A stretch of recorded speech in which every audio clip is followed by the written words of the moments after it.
Perfect. Perfect.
Perfect.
What is going on, everybody? Of course, this happens. See, I get so into it that we're just gonna open this thing up with an immediate screw up, and don't we just love that, right?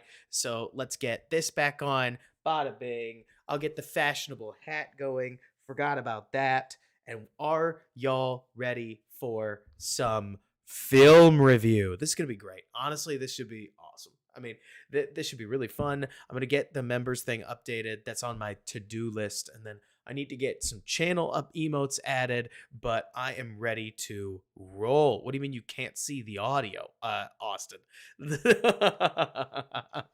Y'all, you left some comments. I've been trying to read as much of them as possible. Got passed through. Everybody's saying we can't hear the video. Can you not hear the video? I at least have one of my Yetis coming through. You can't. Okay, so you can't hear it. What do you mean you can't hear it? Just so we're on the same page. You can't hear me. Jason says that you can. Reality says you can. Prabat says you can. All right. So Bear Matt, Austin, did you? Anyways, just making sure. Whew, Butthead, you got me. You got me. But so, anyways. We got some Shane Waldron cooked up. Who was it earlier? Was it Spectre? I think it was Sean from the Go. You mentioned that you couldn't curb the Caleb talk. You did. I want to point out, Sean, if you're in here, I wanted to point out that Caleb won the poll. So we're starting with Shane because I appreciate you, right? And so at that point, like, I'm ready to go. Just because, y'all, let's start here, okay? I completely get the contentious feeling of everybody talking about Caleb over and over and over and over and over. Sean, I thought about cranking the audio, but every time... fine. Does it not peak? Like, every time I crank this thing up, I feel like whenever I record it, it peaks like crazy. But maybe that's just because I'm loud, right? Eric, it's funny you mentioned Caleb being a done deal. I definitely think Caleb is likely. I think nothing's a done deal with Ryan Poles. And I truly mean that. I mean, it's funny to me, at least, talking about it's funny to be talking through all this Caleb stuff, if only because I feel like I've been talking about this for what, a better part of 6 weeks, longer. And so it's funny to see this whole thing wrap around. Look, I'm not going to take many victory laps, I promise. And I can't even take a victory lap now. It's just that things shifted back over into my direction, I guess you could say. But at least it feels like every daily notification that you get scares the crap out of you. Sorry about that. Let me see here. I'm not gonna be able to do that. Of course. Hey, thank you so much. Like, I really love that, Leonidas. I'm so glad. But so let's see. We're going full draft day, right?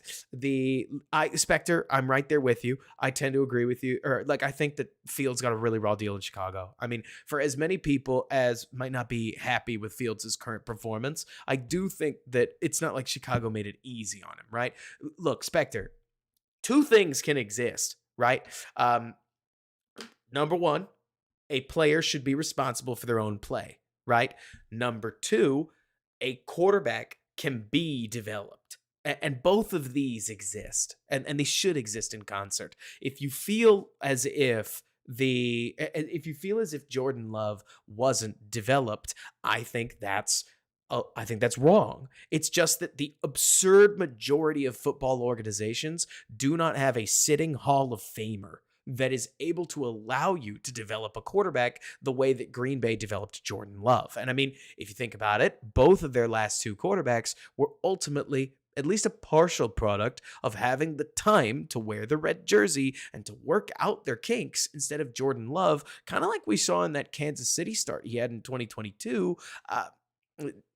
Struggle, right? And so the hope here with Caleb, just so we're all on the same page, guys, is that Caleb Williams comes as close to exceptional plus ready-made as possible so that therefore you get a quarterback that can survive enough to also develop in a positive way on a Bears football team that's better than it looks, right? And I'm with you, Spectre. I think he got the worst. I think he got the worst situation in his class. I don't think anything worked in Justin Fields' favor. Again, like you've heard me say all season, at this point, I think Justin Fields has to be, you can't blame Justin Fields not working out You can blame it on the Bears staff, but it isn't at least 40% like Bear or 40% Justin Fields' fault. It's the 40-40 rule, which I really stick to, right? Fields has to own at minimum 40% of his situation. And so, Okusai, you mentioned worse than Trevor. Worse how? I mean, Trevor Lawrence has delivered a playoff win to Jacksonville. Like, not to mention, I actually think the Bears' situation is drastically better than what's happened with Trevor Lawrence. If you're mentioning Fields' situation being worse than Trevor's, yeah, I do. I mean, it's just not common that you get a first season in a team that is decaying and a second season where they rip everything down to the studs, right?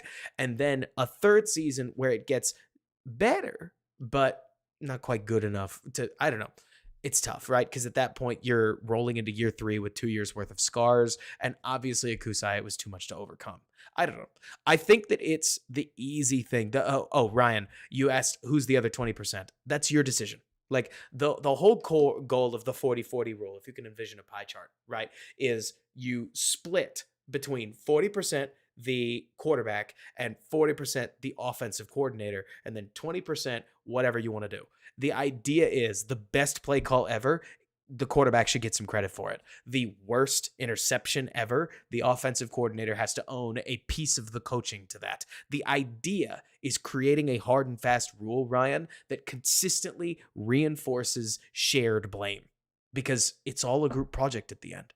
Right? You could blame some wide receivers. You could blame some offensive line. I mean, truly do whatever you want. It's more a concept that gets everybody thinking about how to talk about this instead of the common thing that I think everybody wants to do of just blame it on the quarterback, or just blame it on the wide receivers, or just blame it on the offensive coordinator, or just blame it on the offensive line. Everybody has to own it when it's working. Everybody has to own it when it isn't. Right? But it's just a way that I know I've started thinking through things. It's not hard and fast. It's, if you like it, great. If you don't, there you go. Right. But so let me see. He got that, Donnie, he got that stuff next to his name because he's a member, baby. You can absolutely jump in, become a channel member, and run with that. Every dollar helps. Every dollar goes towards making more quality Bears content. Yeah, you get it, right? But members, love you guys. Thank you so much. And we're about to dig into some film breakdown. Let's talk about the soul of what it is that we're going to be doing. Okay. So I pulled 2 games. I doubt we're going to get through both. Just because that's life. Right. And then I've got some Caleb stuff and we can watch through that. So I've got the Seattle game against Cincinnati. I've got the Seattle game against Detroit. So we've got a divisional opponent. I want to watch the Cincinnati one first because Lou Amaro's defenses are always awesome. And you know what? We made it work too. And then I specifically pulled Caleb's Washington game because we haven't gone through it. And if it gets banned, well, just be here for it, right? So that then if this video gets torn down, I'll put it back up with that part clipped out, right? But so within this, it's like, yeah, I know, right? Prabhat, the idea is that we will get as little distracted as possible, but also we watched through the Pittsburgh game. We identified some things that we did in the Pittsburgh game. We watched the Drew Lock game. We saw a pretty much completely different offense, right? And now we're going to see Shane Waldron calling games for Geno Smith while also playing not the Steelers defense.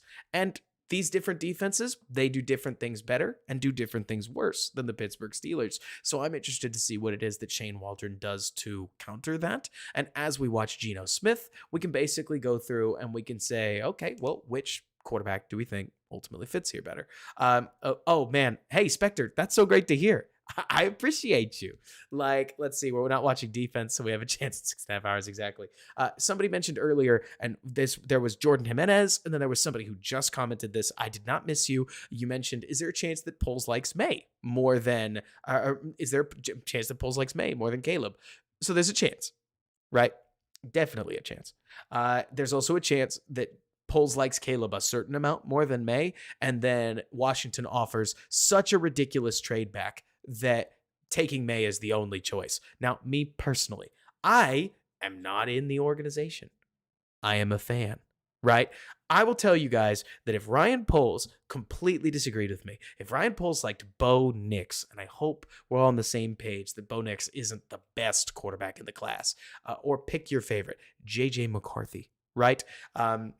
Yes, MJ50. Yes. If Poles liked JJ McCarthy more than Caleb Williams and Drake May, etc., I would rather Ryan Poles take him at 1 and live or die with what happens. Conceptually speaking, just telling you guys, it's the blue air. It's not literally about JJ McCarthy. Everybody like sit back for a hot moment and think through what I'm trying to say philosophically, right? Where if Ryan Poles trades back and then picks a quarterback, Jibby, I'm going to be left wondering, did the Bears give up the guy that's good? And if they didn't, then is the guy that we picked at whatever pick we get, let's say it's 2, let's say it's 5, let's say it's 6, like, did the Bears get their number 1 guy, or did they get the guy that they're going to tell us is number 1, and I'm left to sit and say, what was he? Or did you just want the draft picks, right? Like, for once, I would love the Bears to have the opportunity to take the best quarterback in the draft, better than a generational position player in Marvin Harrison Jr. That's the qualifier that gets rid of Mitch Trubisky, right? And so whoever that is to them, I want them to take him. Even if that's Jaden Daniels, somebody that I categorically disagree with. Like, I can respect I can respect any choice so long as it's done at number 1. Trading back with Washington, to me, is trying to have your cake and eat it too. I like Drake May. I think Drake May is a very good player. The way I just described this on Usaid Cool and Andrew Freeman's podcast that should come out relatively soon is that Drake May should go 1-1, in my opinion, in quite a few drafts. Like, in a draft that doesn't have Joe Burrow, in a draft that doesn't have Trevor Lawrence, in a draft that doesn't have Andrew Luck, I think that a guy like Drake May could easily go 1-1. Really could. But Caleb has a bunch of tools that I think are just really high grade that you don't find other places. I think Caleb's pocket movement and his pocket awareness are pretty outstanding. I think Caleb's release is unbelievable. I think the arm talent, the velocity, the ball location that he has downfield is really great, especially given the throwing platform that he can throw with it. At the very least, when I watch Caleb, I see him as unique and different. Right? Whereas Drake May is very normal good. Like, for as much as, Ravi, I know you'd mention words like cultist, I don't think you need to. I mean, to me at least, I see Drake May as a player that has very well coached. He's got great tools. He can run. He can throw. I mean, that sounds so silly. Like, he can throw at all levels. He almost recklessly, like just aggressively attacks throwing lanes. It's awesome stuff to watch. Not to mention, he's got all the measurables of a guy like Josh Allen, for crying out loud. It's just that Caleb, the best word here is unique, Ryan, where to me, Caleb has a bunch of pieces to his game that are really uncommon. Will they translate? It's hard to tell, especially given that Caleb's best year was 2022. 2023 was very, very good tape, but 2022 was outstanding tape. Like, when people talk about generational, there's a reason that they cooled off a little bit, and that's because his 2022 tape really did look generational. His 2023 tape, not quite as generational. You see some bad habits creeping in. A USC team that can't really run the ball, especially against quality competition, and tries to do everything through Caleb, and Caleb's play kind of suffers for it, right? But that's the thing, Jibby. I mean, to me, at the very least, I can't help but look at all quarterbacks, and hey, I'm saying this about Justin just as much as I'm saying this about Caleb, just as much as I'm saying this about Drake May, just as much as I'm saying this about nearly any quarterback in football, right?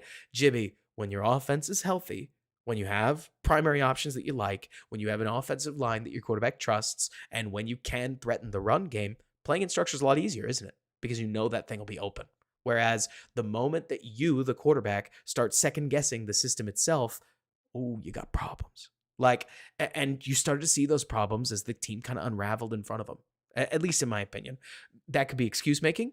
I don't think it is. I think that that's a legitimate explanation of what happened, especially since we have 2022 tape in functionally the same offense at the same school with quite a few of the same core players, but now you had Jordan Addison. We saw Caleb play in structure much better there. I don't think he got bored with it. I think that he honestly lost total faith in his offensive line. It's gross, but I'm not trying to make excuses because he still has to own the plays that he made. He just makes a couple plays every game where you go, haha, dang, who is this guy?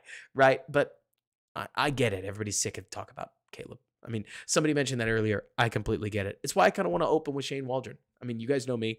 I will try to pursue different, even if different doesn't get me the same viewership that plenty of other streamers around Bearsdom does, right? Where I hope that we can have fun, healthy, intellectual Bears conversations that are just a great time in the evenings, even if it means that we're going to spend less time talking about players that we hope that our team may draft, et cetera, et cetera, et cetera. Ravi, you mentioned earlier, what is May's comp? If you ask me, the hope would be that he's Justin Herbert. What he might be is Kirk Cousins or Jared Goff in that sense, where what is he going to be? I don't really know, but I do think he's extremely athletic. I think that he's going to be one of these pocket general types. I don't think that he has so let me use an example, man. Josh Allen wants to physically impose himself on you when he runs the ball, right? Like when Josh Allen runs with the football, he basically channels Cam Newton, so to speak, and he's going to run you over. He's going to try to hurdle you. There's I don't want to call it competitiveness. I think that's a cheap word, right? But Drake May, I don't think has that. I think Drake May almost doesn't realize how good of a runner he could be, and I don't know why that would change at the NFL level. Like, as things speed up around him, I think you're going to continue to see Drake threaten with his legs. He scrambles more than you realize, right? But as far as physically imposing himself, not so much. It's part of why I think that he fits Herbert a little better. Herbert doesn't create like some of these other quarterbacks can, but within the pocket and with his arm, he does things that other quarterbacks simply won't try and is rewarded for them very often. I mean, Herbert will fit balls into windows that truly nobody else is attempting. And I think May will have a couple of those. Like, I think May will have a couple of, oh my gosh, what was he thinking and how did it work kinds of moments. But with Caleb, I think that you're going to get the occasional moment where Caleb sees a 7-yard spot route come open. He ignores it. He steps up in the pocket or works backwards in the pocket, steps up in the pocket again, and then just rips the ball down the field for some 45-yard crossing route that ends up in the end zone. But that's partially hype, and that's partially just a consistent thing you see on tape where Caleb may middle finger the concept and end up hitting a fat shot downfield, even if you're going to move, or even if you're going to give up a couple of plays in structure. And then the hope would be, Jibby, if you're still in here, that you get more plays in structure with Caleb, such that, let's say his success rate ends up probably top 20, top 10, if probably not top 5, right? Top 20, top 10, more than likely. And then his EPA per play ends up top 3.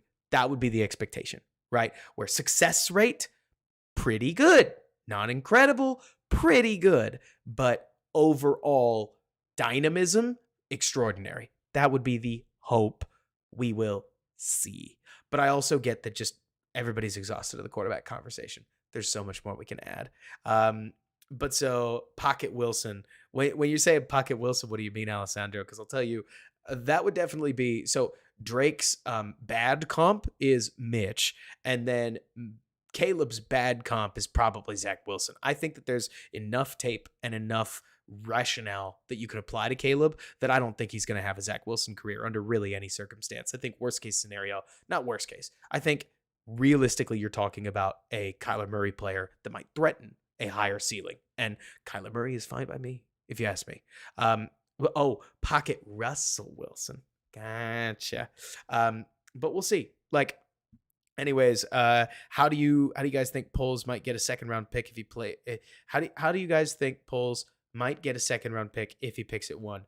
Spectre, I think you'd hope for either a Justin Fields trade, or you might trade down from number 1, or maybe you trade a future pick to get a second round pick, but I would rather not do that. Right. That's exactly what I'm seeing, Dr. Truth, by the way. Brandon, you mentioned, have I had a chance to see or to take a look at the new pair of stats that EJ Snyder and PFF put together, basically how quarterbacks perform relative to their team's contributions. So I've seen them, Brandon, and I think that it's a phenomenal first attempt. And I can't help but look at guys like Lamar and Mahomes in that specific statistic and just want to scratch it a little because it feels to me like they took wide receivers out of the calculation. They specifically went with special teams EPA, defensive EPA. They went with rush EPA, which guys like you would expect, wouldn't you? That guys like Lamar and guys like Justin Fields would factor into those run games. So are we giving them the proper credit for it? And then they also used pass blocking EPA, but they didn't use wide receiver EPA, probably of the under the assumption that wide receiver EPA and quarterback EPA are too tied together, right? And Wags, I'm not trying to say Zach Wilson or Caleb's floor is Zach Wilson low. I'm saying the catastrophe comp is that low. That's all I'm saying, right? You have to have a harsh catastrophe comp, in my opinion. Because if you don't, I don't think you're looking in the mirror well enough. I think realistically, Wags, that's like a 8% chance of happening. But that's all going to depend on the head on Caleb Williams' shoulders, and we're just not going to know, right? Like for us to pretend that we do know, like for me to beat my chest and say that, oh, Caleb's not going to be that. I don't know. We'll see. But so let me see. Schefter saying that we could land a first for Fields has me going, Jackson Powers Jr., Jackson Powers Jr., Jackson Powers Jr. Because if say let me take a look at the draft guide or draft board. So what is this? We're gonna go boom. Why is the Discord there? Anyways,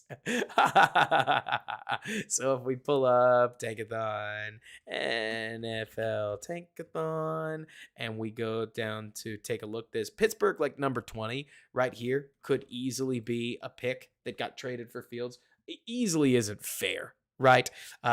Jimmy, that's in the Discord. If you're not in the Discord, then you got some cowardly lion right here as Derrick Henry's talking about emotes for something like we're trying to dream up emotes for the channel. If you want to help, come jump in. But so anyways, I think that there's a chance that you could get Pittsburgh potentially wanting a quarterback. I think that there's always the chance that Tampa Bay loses a bidding war for Baker Mayfield, and who knows, maybe they want to come up. I don't think anybody outside the wild card is trading a first round pick. I would be pretty shocked. Like Atlanta, I don't think that they're trading 8 for Justin Fields. That seems way out of this world. 13's probably not coming. Best case scenario, you'd get this, but you'd lose a 2025 2 or something like that. That's best case scenario. Would you take that deal? You tell me. But I maybe at least I could vaguely see it, or maybe you upgrade your 2023 third up, or like your 2024 third. But I would be surprised, right? But so it's Pittsburgh, because Pittsburgh might not have the capital. Let me take a look here. Pittsburgh with their second is probably not going to win the deal. They might not want to give up the 2025 2, especially if you've got 2 offers that are a second round pick and a 2025 2. And Bear Matt, I'm with you that they'll probably get a low second at best. Like, to be honest with you, Bear Matt, that's what I'm expecting. I'm not trying to gas anybody up, but because Schefter's tweet to me, or Schefter's conversation, if I could be really blunt with you guys, strikes me as Ryan Poles working through the media. But that's just my 2 cents. Is Ryan Poles, like, the first round pick to me gave it away, where I was like, you sure, Adam, you sure? But because everything else made a whole lot of sense, except that was like, I don't know about that. But if it was going to happen, it would be off of a bidding war, right? Like, if it was going to happen, it would be 2 organizations. It's not necessarily that they pound the table and they say, well, we got to have Fields. It's more that they would look at it and they would see 2 years of controllable quarterbacking, and that they would need a win now window. And Pittsburgh, with Mike Tomlin still there, might be looking for that player that pushes them over the edge. But I will take, at the end of the day, a second round pick and not worry about it too hard, because the second round's got a lot of great players, as does the third round. I want my third round safety bad. But you guys ready? And I'm with you, Preston. I think Arthur Smith isn't probably the choice. Oh, you're talking about Pittsburgh, right? Maybe. We'll see. Because at the end of the day, you got to remember that Preston, I think it is. Let me see. Where did Arthur Smith go? Smith. Did he go to Steelers? Yeah. The biggest problem that you guys or that you guys have to remember that these guys are gonna have to solve is how do you get better? Like maybe Pittsburgh thinks to themselves, "Oh well, we'll get Kirk Cousins or Baker," and then you don't, right? And then you try to get then you try to get Russell Wilson, and you don't. So then you take a look at your options. You go, well, shoot, what do we do? Like, who are we going to sign? How are we going to make this thing better? We cannot roll into the season with Mason Rudolph as our quarterback one. And then at that point, maybe Justin Fields becomes a move that you make out of desperation, but we'll see. I mean, I think that the scenario of what I think that the scenarios that we have to work through are going to be complicated because the other part of this that I think you always have to remember is that in the NFL, it is as simple as how many bidders do you have, right? If you have one bidder, then Amari Cooper gets traded for a 5th-round pick. If you have 3 bidders, Chase Claypool gets traded for a 2nd-round pick that ends up being number 32, right? And frankly, Amari might have been a 6th-round pick. I think he was a 5th-round pick, but maybe my brain just wants to make that thing as good as possible, right?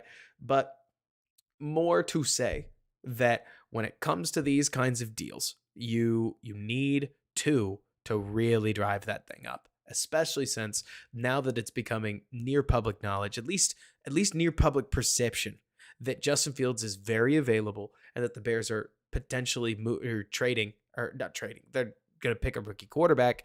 Then at this point, you need 2 suitors, or else you might be trading Fields for as low as a 3rd-round pick, maybe lower. Who knows? I don't think he'd go for the Trey Lance thing. I don't. But I'm with you, Alex, that I think they'll get 2 suitors, but that's what you're looking for, right?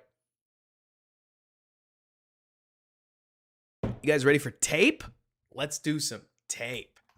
Okay, so I intended to go through these games and watch them before, like I normally do, to say, and this was really cool. They did this. Guess who didn't have time to do that? So we're gonna blind watch it, baby. All right, so ball under 25. Let's go. Okay, so let's take a look at the way that we're gonna do our usual pre-snap thing. Ooh, I like this already. So they've got this funky formation where they want to line up in, I don't think that's the full house. Kaiser, anybody can join my Discord. I can't believe we used to have something that posted the link often, and I guess that didn't happen. So that's on me. Let me get that into the chat right now. You just punch that in and bada boom, you're in the Discord. We hang out, we talk ball, etc. Right? Happy to have you. But so we are already going to start in a 3-back formation out of the gun, and it looks like the Bengals are presenting us a nice cover 3 look. So let's get moving in this. We're going to flex out. I actually really like this shift. It's a little thing, right? But going from what could easily be some kind of a spread attack look into what is basically just a run condensed set, and it's a bunch that you've seen the Bears use a lot, right? Like this condensed bunch. Oh, and then we're going to motion out of it? Okay, so I know that the first play of a game can get really designery, but I really like this. At the very least, starting out with a bunch of motions that I feel like challenge the construction of the defense, right? You're going to create conversation because now you're going to get a good look at what their bunch check is. You went from basically one receiver each side to a 3-by-1. And 3-by-1 is one of your triggers. As a football fan, you should absolutely know that anytime you see 3 viable receivers on one side, the defense has to check to something, right? Because most zones and most coverages just don't have the bodies to cover 3 viable receivers, especially if they attack the files of the field that you would be worried about, right? So you're going to see some kind of communication in check. It looks like we might be getting some kind of a man look here. And now you're going to motion so that you hope that they keep the defense they check to, right? Or at least catch them confused. I bet you all this is done just to run the ball. No, we're going to throw it. Nice. Man, 55 was on this too. We go slow motion. We see 1 step, pop, throw it. 55 is on it and nearly tips this ball away. All this for a quick little spot, but nice play overall. Like, we don't need to make a meal out of it, but it's a nice little first down. And not to mention, God, how clean does Geno look sometimes, right? Oh, does he go backside here? He might. Let's see. Catch. I think he's looking at 55, 57. And so he catches the snap, stares at those two, and thinks he's just got the space and throws off impulse. But that's pretty sweet. Let's see. Do most teams not usually do that because they don't have 3 viable players? Well, Alex, you could do it with any threat. And the Bears tried to do it a lot. The problem is, do you think the defense... Okay, so Alex, let's go over a little football composition, right? Is Tariq Cohen a running back, or is Tariq Cohen a slot receiver? Right?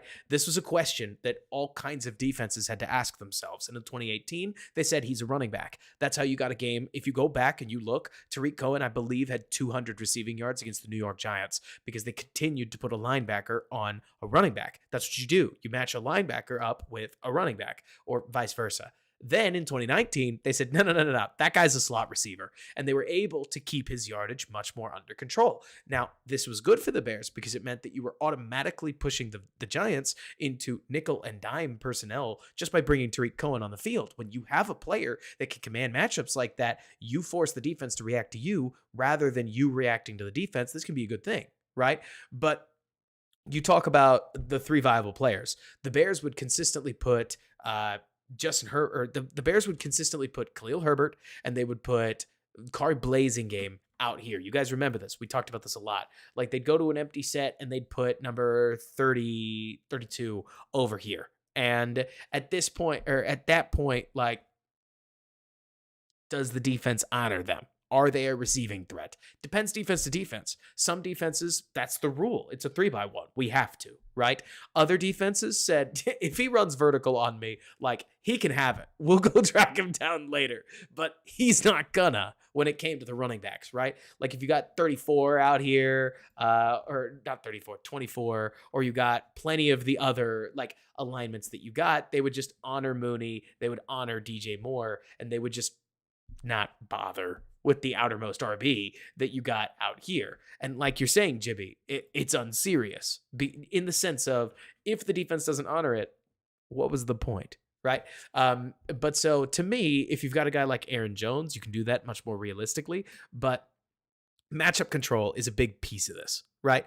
And so Eric, you asked, what's the benefit of Discord versus YouTube? The Discord's free. The YouTube, I appreciate your membership. I mean, most of it's obviously also free, but it's just another place. Like, Discord got started a while ago. I like it. It's got the original RPO logo on it. I think it's fun, right? It's got a legacy feel to it, like an OGs kind of thing. But so then here we go. We got a 2-by-1 split with what looks like an extra tight end over here. So we got a little 2-by-2 action. Looks like we might be in man at this stage. Let's see. Are we? No, he's looking in. He's looking in. Maybe, actually. Yeah, I think so. And then what do we got on the run game? Because I was staring at the defense. It's just outside zone. No, it might be inside zone. Kenneth Walker can run, man. If the Bears do spend any decent, what is this? Everybody's having a nice night. Just did 2 times speed to catch up. Zach, thanks for catching up. Let's see. Do we get... Nice. We get this angle. Yeah, this looks like inside zone. And it's funny because 55 does a good job getting into the hole. This lineman in particular seems like he holds 2 Seattle players really, really well, right? But kudos to 9 because Kenneth Walker cuts back up the field. And then, like you're saying, 20 didn't want the smoke. Jimmy, you really get a horrible look at running backs at the Senior Bowl. You don't know anything that these guys are good at. Dylan Laube, the running back out of New Hampshire, looked like the second coming of Denny Woodhead. But that's because we were in the receiving drills he popped. As far as who I think would be fun, Bucky Irving out of Oregon is always a fun watch. Now, does he have the power that somebody like Kenneth Walker does? Hard to tell. Memory serves, Kenneth Walker's a 3rd rounder anyways. But fact check me on that.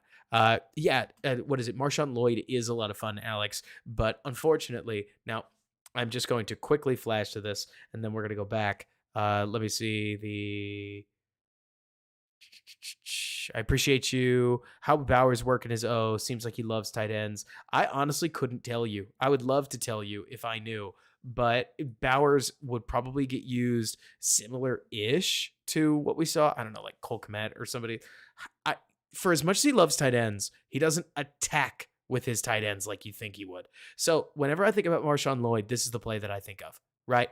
It's the first play of the third quarter in a UCLA game where they needed a play. And look at that, right? Pop, pop, pop, right? You go, boom, pretty cut. Boom, pretty cut number 2. Pretty cut number 3. We are out into space. Yes, fumble, scoop, score. That's the Marshawn Lloyd experience. Where like at least as I always remember it, I always think about this play where it's like bang, bang, bang. Yes, look at that speed. Look at the gas. Oh no. Oh no. Oh no. Marshawn Lloyd. Fun player. Really solid receiving back. Don't get me wrong. And a fun runner. But just the play that got burned into my brain when it came to evaluating him, because that's game losing, but hilarious all the way around. Okay, so we've got, what is this? It looks like the what is this? The Bengals have had enough. They want to play 5 down. The Bears have seen this a lot, right? You guys remember this, where you get 2 wide 9s. They're going to try to cut off outside running so that you could try to at least push things up the middle. Thank you so much, Wags. Or force them to pass. My hope is, look at this formation. Look at the weird stuff. Like, we're going to stack a tight end back here with a pair of running backs. What's the tight end doing? Like, the H-backy stuff that Waldron does is just hilarious. And the answer is, it gets us a decent angle. Look at that. Like, the tight end rips up, and he actually digs out the end pretty well. If we get more push from 74, we might pop this thing even harder.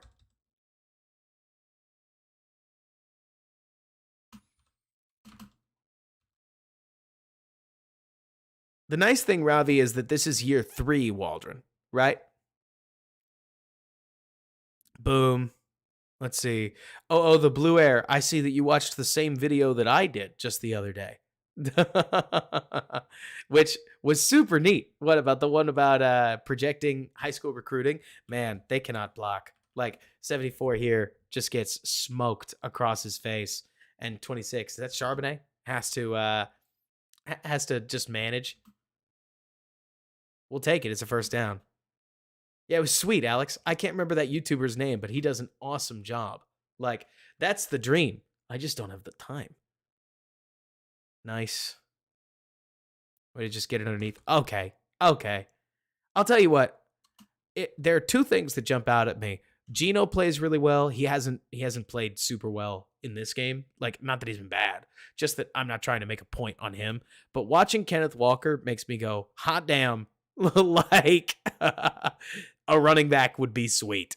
I mean, I've watched enough Aaron Jones, and I know that. But, like, Kenny Walker in particular does things that a lot of the Bears running backs just don't do much of right now.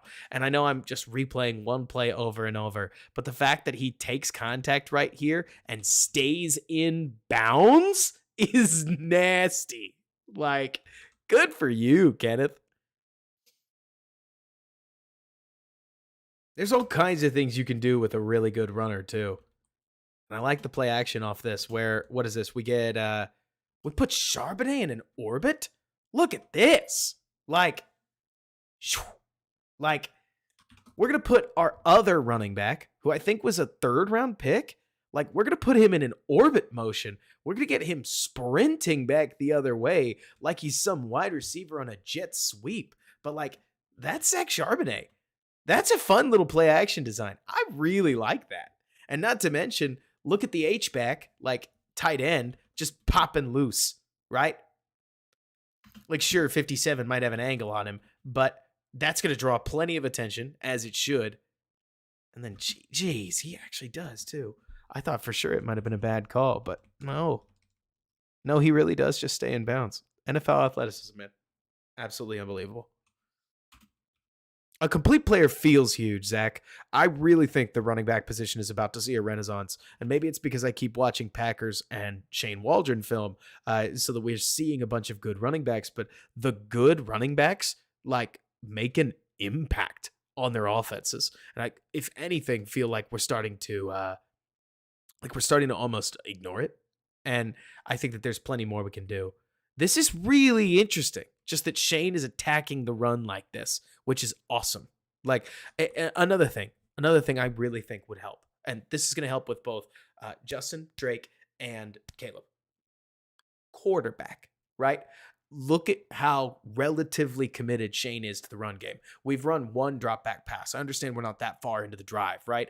But can't you feel the creativity in this run game? This is an October 15th game, so it's like 20 or it's like 6 games into the season, and you can feel that the quarterback is being schematically asked to be a part of the offense, at least very early in, which I think is really important. And like you're saying, Foster, you have to be able to run the ball. Absolutely. But I think when I'm looking at these quarterbacks, that the most important thing that...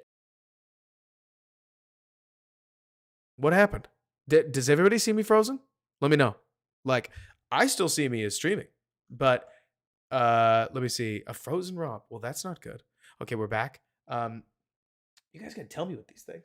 Let's see. Anyways, we just go toss. Long story short, you get toss. We eat a fat L from Trey Hendrickson, and there we go.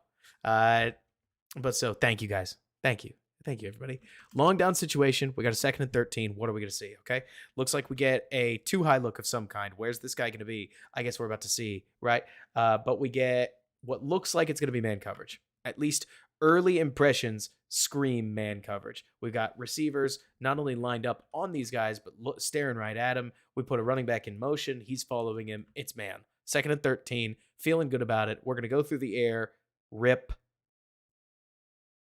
Nice play on time. I don't know if it quite moves the chains, but solid use of the tight end. Simple stuff, honestly.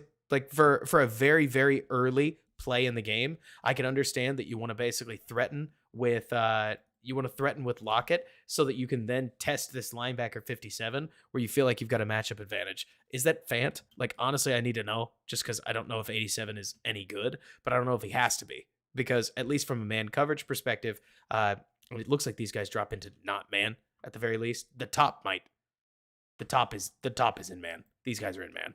These guys are in a bracket. And so you're attacking the bracket underneath, which is sweet. Fant makes a nice catch. Put yourself in 3rd and manageable. Pretty sure that's can't. Love it, V2. Rip. Right on target. But I appreciate the opportunity. Like, okay, 57's going to line up right there. This might be zone. Like, good job by Shane and the offense for catching a sleeper. Or not a sleeper, a split field. This is what I get. Oh, the blue air for reading your comment while I'm talking. And they like the matchup that they get over there. You know what? I want to take a look a little further back. What do we have on the other side? Not quite drive, but it's like a post and a crosser. So it looks like a zone beater, at least the way that they're running this, because then you get a little spot route right here. So you got a zone beater on this side, and you've got what you feel like is either going to be a man beater if they are in true man coverage, but it just works out as a zone beater because they drop into split field and we run into the open space. So good job by Gino to just throw the ball, play on time. 3rd and manageable at the 30.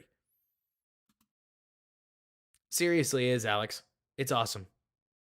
I'm underwater, which is good. I mean, honestly, the busier I am from a business perspective, the better it is for you guys, because Homeboy's got to make some money so that then he can make some football content without, bills and stuff. But that's a whole separate life conversation. All right, so what do we feel like we have?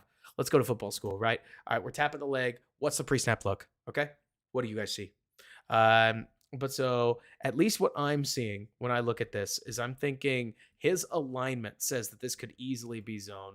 He's probably in man. It looks to me like they might be playing potentially like a cover 2 where maybe they lock this side, but it easily could be zone, might be a blitz. We got to watch for what's up front. There's a lot of things that the Bengals could do. I actually really like this formation from them because it doesn't really tip much, but him not having a man over the top says that there's at least some element of zone going on, and I wouldn't be surprised to see cover 2. What did we get? Close enough. We got Tampa by the looks of it. Looks like a drop 8 Tampa specifically. I always think it's funny watching the pole runner, right? Just as he heads upfield, and Gino is going to rip the spot. Yeah, there you go. Find your answer, Gino. So what is this? He takes a look up here. What do we got from the play call perspective? Looks like we've got a quick turn, and then we've got a corner. So like a smash kind of thing right there. And then on the other side, we've got a corner and a whip route. And my guess would be that Gino sees zone. Once he knows that he's got zone, he knows that he's got to get back over here to this side on time, because if he does it, he's going to get a receiver open that just had this guy pass by him. So you basically push right here. You push the defender into this space, create a little throwing lane for number 11. Man, that's nice. Like, we go right to left. Good job. I mean, hey, 40-40 rule. 40-40. Like, Gino. I'll even give Gino the 20. But kudos to Shane for coaching this. Sure, play call, and I get that. But playing on time is more than just a play call. Like, this is really good quarterbacking, as emphasized by an offensive coordinator that I imagine did a lot to get him to do that. And that's a rip too. Like, look at how quickly the ball just rips out of Gino's hand to fit into an NFL window. That's nice. Like, I'm not by any means trying to make this a Gino channel, but to me at least, I find this really impressive. This is hard stuff to do. And in the NFL, you have to be able to make this throw. Like, this has to be open enough, right? And what a laser to pick up a tight first down. Drive still going. Did somebody mention the right guard? Shout out to the right guard for doing nothing, was what I saw. Matthew Brown, you mentioned 87 being wide open. Let me take a look here. So you're totally right that if we're going to be very specific, right, it looks as if Gino basically chooses playing on time and ripping into a space that he thinks he has over reading the entire play per se. If I had to guess, Matthew, that's the kind of thing that you're on third down, you're going to take what you got. And I would say this for Fields too. Like, on third down, if you can pick it up. Like, that's the goal. But then you're going to look on the iPad for later in the game and try to take a look at other opportunities that you might find. Because you're right. Like, you rip this thing over the top, and you've probably got yourself a chunk. Or at least you'd hope so. You're probably hoping also that 20, like, sinks back and doesn't play this tight. But so now we're getting a feel for how they want to run their zones. Like, their cover 2. Because, like, this technique is a little more what I would expect from the guy playing Fant. Because you see him, like, sinking back and basically giving away what would have been that underneath space. But Gino's just ripping the ball. And I mean, he's obviously doing it within the span of a couple seconds. So you just got to, he prioritizes making a quick decision of playing on time. And I do imagine that there's at least an element of that comes from his quarterback's coach and his coordinator. So if you like that, cool. I like it. Like, play on time. Caleb could use that, to be honest. It's funny that you, Alex, it's funny you mentioned, and somebody else mentioned, Prabat, you said this is probably where Caleb holds on. I don't know, if only because we have no idea what the quarterbacks coaches are going to do with them. Jeremy, missed you too, man. And if they get them roll, like, my hope would be not that Caleb turns into a check down Charlie, but that the quarterbacks coaches do a good job of drilling into Caleb Williams that, hey, in the NFL, sometimes we got to take the small throw, especially on a down like third down. But Ravi, that's the other thing. Caleb might have held down on that if that was first or second down. I can tell you from experience, or from at least what I've seen on film, on third down, Caleb prioritizes moving the chains. But that's just what I've seen. It doesn't seem as if he's as unwilling to disappear or throw away structure on later downs or core downs, but on early downs, absolutely he'll let it go. Was this just a basic hitch? Brandon, now that you're in this, all right, so I'm going to mark this. This is the 6-minute mark. Brandon, I did want you to see this because I thought this was cool. So if anything, it's a little extra, but I'm curious to hear what you think. So what, we get a Lou Amaro, like cover 3, potential cover 1 alignment out of like a 3-back set. And then we go to motion into a 3x1 to force the 3x1 check out. And then we're going to pull Fantacross in motion the other way to then get a balanced set look so that we can then just run a quick little spot for the first play of the game that Gino just hits the back and throws. It's neat motion, at least the way they go about this. And I can see, and thank you for walking me through some of this, Brandon, just the way that you try to get the defense to check into and then check out of stuff so that you can create the communication gaps that might just blow a coverage. But it's fun stuff to watch. And then, like you're saying, we go, what is this? We motion lock it across and ultimately curl him into the space. This is where, so when people talk about when people talk about the value of a wide receiver 1, can I point out how scary number 14 is?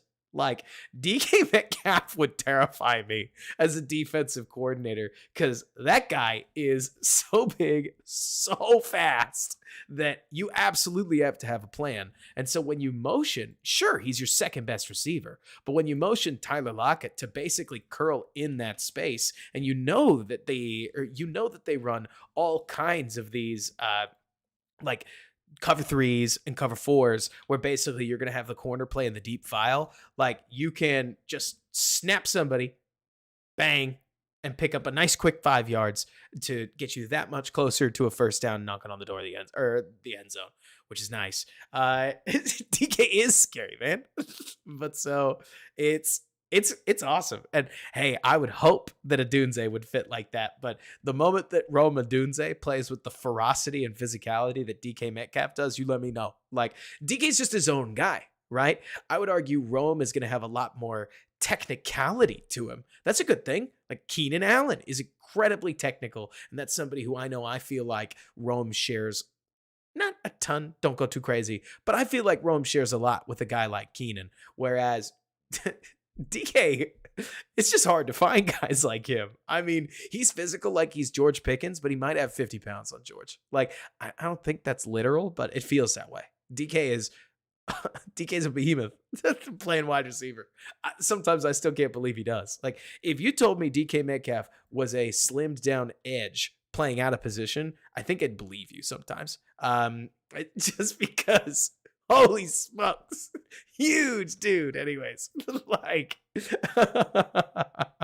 so what is it? Looks like we're locking this side. So probably some form of man. I bet it's a split field coverage, but maybe Waldron will dress something up to show us where to go. Man, we pull this back in. Kenneth Walker, you dog, doing it again. Oh my gosh, how do we get out of that? So, Kenneth, all you got to do is plant that foot and go up. You might score. But instead, he's just going to show us an oily wiggle or a contact balance to get the first down that is outrageous. Whoa. A sweet running back. Man, I really think that there's a running back renaissance coming. I feel like a broken record. But every time I watch Kenneth Walker run, I keep seeing different plays that the Bears running backs probably don't make, right? And in fact, we'll find out. Like, I imagine that there's some under center passing in here, but we'll find it together, right? Jeremy, I want Leggett to remind me of AJ Brown. Leggett reminds me of Jonathan Mingo, which does not mean that's a bad thing, right? But I see a huge athlete that plays like he's a little smaller than he is, and you end up with a Z receiver, which is fine. It's just not an X receiver, right? That's at least what I see, though. Like, you want AJ Brown, I think you got a better chance of finding him in Keon Coleman. But that's at least as I see it. Keon Coleman may suck. Who knows? I mean, I think he can separate. But there are a whole bunch of people that have all kinds of numbers and statistics that at least cast doubt on what Keon may be. But I think his tape is sick. So we'll see what happens to him. Maybe Keon falls in the second round and becomes yet another. I mean, do we need to remember, that DK Metcalf was a second round receiver once upon a time? Still can't believe the NFL let that happen. They do this a lot, right? But I really think Leggett, what is this? I think Leggett is good. I just think Leggett is an outstanding athlete that might not be the level of receiver that he is an athlete. Like Robbie, you mentioned he's legit. He's a legit athlete. As a receiver, I think his route tree is a little more limited than meets the eye. And I mean, hey, if we're already talking about Z receivers or slot receivers that are in that zone, I just prefer McConkey, even though they're very different players, right? But that's me taking guys in a bucket instead of trying to comp guys directly. Because if you're not going to play all the way on the outside, right? Like you guys are mentioning Brian Thomas, Leggett and McConkey are just not going to get drafted in the same round as Brian Thomas. I expect Brian Thomas will be in roughly the same category as I expect Brian Thomas will be in the first round. And then I expect these two will be in the second round. So it becomes like talking about George Pickens versus who's drafted first round this year? I can't remember. But anyways, so we get a little fast motion. We're going to go outside zone running game. Kenneth Walker is just going to rip up the middle. Good for him. This is outside zone, right? I don't think so. Looks like inside zone. He mixes up his zones pretty well.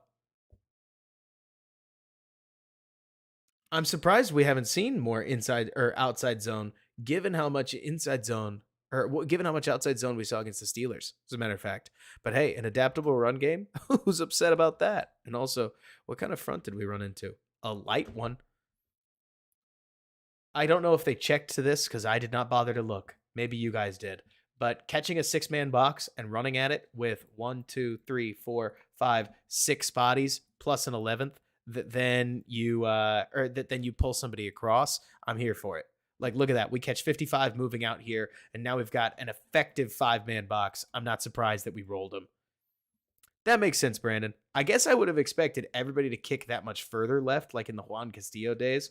Like, I'm expecting 75, for instance, to not take this block and to instead pass it to 74. But I don't know how they teach their rules, so I could completely see whatever it would be.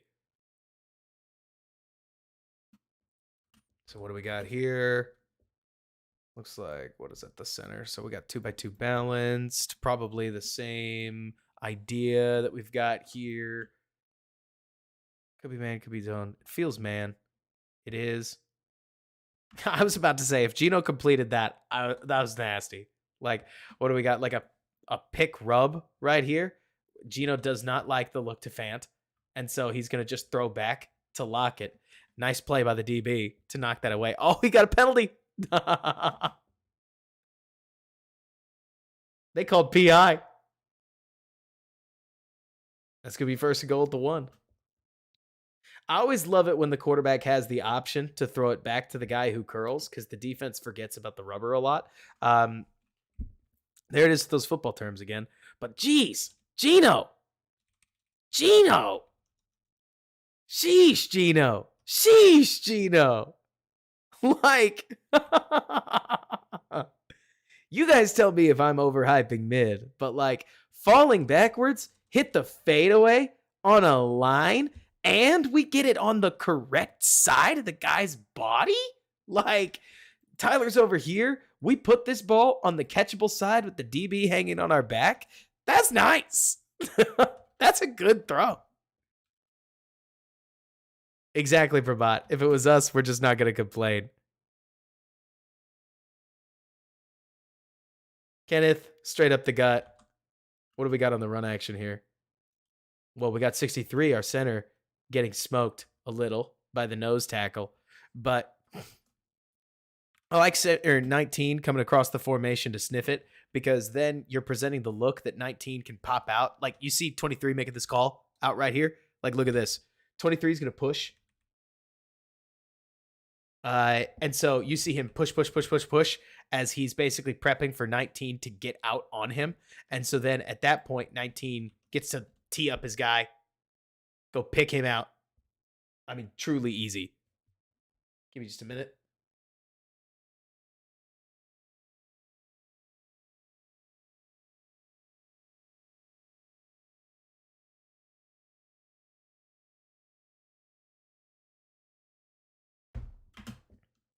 Nice. Wrinkle off of like jet motion, you mean, Grant? Because I'm with you. Like, that's a night. Not to mention, look at the timing on this. Like, instead of the jet motion coming across the formation uselessly, like you get the jet motion coming through. And not to mention, okay, here's one big difference to me between watching Waldron and watching a lot of what we saw with Luke Getsy. The design is nice, but moreover, the timing is correct, right? And 19 knows his job. Because if 19 runs through the hole, like if 19, worse, y'all, if the Bears are running this, half the time, 19 collides with Kenneth Walker and they both go down in a heap. Or they just bump into each other, right? Like or 19 would run straight up the gut and just miss the defender. Maybe we'd score anyways because we're at the 1. But the Bears had some ideas that were okay. But the coaching or the teaching and the execution, I'm really going to try to ban the word coaching on this channel. I hope you guys are cool with that. I think we can come up with better synonyms. The teaching that we would see and the way that they timed everything up was just brutal. But that's at least what I know we saw in Chicago. Let's see.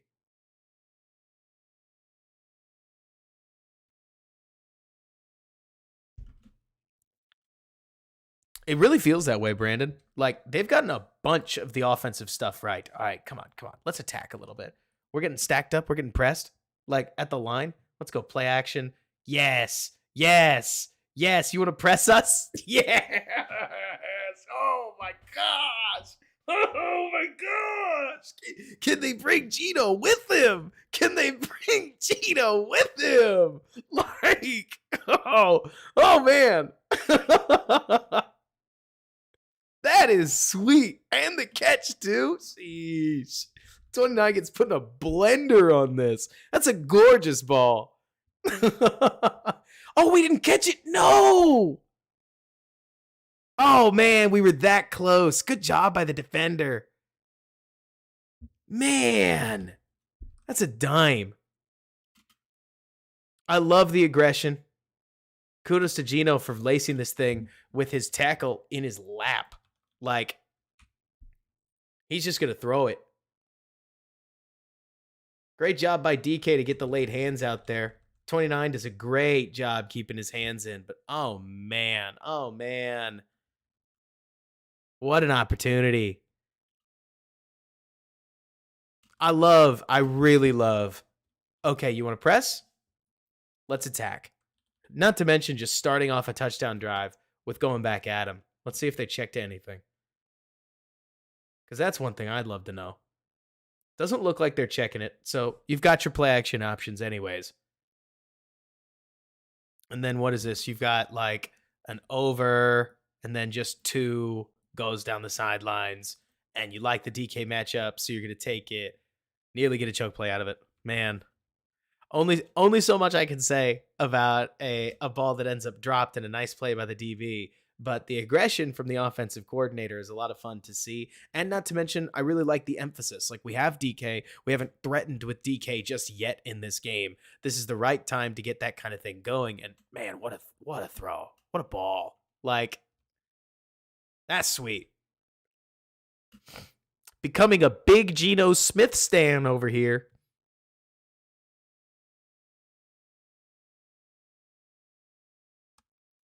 What do we got in the run game here?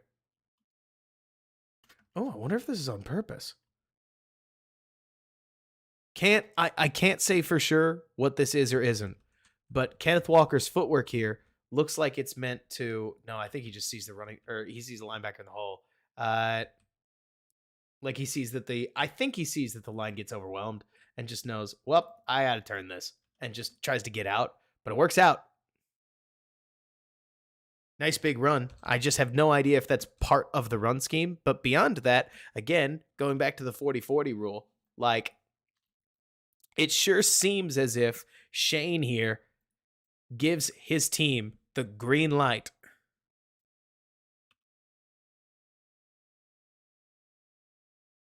You're gonna get three colors that none of them are green. I'm just gonna let you know that right now.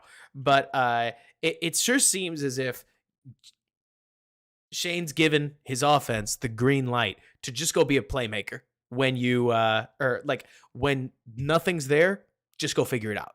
And Kenneth just does not hesitate to say, nope, not going there. Run into space, taking what I got. Be a football player feels like it's at the core of what this offense is. And I, for one, am a big fan of that just because in my own sports lifetime, I feel like a lot of the best coaches at the end of the day trust their players to go make plays for them and that they'll live and die by what their players do, right?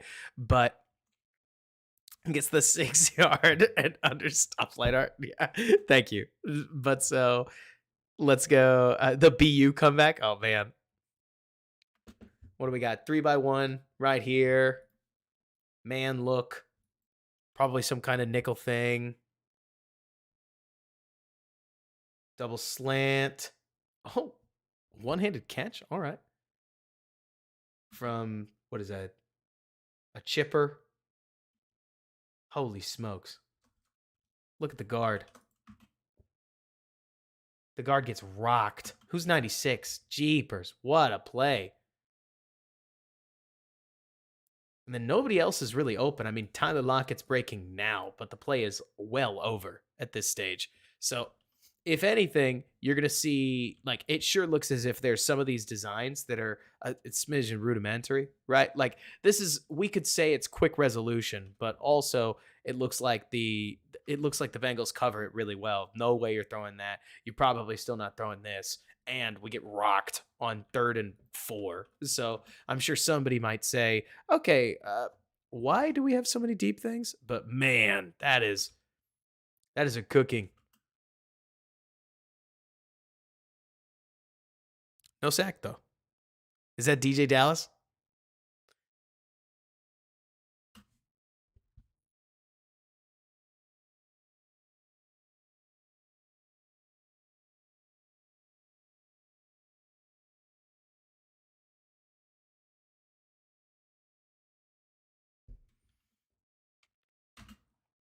Let's see.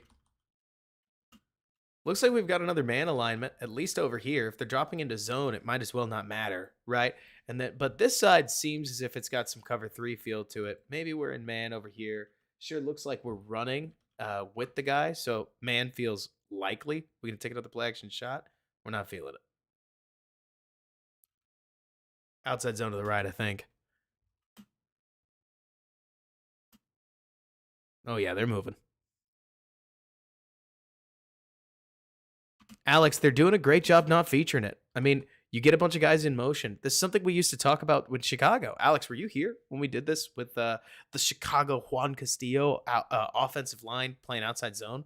Like, when you get everybody moving, you create enough motion that the defenders will often erase their own blocking angle with bad footwork. At the very least, there is enough going on that you create a little bit of chaos and pull the offense or pull the defense out of the practice arena, right?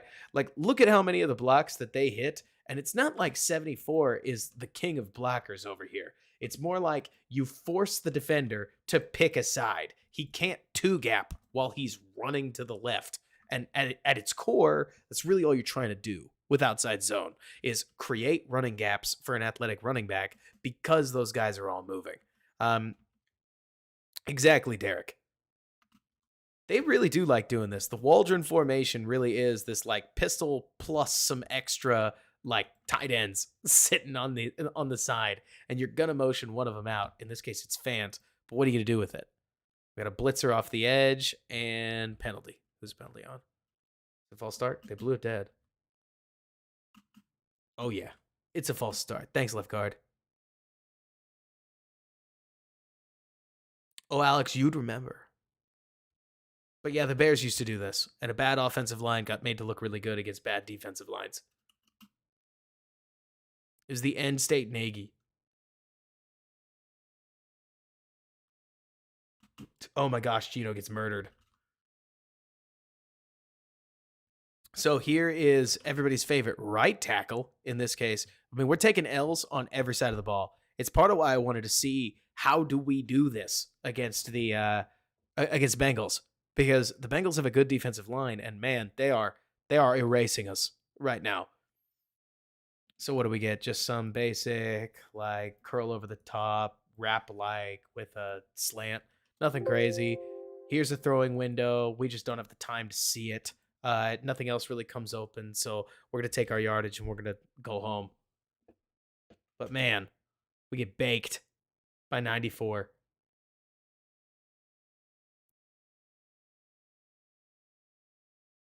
And the worst part about some of these is like 74 standing here. It looked to me like a high-low in the middle alpha. A whole lot of time you'll see curl with some kind of breaking pattern over the back of the curl so that you can create that high-low feel. Man, tough. How you doing, Donald? Tell you what, Don. He's a lot of fun. He being Shane. Okay, this is hilarious. With a tight end out here and a relatively big receiver, suddenly Lockett looks mini-sized up on the line, which I think is hilarious. But we got another 3-by-1 check. Looks like we probably are getting zone. Like, maybe the Bengals have flipped this, but there's just not enough guys out here. So I would imagine that we're going to get some kind of a cover 3 setup. Maybe they're going to send an extra blitzer. Always possible. But I bet one of them's going to drop out. He does. Let's see if they're ready for it. Okay. We like it underneath. Why not? Drop out. Just let your guy go make a play. Man. Okay, so who was it earlier? Was it Wags that was asking what would Brock Bowers look like in this offense? I'm going to tell you right now, in my opinion, watching this offense is making it clear that there is one position that the Bears really don't have. I mean, it depends on who you ask. But there's definitely one position that the Bears don't have one of that I'm seeing pop up left, right, and center. I'm going to respond to a text from my wife real fast, so you've got a chance to guess what it is. But it's not tight end.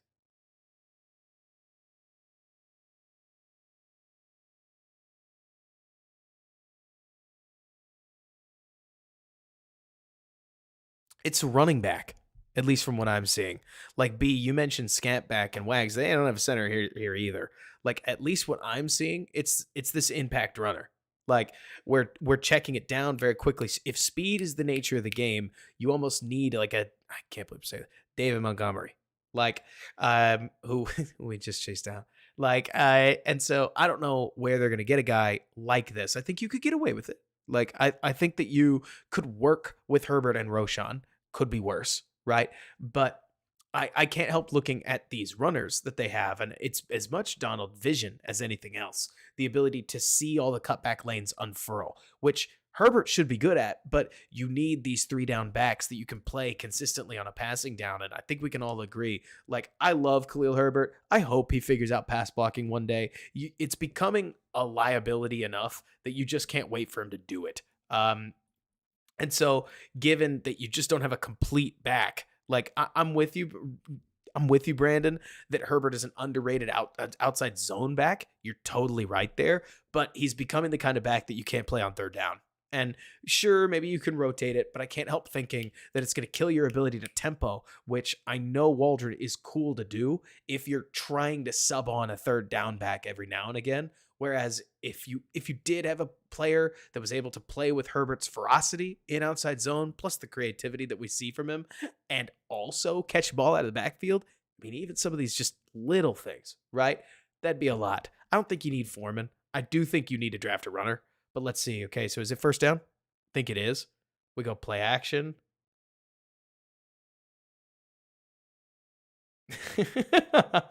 Okay, I'm laughing because this play literally looks like one of the quarterbacks that you can obviously go scout if you'd like in the draft. Like, get to the back of his drop, not like it, skitter, step up in the pocket, flick it like while taking a hit to the guy in the flat. That's hilarious. Like, I think it's funny that it's a 4-yard gain. Who cares? But it is just goofy seeing, oh, pass doesn't work. Like, Gino doesn't love it. Move off the spot, charge up in the pocket, get the ball out.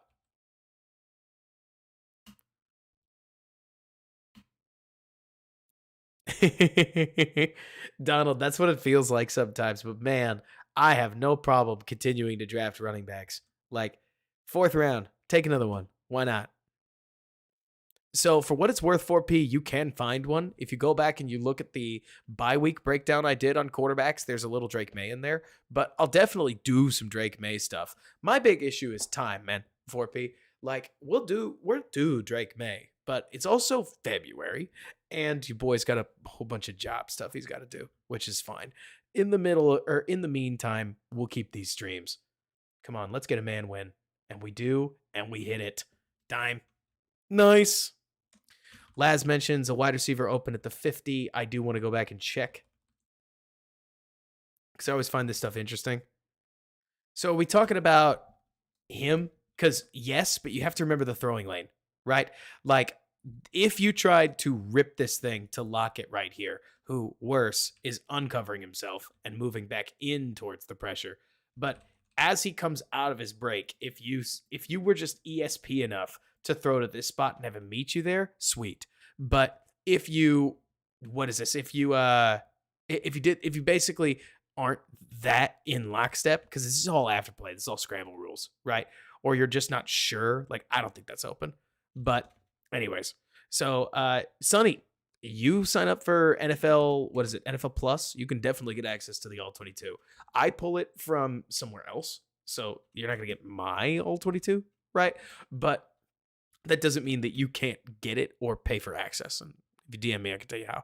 But so anyways, that's the thing. That's the thing, Donald. Like, Nate Tice loves Drake May, but Nate Tice also, I swear to you, Nate Tice's biggest concern with Caleb Williams is the fact that he sees him as small. And I just don't think Caleb's height is as big an issue as I think Nate makes it, especially given that I think that there's a clear difference in the feel that Caleb has versus what Drake has. And I care a lot about that feel. I might get betrayed by it. I really might. But Caleb's ability to move in the pocket and his feel for the pocket around him and just pure football IQ within that sells me a lot more than Drake, who I think I don't think he's robotic. I think that Drake is very well coached. I think that Drake is very well rehearsed, might be a great word for him. But when it comes time to just make a play, he can.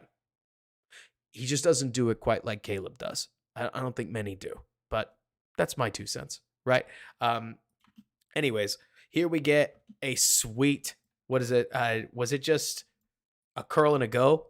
Like,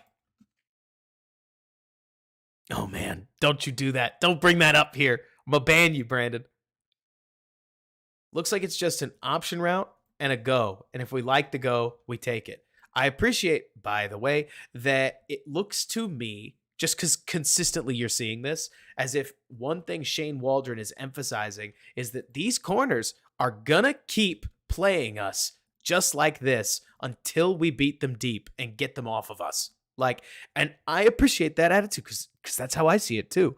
You have to get the defense to back off, right? And so we took one shot earlier. We take another shot now to lock it, and man, we smoke him. We really do too. I don't know what technique 27's trying to play, but Lockett hits him with an option release and then just leaves him behind. Good ball. Right along the sidelines. I think it can be so easy to forget, Donald, just how good the average NFL quarterback is. Like, Gino is, I keep drawing this, Gino is 13th. 13th in the NFL. Like, maybe you think he's 12th. Maybe you think he's 10th. But according to efficiency numbers, Gino is not top 8. And we're dropping dimes down the sidelines. Like we're not sending this into the stands. Also, we've been hit quite a few times, but we get a clean pocket, we stand right in there. Like the moment we get it clean, we take one look to the left to push the safety. Like I appreciate this too. We're going to push our eyes over here because that single high safety is going to move to account for it so that we can open up the big shot back to the right. Boom.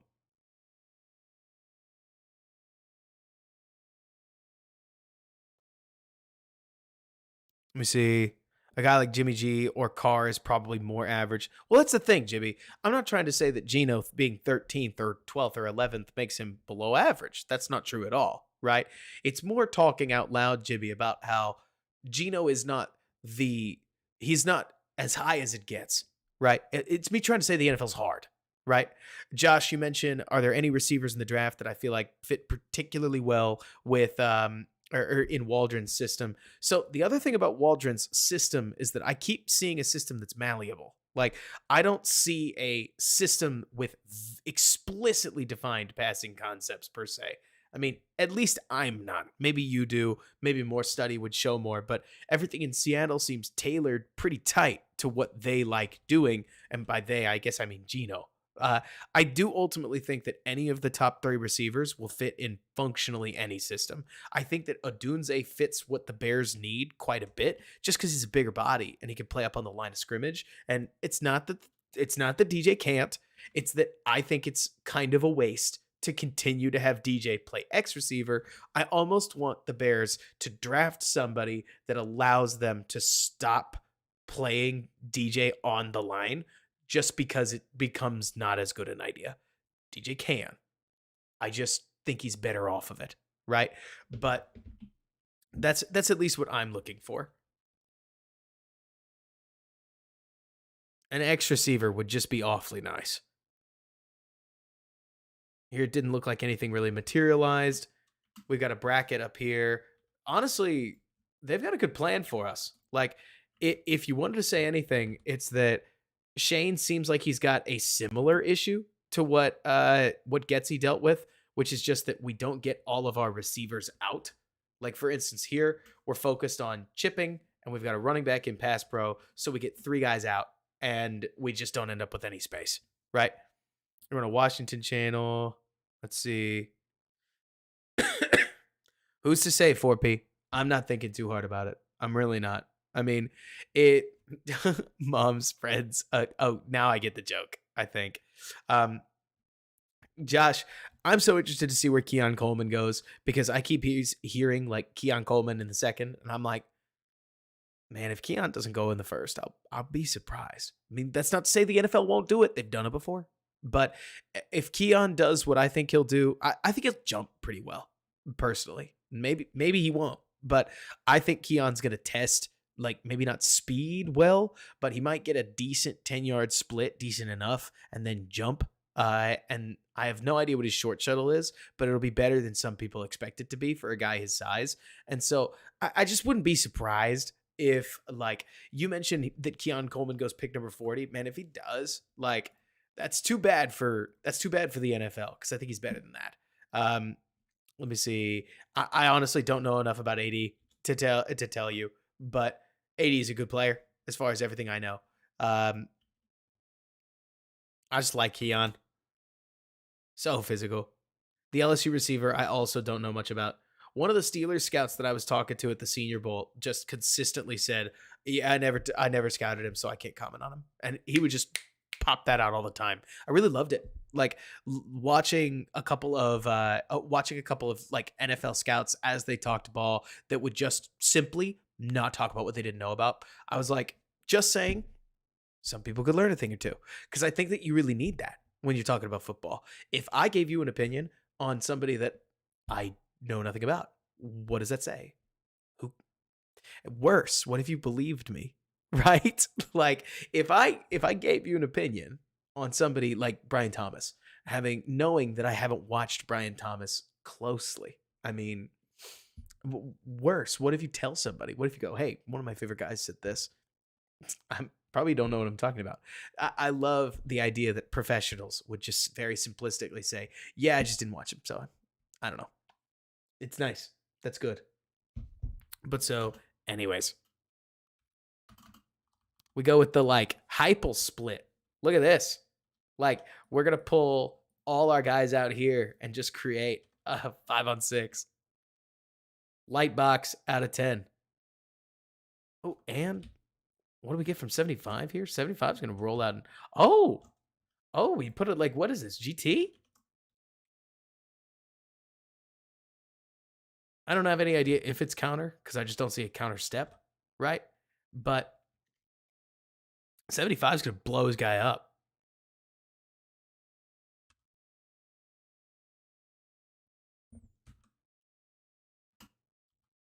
It's not counter, but I don't know what you'd call it otherwise. Just power, probably.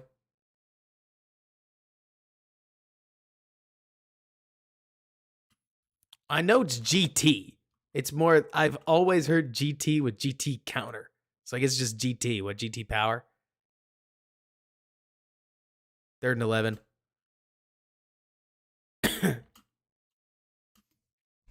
Looks like we're getting, it's hard to tell whether it's off man or something more like cover 3, but let's see here.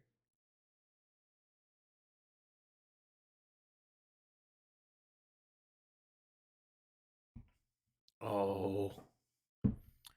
The Bengals linebackers are doing a great job. It's these like 57, for instance. Like 57 is going to race out to a passing landmark. Look at this. This is nice.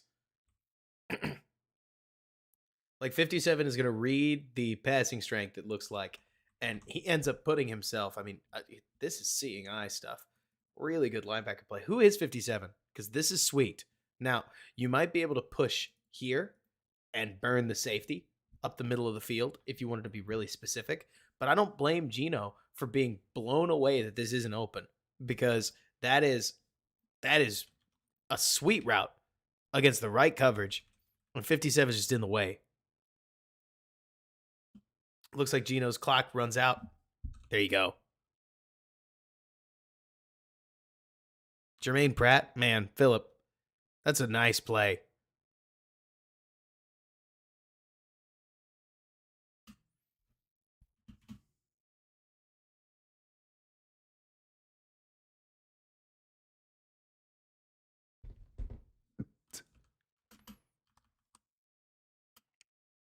What does 75 do?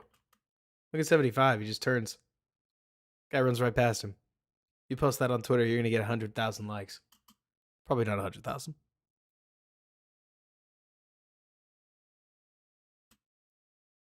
Yeah, I'm not thinking too hard about the Cliff Kingsbury thing.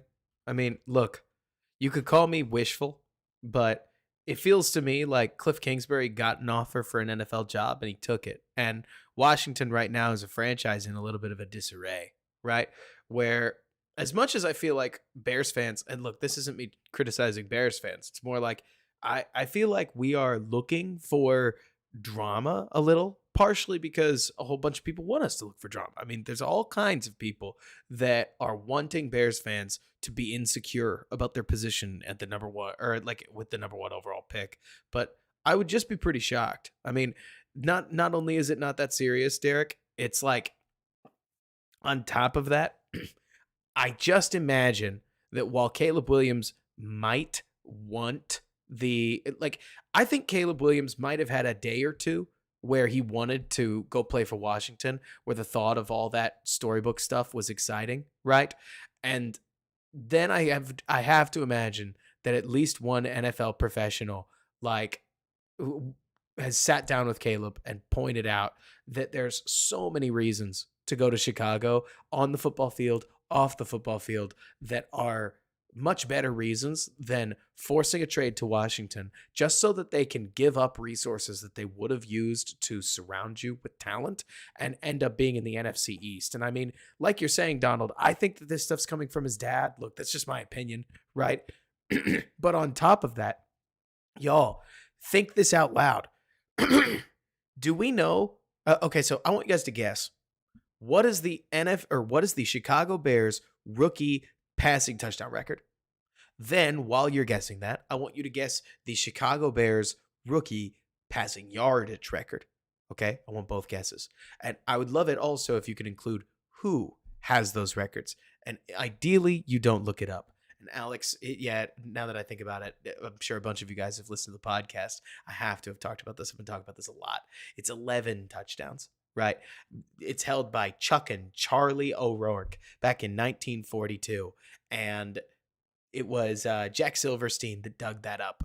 Mitch has the passing yardage record with 2250 yards. So if Caleb wanted to get tweets checked, or like if Caleb comes to Chicago, he's going to probably get like tweets from Rap about breaking Chicago records by October.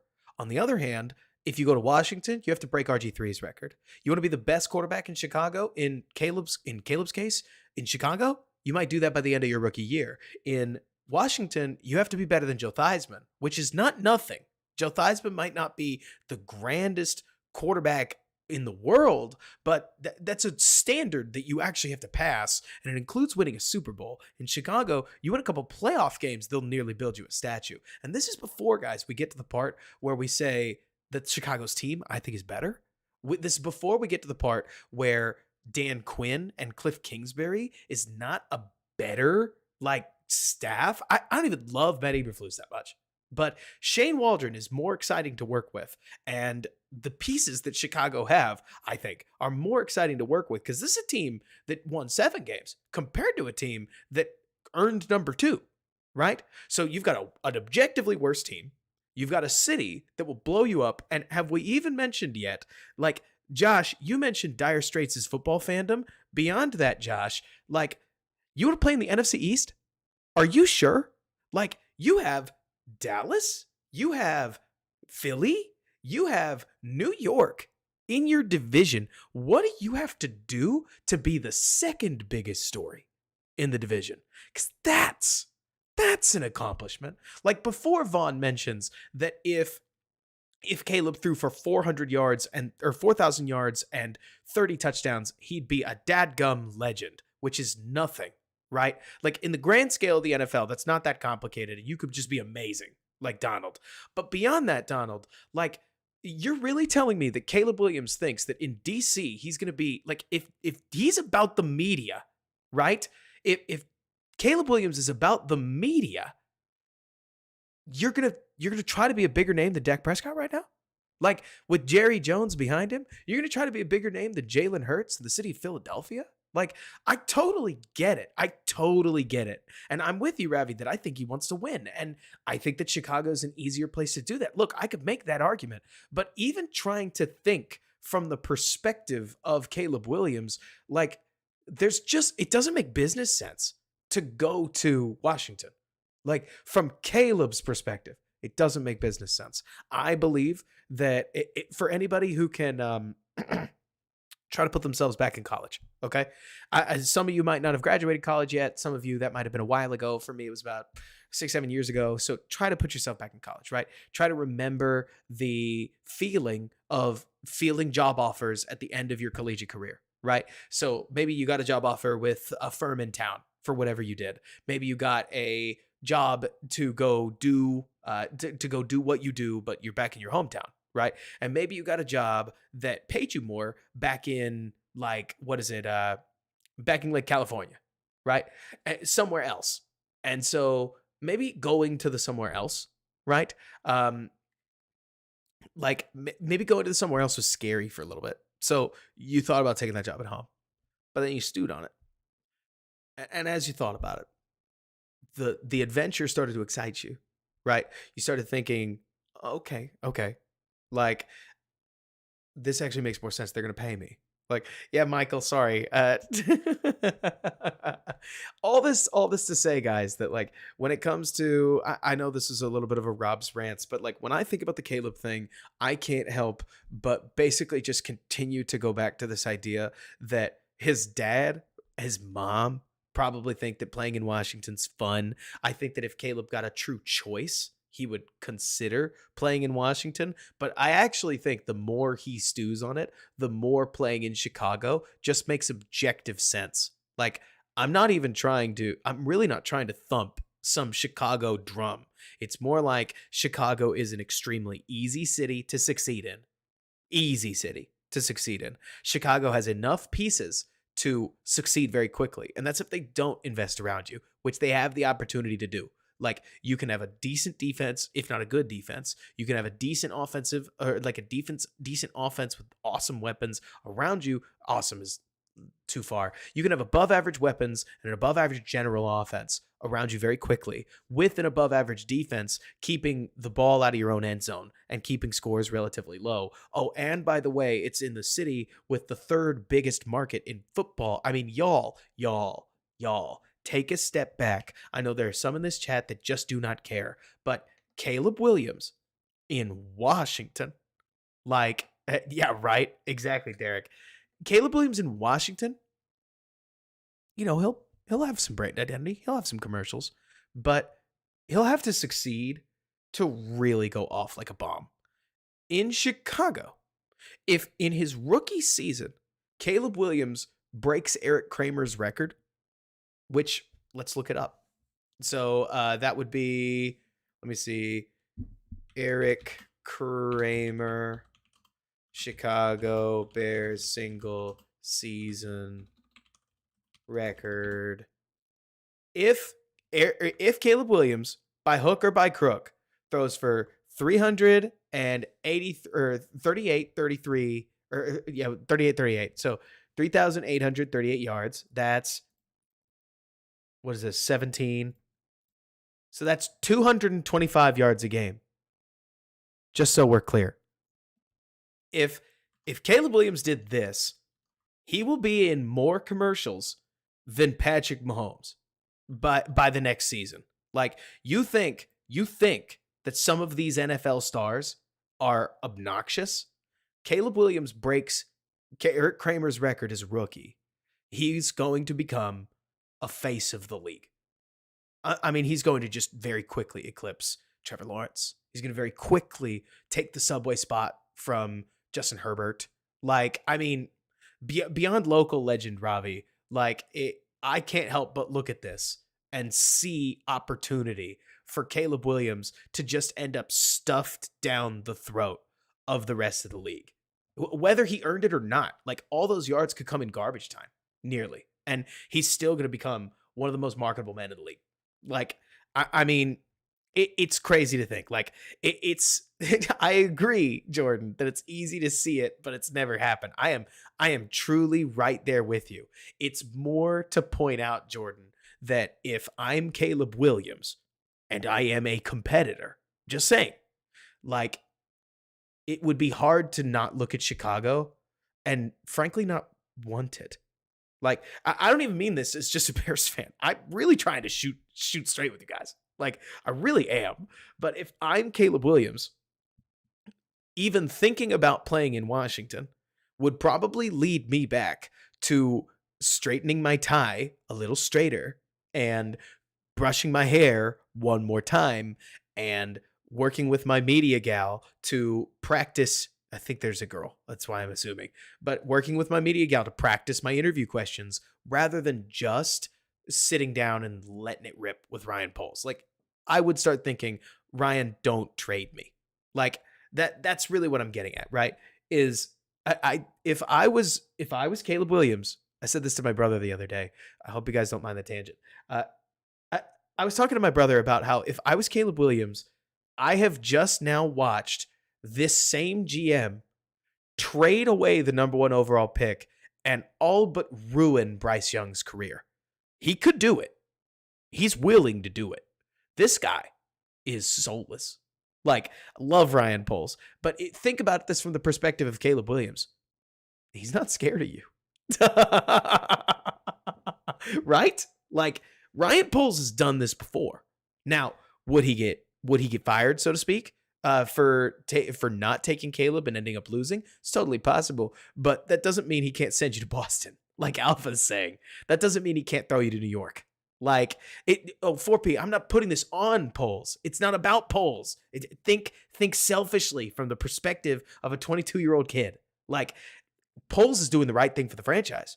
The Carolina Panthers are the ones who wanted to come up. I'm more saying 4P that in the world of leverage and negotiation, Ryan Poles is not somebody that I would want to play with at this point. Like, I would want to interview well because this guy would do it. Like, he would do it. Of all people, he would do it.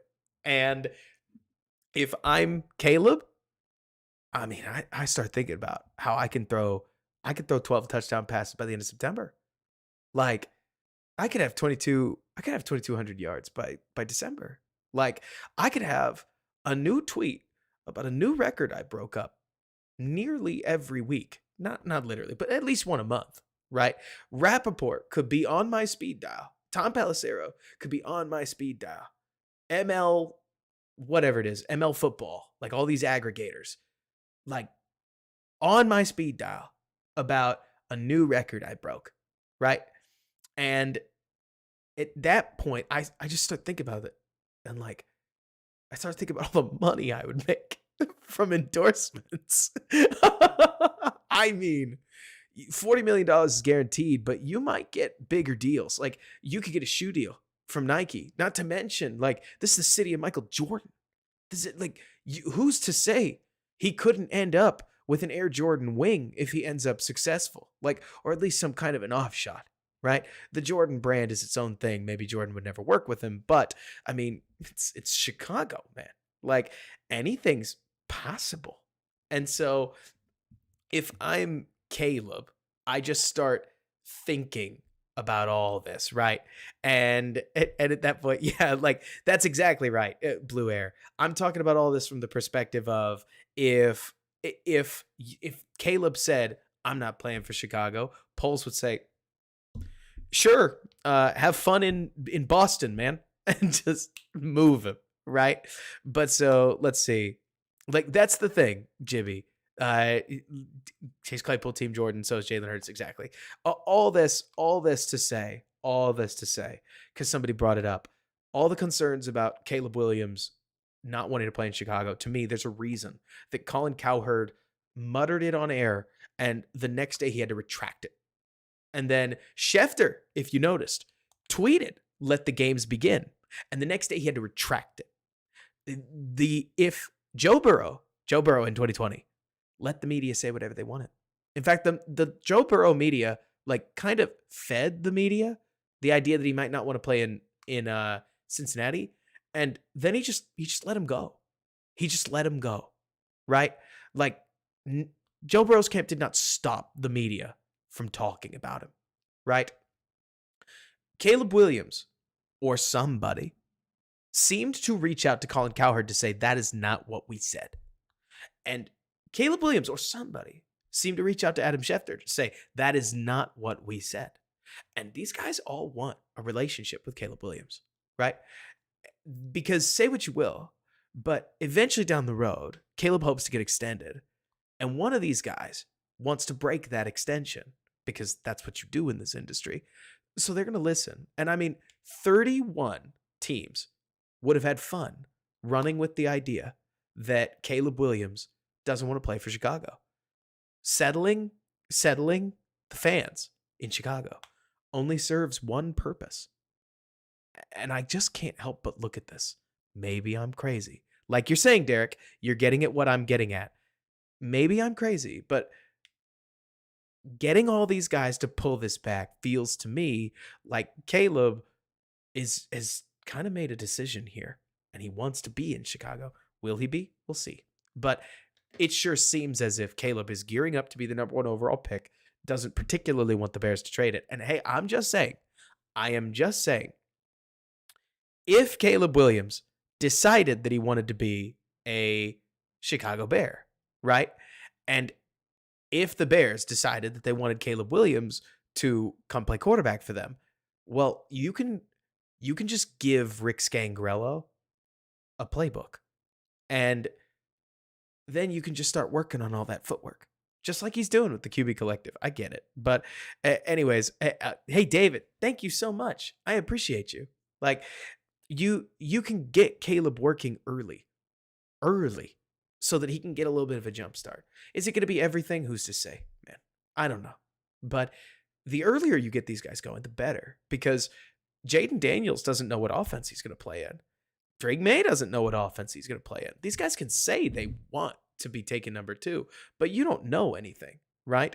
But Caleb Williams, if he and the Bears are in lockstep with each other, yeah, he could start working on the Bears offense as soon as March, as soon as April, early April, that is. Like, Donald, imagine if you got an extra 50 days to work on all the footwork, all the cadences, all the reads, or not the reads. You can't really work reads when you're on your own, right? But like I can't help looking at all this stuff and think, well, that's a leg up. Like, that's a big leg up. And you can do it without all of the stress and strain of having to just rep a bunch of combine stuff, unless you felt like it, right? But exactly, the Jags gave the playbooks out to, or what is it? The Jags gave playbooks to Zach Wilson and Trev. Exactly. You could just do that. Good point. For some reason, Derek, I thought it was, I thought that when you gave out the playbook, it was like confidential or something. But you probably do, Donald. You can do them differently timed, but that's not going to be great for Justin. Anyways, yeah, Nano, I'm sure they did. Those guys those guys work hard. This is not where you go to find more Ben Sinnott tape, unfortunately, Quentin. That's a different stream, but here you can get nice little play action checkdowns. Let's get some more film. Let's do this. We are truly not even halfway through one game because we've gone so deep on some of this stuff. I like the motion. Here we get a bunch. We're going to pull this across. Are we in man? We are. And we get, man, Kenneth Walker just keeps popping. What do we get? Outside zone? Yes. Outside zone with a cutback, 89 right here. Who's going to come back the other way? This is nice. I really like all the different cutback lanes that this offense seems to create. And man, he's just going to explode straight up the gut. I guess that's probably true, Sean. That makes a lot of sense. Prabat, nice. Ooh, Alpha, I didn't even think about it. Now I got to look.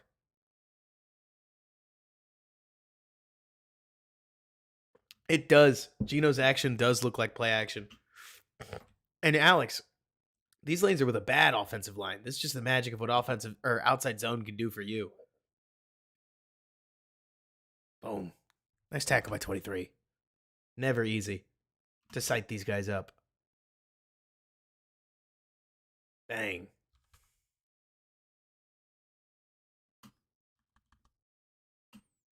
Let me see. What is this, first quarter? No, it's second quarter. We're driving.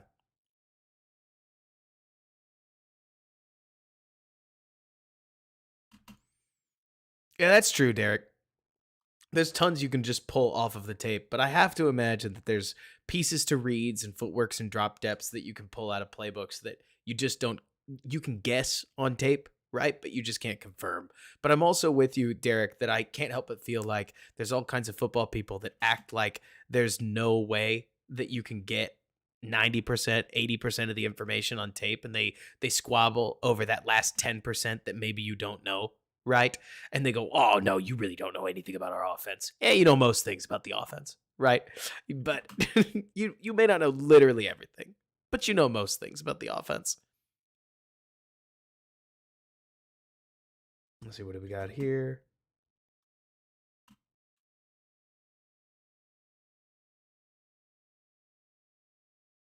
I have no idea what you call the concept, but it might just be power.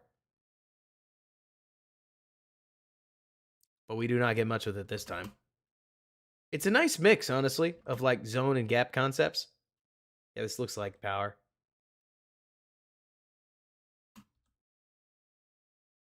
Tevin, when healthy, is nasty. We love a good Tevin Jenkins. What do we got? Mesh? Yes, we do. Seattle's center is a free agent, Arger. Man, look at that. Look at this tight pocket rip.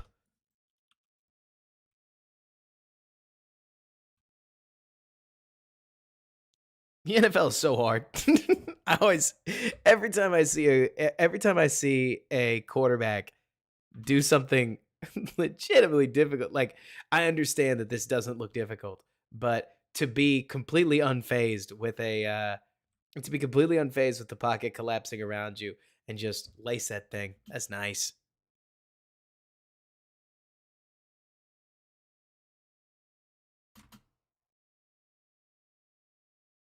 Boom. Most lines are weirdly inconsistent. Well, not most like that, Derek, but at least as I see it, oh, come on, get the ball to 87 or? Nah, it's okay. Good attempt. Oh, man, we got smoked. Look at this. This stunt.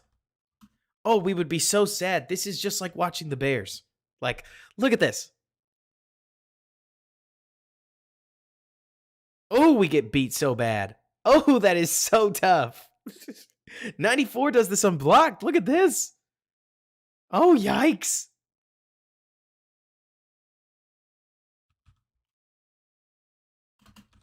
Tough look, man.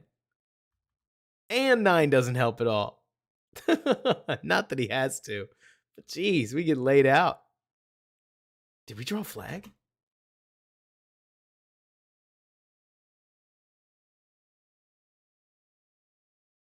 No.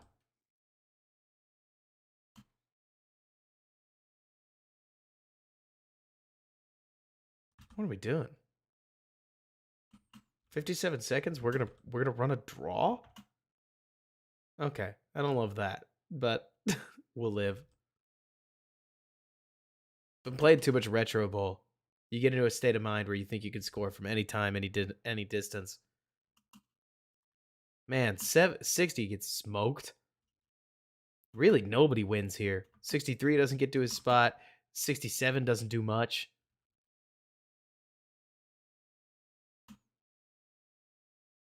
Right, Donald? Is this a 0? They about to 0 us? Yes. Oh! Almost threw a pick. Gino tried.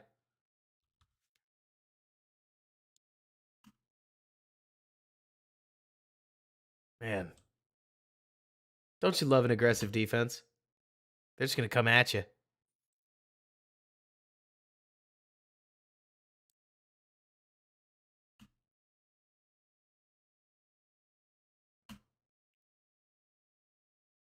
Yeah, I tend to agree with you, by the way, Derek, where I would just I would be so surprised at this point if Getsy and Fields were on good terms. Can they be? And nothing's ever impossible.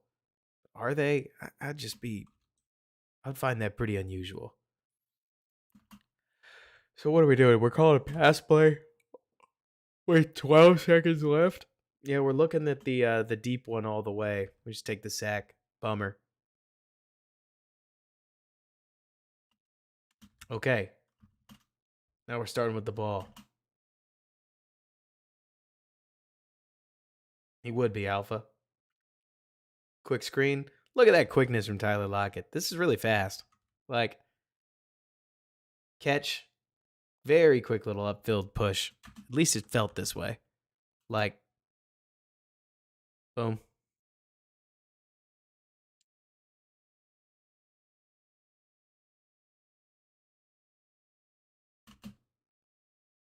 If Fields landed in Minnesota, that would be so strange, Evan. If I was Poles, they would have to pay me a lot for Minnesota to get him, just so that my fans didn't lose their mind on me. Like, I just don't think you can lose. Like, I don't think as Ryan Poles you can put yourself in position to let Justin Fields show up and beat you. Like, if you were going to send him to Minnesota, you got to be pretty sure he's not going to beat you. Okay, the DJ Moore moment.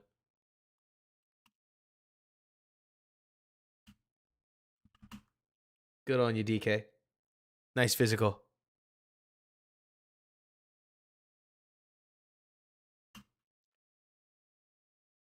Bang.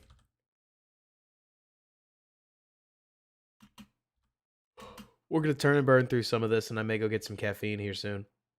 But I can't tell what I want to do, to be honest. How unhealthy do I want to be tonight? I guess it's kind of y'all's decision. Unhealthy as that probably is. I appreciate the formation diversity that we're getting.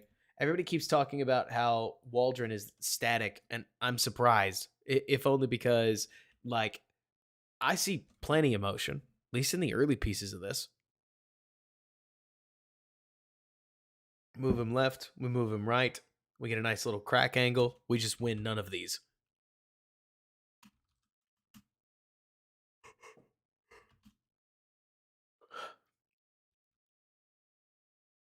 Don't get anything. Dr. Truth, those are the kind of stats that'll get you in trouble. Justin Jefferson is the problem. New Chase Daniel video. Was this nice little play action? Flood levels.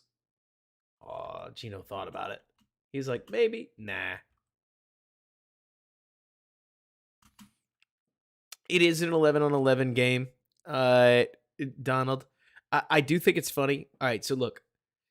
I understand that they played, what is this? They played the Panthers, and they played a bad Raiders team. It is pretty hilarious to me that Tyson Bagent went, what is it? Tyson Bagent basically went 4 for, ooh. Hang on.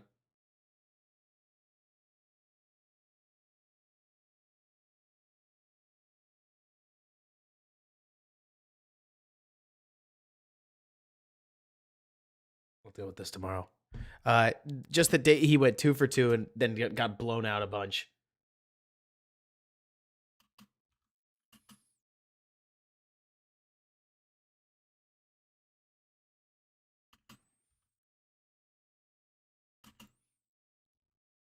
Okay, the run angles are nice here.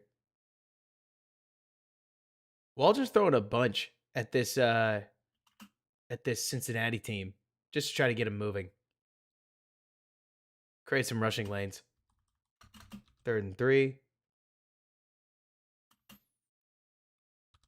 Did we false start or did we false started?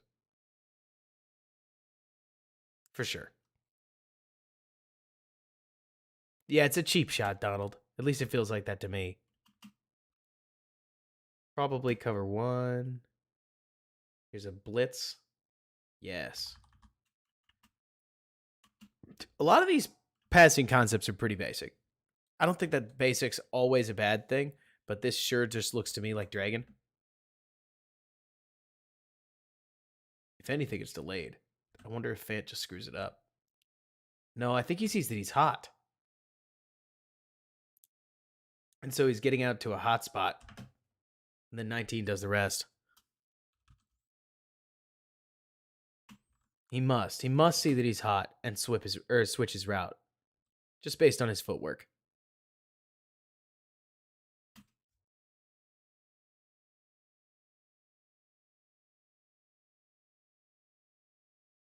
Dr. Truth, don't let it happen. It's a fun thought, but that ain't happening.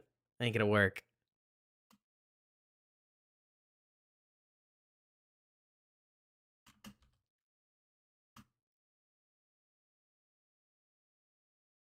Kempe did hook everybody up. It was sweet. Kempe's a god.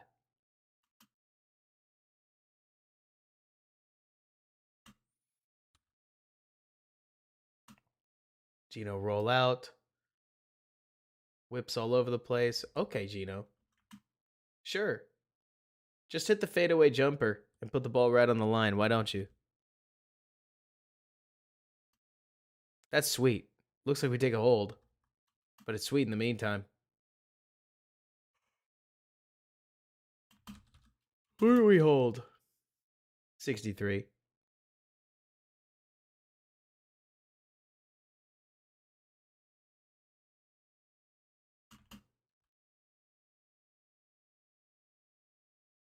Ooh!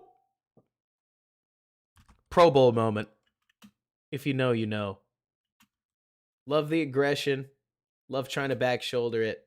We don't push it far enough. Whoops.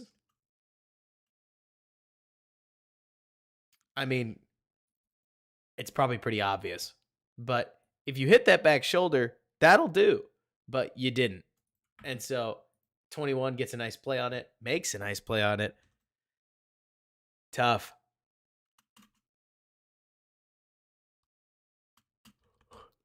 I like doing this from the kooky formation. I wonder what Shane calls it. Doubt I'm going to get a copy of this playbook anytime soon. But popping everybody out. They got us. Jordan, at this point at 9, I'm not trying to make some grandiose statement. I mean, I think at the end of the day, chances are Caleb's going to ask for a receiver, and the Bears are going to want it, right? Down a distance was 2nd and 18, by the way. But so I just have a feeling that the Bears are going to try to angle to get Caleb a receiving weapon, because I do think that the Bears intend to let whoever their rookie I do think that the Bears intend to get their rookie quarterback as much support as possible. And so I imagine that that'll be, I don't want to call it a deal, but that the Bears and the, oh my goodness, Kenneth. Wow. Snag. I do tend to think that the Bears and Caleb are basically going to collectively agree that an early wide receiver is the best the best way that they want to go forward. Yeah, I know you're thinking about edge, because you and everybody else are thinking, oh, well, you take a wide receiver in round 2, the best receiver that you can get, and you take an edge in the top because that's going to make your team better. Yeah, it might work, but I tend to think that with a rookie quarterback that they're going to just push all their chips in on weapons. I mean, not to mention free agency is going to come first, and I tend to think that that's what they're going to look for, at least a defensive line piece. That's just my opinion, though. I mean, could not happen that way. I certainly think that a first-round wide receiver and a second-round edge is less exciting than a first-round edge and a second-round wide receiver, but I don't think Caleb is going to, like, as the number 1 overall pick, while Caleb doesn't have much leverage, I wouldn't be surprised to see him throw whatever weight around he can get to at least get a first-round wide receiver, and even if that means trading down, or maybe JPJ or something like that, even if that means trading down and taking somebody in the 20s-ish. But that's my 2 cents.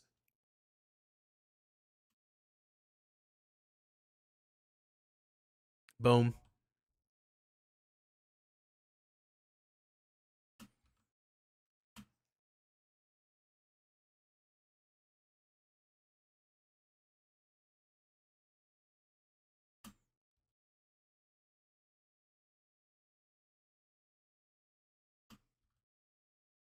Mix's QB2 is hilarious, in my opinion. I just don't think he's that good. I don't think he's that guy. I'd be surprised.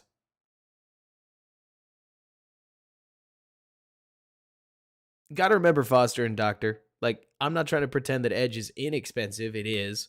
What do we got? Cover 1. Can we beat man coverage? DK says yes, we can, but we are out of bounds. No. But within that, it's like, you got to spend somewhere. You need a wide receiver too. And so are you going to draft one? Or are you going to, I don't know, edge? Because that's the other thing, Jibby. You mentioned that wide receivers are all over the draft. Don't get me wrong. Yes, they are. But you can't bet on them. Quarterbacks are all over the draft. Apparently, you can draft one in the 7th round. Does that mean you're gonna be able to reliably do it? No, right? Especially for different roles. And so they don't have to draft one at 9. To be honest with you guys, just so we're all on the same page, I don't think that drafting a wide receiver at 9 is optimal. I just think it is as sure a bet as you're gonna get that your wide receiver is at least pretty good, right? Like, you could sign T. Higgins. You could take Ladd McConkey. You could do all sorts of things to fix your wide receiver problem and get a solid second weapon. You just might not end up with a really good receiver room. And if I was the Bears, I would want to try to make myself as sure as possible. Oh, I would love Keon Coleman as a Bear. Like, to be honest with you, I would push it a lot harder if I thought the Bears didn't have to work to get there. I mean, Jordan, to put this another way, the same way that you tried to find ways, nice try to find ways for JJ McCarthy to make sense. Like, that's what I would have to do to get Keon Coleman in Chicago. But I just will believe the Bears do it when I see it. Like, there are plenty of second round receivers. There's a decent chance that we're going to do some draft streams and you're going to hear me talk of really positively. And I'm kind of just going to keep assuming that the Bears are going to take somebody like Adunze or Neighbors at 9 just because I expect it at this stage. Nice. Finally get him. Finally get him on the deeper ball, on the high-low. Boom. I mean, Jibby, I'm with you that I think he can make it work. I think that that's just the direction that the Bears are going to go. Like, that's the other piece to this, Jibby. I'm actually talking from the perspective of what I think will happen, less what I'm hoping or what I think would be best. Like I said earlier, I think if you could take a Dallas Turner type, like maybe you go with like like Latu or something like that. I think that would make a lot of sense. But and frankly, it would probably be exciting. Like you could get me really jazzed up over a defense like that. But also, if you went with wide receiver and then you went with something on offense, or not, no, sorry, if you went with quarterback and then you went with somebody on offense, whether that I can't get with Bowers. Like I'm really struggling with the Bowers at 9 part. But at least if you take a wide receiver that is really, really good, they're becoming harder and harder to draft up high. That doesn't mean that the ones later in the draft can't help you. They just help you in different ways. And so you try to get to the point where you've got basically 2 number ones, and then you've got a Bengals-esque system, which that'll do a lot for you with a rookie thing, or with a rookie.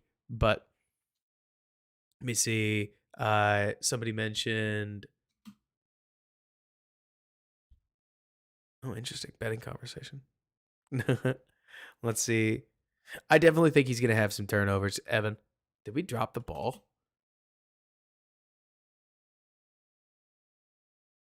Oh, gosh. No, we caught it. Erger, I would be stoked if they traded down from 9. I would have no issues with that. If they've got a dance partner to trade down from 9, good. And I would love it. Like going down from, so if they went from, let's say they drafted at 1 and then they went from, gosh, that's a terrible thing, 9 down to number 20, and they picked up number, what would that be, like 52 for their trouble or something like that. And then they also traded Justin Fields. So JF becomes, I don't know, let's say pick number, I have not thought about what this is. So 50 or something like that, right? But you get somewhere in that range, and then you've got number 75.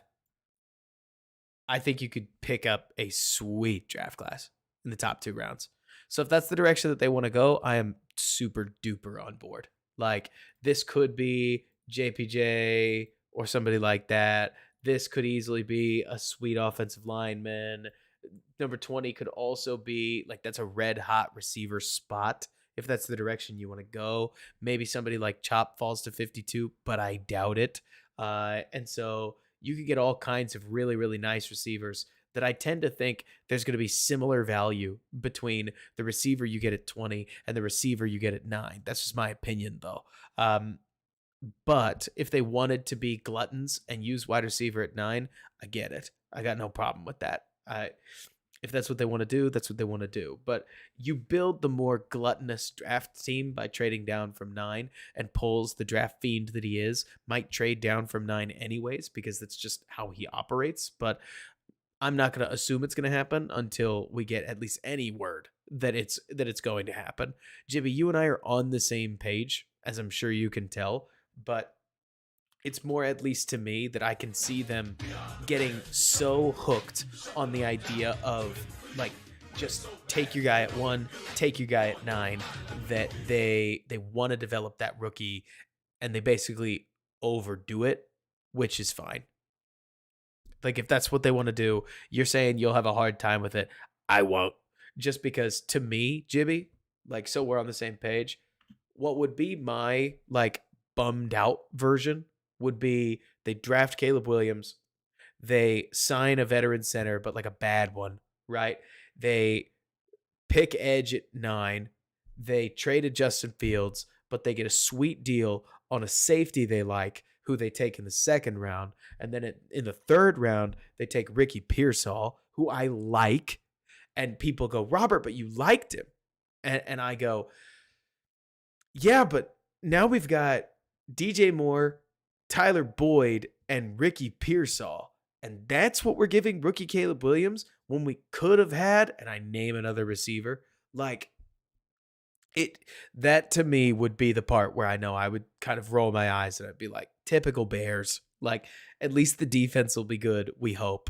And so that's the thing, Derek. I'm envisioning that you could absolutely like do it. And that's the thing, Jimmy. I get that it makes sense. It's just underwhelming to me because now you don't have a center in the pipeline.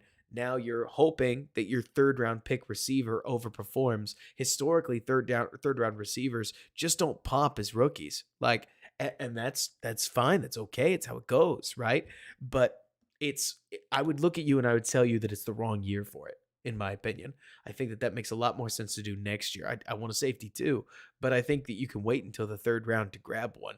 And not to mention, I think you need a little bit of interior help on the offensive line, especially if you're trying to keep a rookie that you expect to make rookie mistakes upright. And then a little higher in the draft, I don't think you have to get a first round wide receiver, but I think you're in position to do so and then have the receiver and Caleb hit their stride next year. But that's at least what I'm thinking. Yeah, Derek, if you get an irresponsible amount of draft capital up at the top, you gotta think about it. But if I had to guess, as they go through their evaluations, they're gonna have a favorite quarterback, and I hope they're guided by the philosophy that if you have a favorite quarterback, just take the favorite quarterback. Like, if you get to the point where you like one, take him.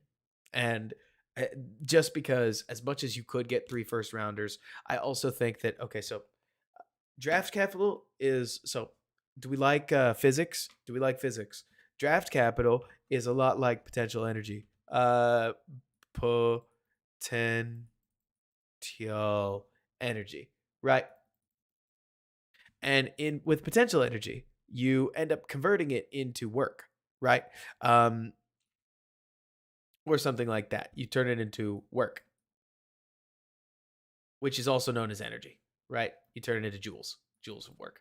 Uh, but so the problem is there's a conversion rate. I think everybody wants there to be a 1-to-1 potential to connect, or like potential to work, potential to kinetic energy, right? But there's always some energy lost to heat, just like in the real world, right? And so you'll lose some in translation. You rarely get all of the work that you had potential as or like as outputted work. And in the same way, I do think that we like to I do think we like to oversell what the draft capital could become. Like Chris, for instance, you mentioned it would be impossible to pass on a ridiculous trade offer from Washington. I think you could, because if they get the quarterback and you get a guy who's fine, and I mean, then what? Right? Even if they ruin him, who cares? Right? How does that help you? And so I can't help but look at the situation and just think out loud that there is a point where being a draft glutton almost betrays you if you don't if you really think that there's a difference between that quarterback and and the next one. But I don't know. I mean, we'll see. Like, because I'm not trying to by any means say that drafting Drake May or Jaden Daniels, I think Jaden Daniels is not good, just to be clear. Like, Jaden Daniels, the more that I dig into not just his tape, but also a friend of mine goes crazy with numbers. And he's pointed out that Jaden Daniels scrambles naturally from clean pockets, second only to Malik Willis. That Jaden Daniels gets more production out of scrambles than the majority of quarterbacks, et cetera, et cetera. I mean, he is a runner in the conventional sense. Donald's totally right. His numbers are amazing. He played with Brian Thomas and Malik Neighbors. Wouldn't you hope they would be? right? Like, I'm by no means trying to say that, I don't know, somebody's favorite player is the worst, but you got to remember that Jayden Daniels started for like 3 years, I think, before being considered an NFL prospect, and then he blew up and won the Heisman. Don't be too wooed by the 23-year-old that matured athletically and dominated LSU, or like dominated at LSU. That's a good thing. But these players that establish themselves, like, say what you will about Caleb or Drake, but the players that can establish themselves a year in advance and then live up to the billing, like, that's a big thing. And that's the thing, Donald. Joe Burrow, you could argue, was mismanaged because Joe Burrow didn't have 3 years of starting, right?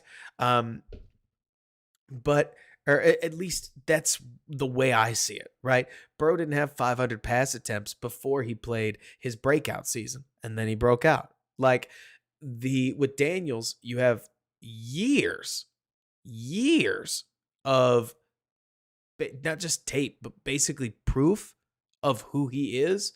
And then he transfers, right? Goes to LSU and looks amazing. And don't get me wrong, he looks like an amazing collegiate player. The NFL game's just a little different.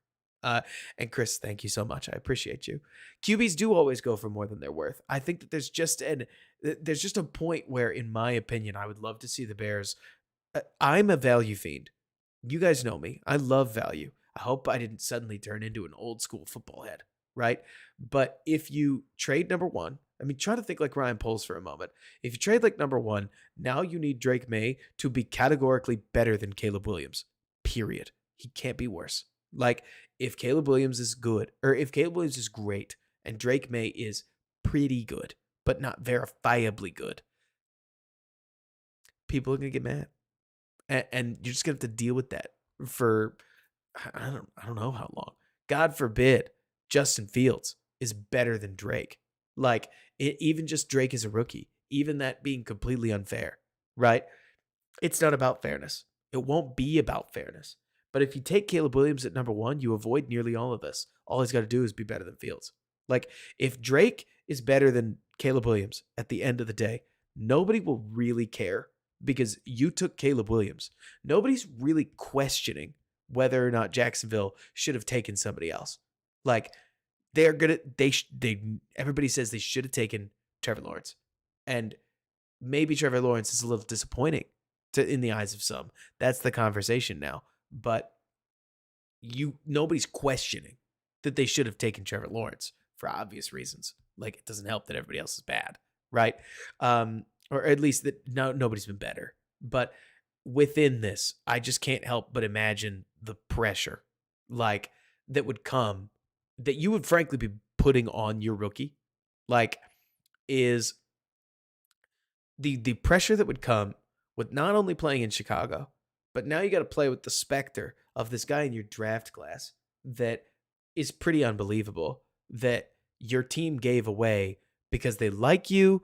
At least that's what they say publicly. Maybe they just didn't like the other guy. Who's going to really know? Like, to me, it feels like too much. I'm kind of with you, Donald, where I feel like past a certain point, we're second guessing the obvious, at least a little bit. Like, and that's the thing, Derek, right? You pick the wrong guy, everybody remembers it. Everybody remembers it. Like, for years there, Denver kept catching strays about not picking Fields. Like, you don't pick the right quarterback, everybody loses their minds. Unless you take the bona fide number one guy who was hailed as generational for a hot second there. Like, we'll see. And that's the thing, Ejibby. I'm totally down with value at number 9. I think it might even happen. But I would understand if I don't think Caleb Williams is going to be the GM of the Chicago Bears at all. But I would understand if, as a number 1 overall pick, he'd be like, can you take a wide receiver for me? And the Bears might be like, yeah, sure. That's all. Like, we'll see. He was, Jake.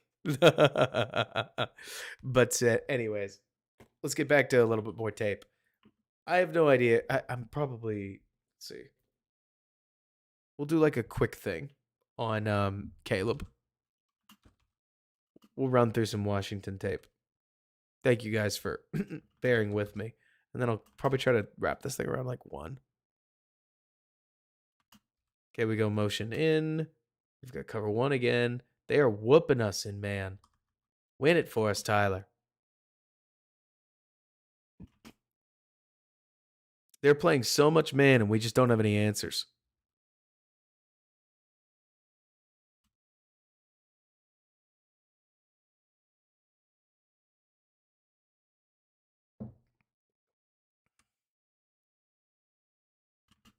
That's the thing, Derek. Like, they did do this, right? We're on the same page where, let me see, you basically are mentioning exactly what I'm saying, where it's like, Poles said, hey, we're going to get you a receiver in the 3rd. Who do you like?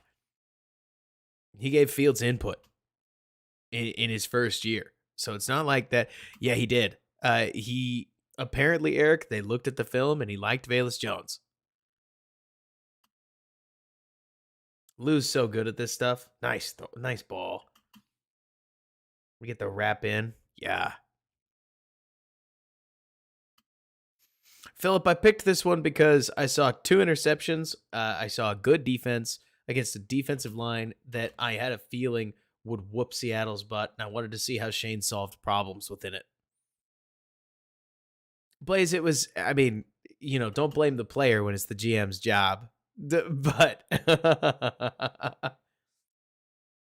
oh man, that is some beautiful coverage.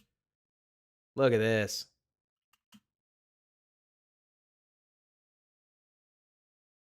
They're definitely beating the pass game. I can understand why Shane wanted to get everything like moving in the run game, because in coverage, they got some dudes.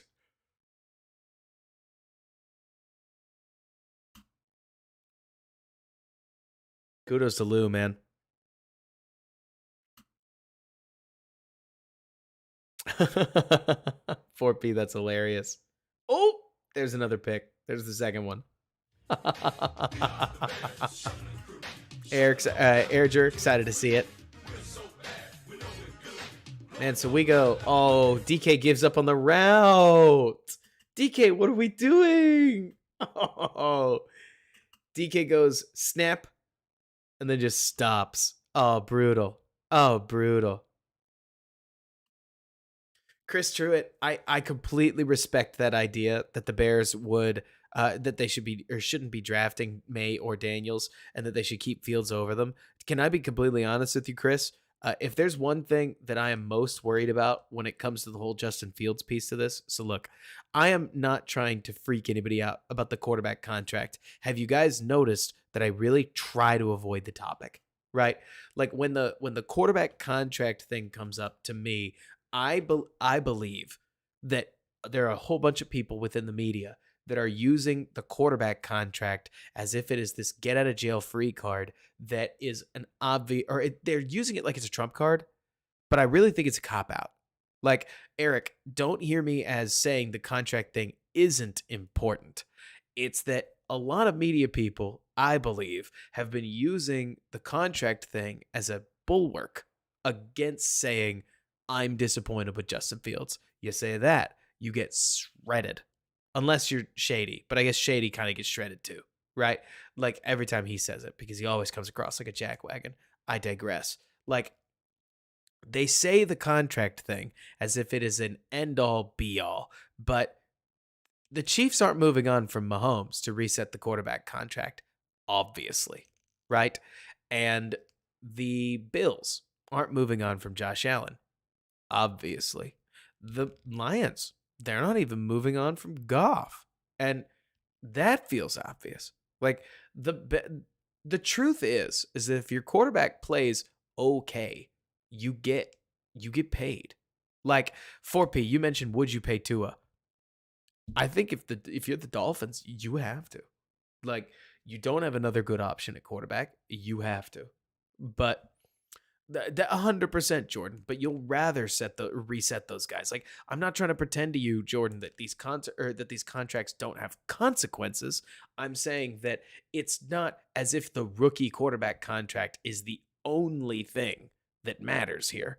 It's that you need a good quarterback. And in lieu of a good quarterback, you need a like if you need well, yeah, Chris, you would dump Tua for Williams in a heartbeat, but you don't have Tua, right? Like or you don't have Williams if you're the Dolphins. You have Tua. Tua's what you got. But so yeah, you get either you want a good quarterback or you want a cheap quarterback as best you can get. And Chris, I think it was Chris that you mentioned this. What scares me about Fields is that I believe that if you traded down, that the Bears could build a team so good it would be hard for Fields to not make the playoffs. And if Fields made the playoffs, I think he's getting extended. And if he's getting extended, I don't think he's getting extended for Daniel Jones money. I don't know if he'd reset the market. I doubt he would reset the market, but I don't think Fields would take a discount, especially if he was a playoff quarterback. And he'd have a fifth-year option, which I understand that the Bears could push to try to get him on, but chances are you'd at that point nearly lock yourself into extending him. And so you just bite the bullet and do it, right? And like you're mentioning, would have so much leverage as well after passing. He would, Jake. And so if he, like, you'd have a billion firsts, Chris. But my problem is that, so Chris, we might be misunderstanding each other because to me, I think that Fields is not going to get any better than the 16th best quarterback in the NFL. And that's best case scenario. Like, I think it's more realistic that he's going to hover between 17th and 20th best for the most part. And so while you have a billion first round picks, and it's worth mentioning, you actually might struggle to keep some of those first round picks under contract because a first round pick is like not that cheap. Like a second round pick is $3 million. A first round pick is like 6. It's like 8 in some cases. And so you actually may need to pass on free agents just so that you can sign the draft classes that you're getting at that point. Good problem to have. First round players are good players. This is good, right? But like you're saying, Finley, you can't lowball him at that point. He's just not going to do it. And at that point, I'm more talking out loud, Chris, about the idea of I can't help thinking that the trade down scenario, you probably still need to get a quarterback. I think Fields is the best option that isn't Drake May and Caleb Williams. So I would rather have Fields for sure than like Bo Nix or Michael Penix, because for better or for worse, nobody's going to take those quarterbacks and not commit to them for 2 years. And at that point, you've burned out the Bears window. Like, you kind of need decent quarterback play within the next 2 years to extend this thing. People are going to get fired if you draft Bo Nix and he's your franchise savior. It's going to be bad. And then let me see, man, Evan, if that happened, that would just be wild. Good for Fields at that stage. Like, I really mean that. I think it is so important for me, who's often been a critical voice, blunt, but critical voice about Fields, to be able to truly celebrate him if he went somewhere else. What if we end up with number one 4 years in a row? Chris, if that happened, it would be sports legend. It would be something so unbelievable. It's already a lightning strikes twice moment that the Bears ended up with number one twice. I mean, because that's the other thing, Chris, where you're hearing me plan, like what you're hearing me plan around is the realistic idea that the Bears are not going to draft above 7th for the next, we hope, 5 years.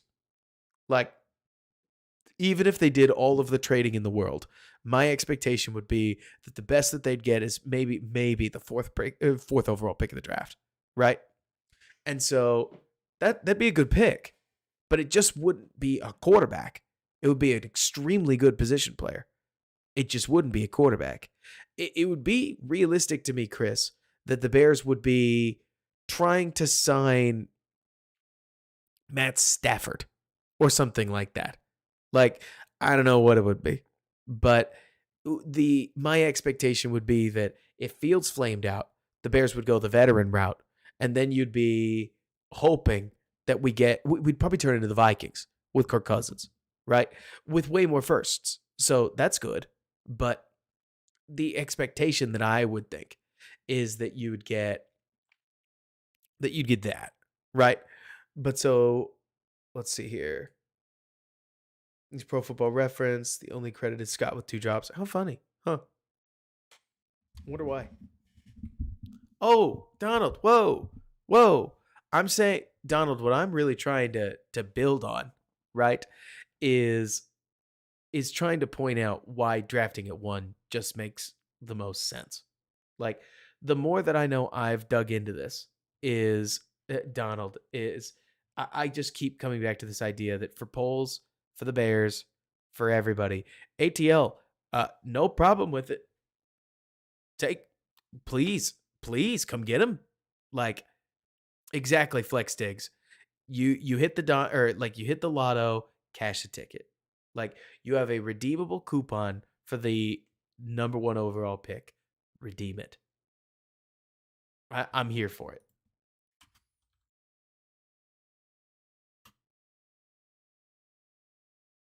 Back-footed ball, a little over. It would be, Derek. It would be awesome. And that's the thing, Evan. I mean, there's a bunch of stuff with Geno where, like, hey, I would love to tell you that I watched a bunch of Geno all 22. I didn't. Like, I couldn't tell you what Geno looked like back when he was in New York. But I think if you gave Fields, oh gosh, I think if you gave Fields 5 years in the league, he'll get a lot better. We just can't give Fields 5 years in the league next year, right? That's at least what I'm seeing. I think Fields can absolutely get better. I hope he gets better. But it's just not going to change for now. Is at least what I think. Let me see. A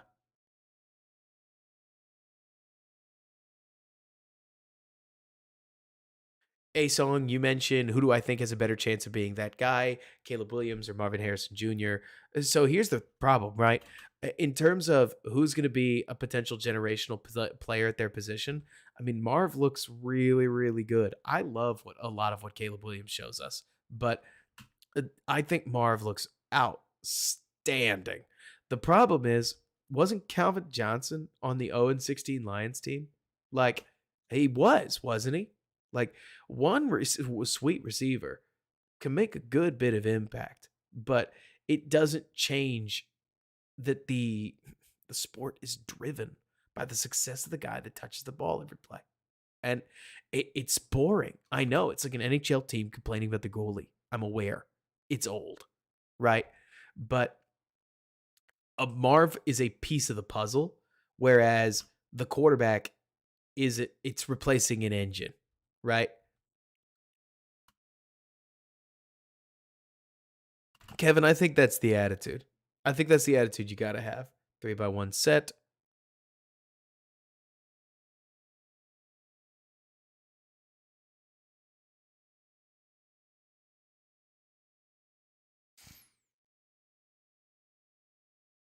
Let's see. What happened here? We just get smoked on the offensive line? Yeah, we do. Gino doesn't see 84 because he's already running from pressure. I mean, literally, nearly running from his life. That's wild.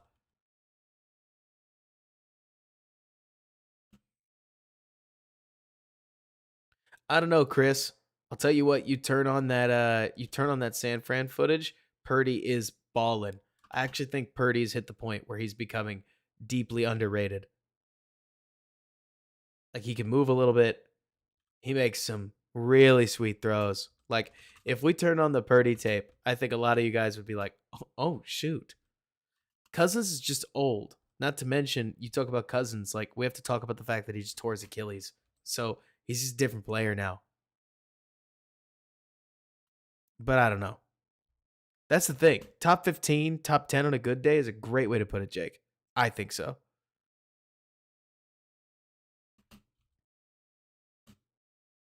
I got you, Chris. Here we go. Empty. Looks like man again. They're manning us up. Come on, drop it. There you go.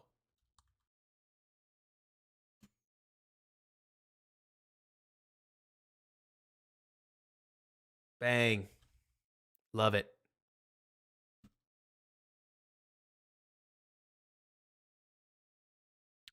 Butthead, what are you thinking?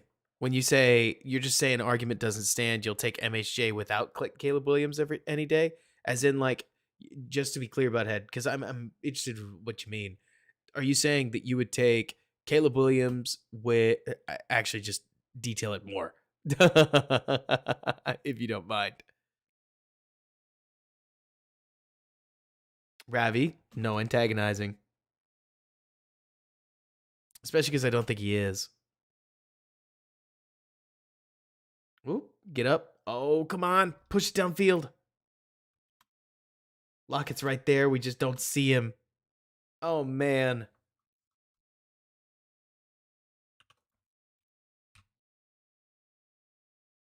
Maybe he thinks about the safety. Maybe he thinks about running the ball. Oh, yeah. I mean, he ends up with Stafford and they end up boss. Like, let's see. Maybe Jesse. I mean, that's totally possible. But it's also worth pointing out that at least the offense that I'm watching, Jesse, they use a lot of tight ends, but they don't throw to a lot of tight ends. They throw to their receivers for the most part. Donald, I can't help but think that Ridley is a little more of a name than we think he is, but it would be sick, and I would be down.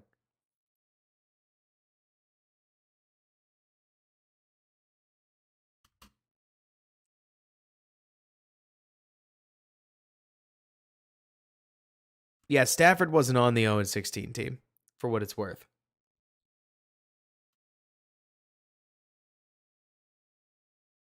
Ridley is getting up there.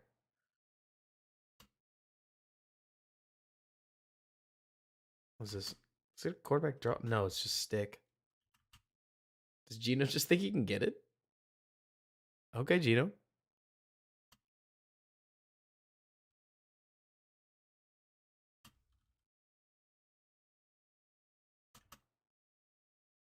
No worries, butthead. They had really poor quarterbacks on the 0-16 team, and then Stafford showed up, and then they became a team that still didn't win much. So even quarterback and receiver does not automatically mean you're gonna win.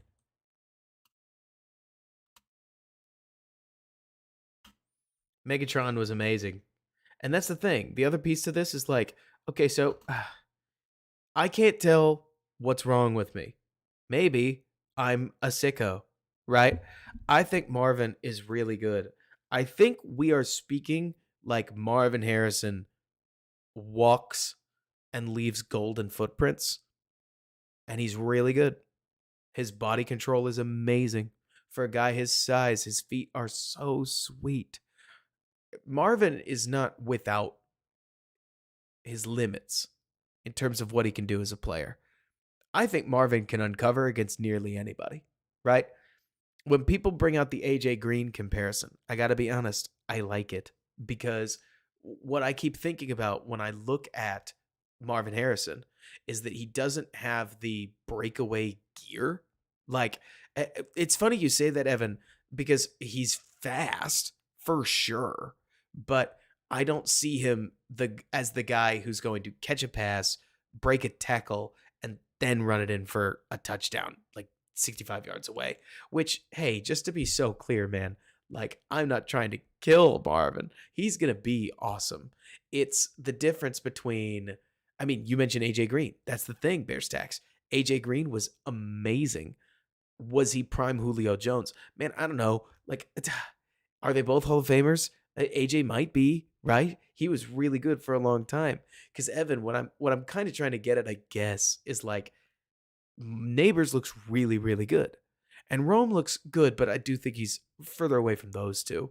But more just this question I know I keep asking of, are we deifying Marvin because we want him to be like that good, right? And he's really going to be very, very, very, very, very, very good. Maybe Marvin's on the level of Caleb in terms of in terms of prospects. I mean, to say that Marvin has no weaknesses, or I don't know. That's the thing. He doesn't have any weaknesses. He has a bunch of strengths. He is an awesome, awesome player. But he's not, I don't know. I just don't think he's like the number one overall pick. I guess. Really, I think that's all it comes down to is he's an outstanding positional player that plays wide receiver.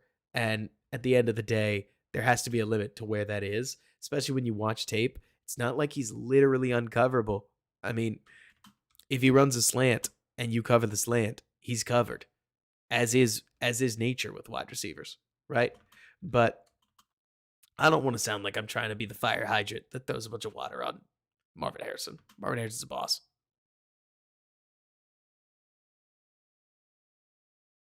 Boom.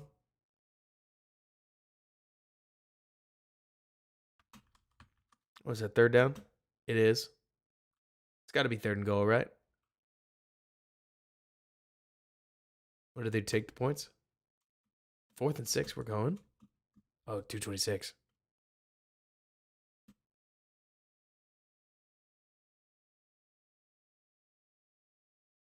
Oh, no. It does feel like the Seahawks receivers are trying to do a little too much in some cases. Not that the receivers are at fault, but passing concept wise, I'd have to do more research at a time that isn't, I don't know, 11:40. To be completely real with you guys, like there's definitely a piece of me that is just exhausted. And so my analysis is going to fade a little bit if you guys don't mind. Not because I don't know. Let's crank out some tape cuz we can. But and the O-line gets smoked and the Ravi we're going to, but like let's see. It looks like it's an option route that's got like a whip element on it with this, and then you've got a cross cutter. The concept itself isn't bad, you know, but we got to throw the ball and we lose up front a lot. This guard gets smoked. Tackle gets smoked. Like smoked.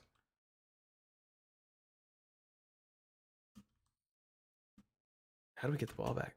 Okay, we burn a bunch of timeouts. 13-17. Big drive. Quick completion over the middle.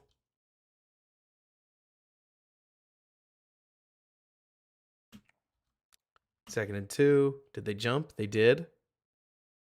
Will the play dead?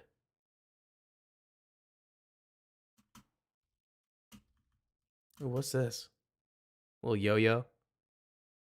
They don't move. Feeling zone. Probably cover 2. No, it's a... Oh, come on. Come on. Yeah. Split him. Looks like it's 8 or something similar. Like, this feels to me very cover 4 on this side with cover 2 over here.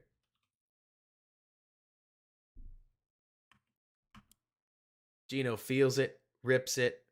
Pretty. Yeah, probably, Philip.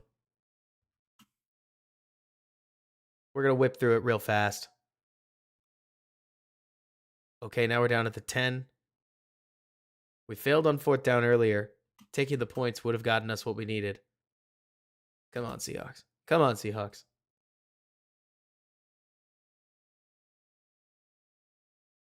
Oh, no. What happened? Gino says, yeah, I can fit that in there. No.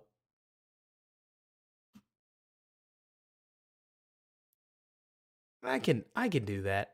Break up.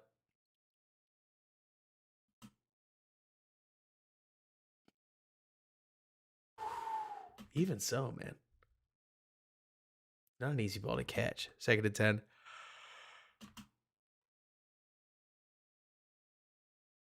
Run doesn't get much. What do they do? Call a timeout? No. 41 seconds. Okay, check, check, check. Whoa. It's going to pull the DB up. 3-by-1 set on the left. Flip the back. Probably thinking blitz. Here it comes. Ooh. You know, it's so funny, Donald, because I've seen red zone problems get hung on Waldron, but I can't help thinking that in the red zone where space is tight and you're about to get blitzed like crazy, like I'm sure there are some scheme problems, but also you know that they're expecting some over that you can drive on, and then you're just gonna bust this guy up, right? Like that defender is going to kill him. And then this defender over here is thinking fade the whole way. And then this defender is probably trying to set to drive on something over here. Just if I had to guess, like just based on the formation, say what you will, there is a point where you need to be able to block something. Now, that's not an excuse. It's the same problem that we've seen with Justin Fields. So I get that it kind of needs, like, you don't want it to go all the way both ways, but especially dropping these guys off. Like, you need more misdirection, but you also need execution. And at this point, it's funny because Gino probably could step up in this pocket, but I don't blame him. He's gotten toasted so many times from these pockets in particular that he's just going to float the ball up to Metcalf and hope it works. Doesn't land. 4th and 10. 4th and 7, I should say.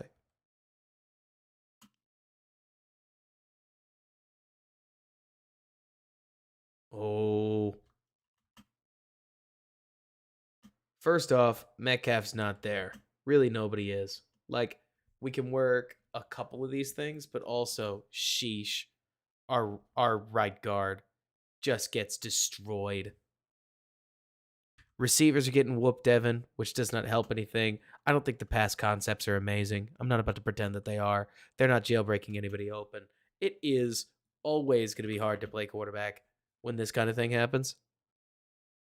Like, you want to talk about ending a game, you take a double L. Holy Lord. Like, look at this. Specifically focus on these two. It's just a stunt. But oh my word. We get 2 free rushers. Like, passer, boy, you got to be able to pass protect. At least a little. Now, it's the league. So you're definitely not going to get great pass protection all the time. Irony, of course, being there is some hilarious irony into the idea that they went for 4th and 6 and then they ended up needing the points because 2 field goals would have won them the game, but they don't get it. Bummer. And I'm with you, Donald. I think Getsy used Fields' leg threat pretty well, which good for him. Maybe you're going to do some of that with Caleb. I think you could try, but we'll see. Let's pop through this game. I've watched bits and pieces of it. All right, so now we are going to, what is this? NFL stream. Now discussing.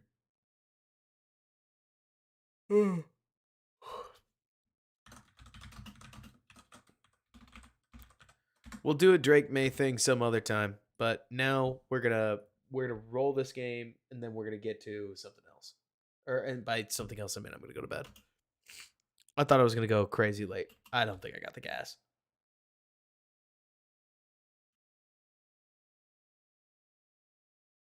Just a basic quick throw. Sure. I'm not gonna think too hard. Thank you, Butthead. I'm not gonna think too hard about what the defenses are doing, but I'll do my best. It looks like man. Sure.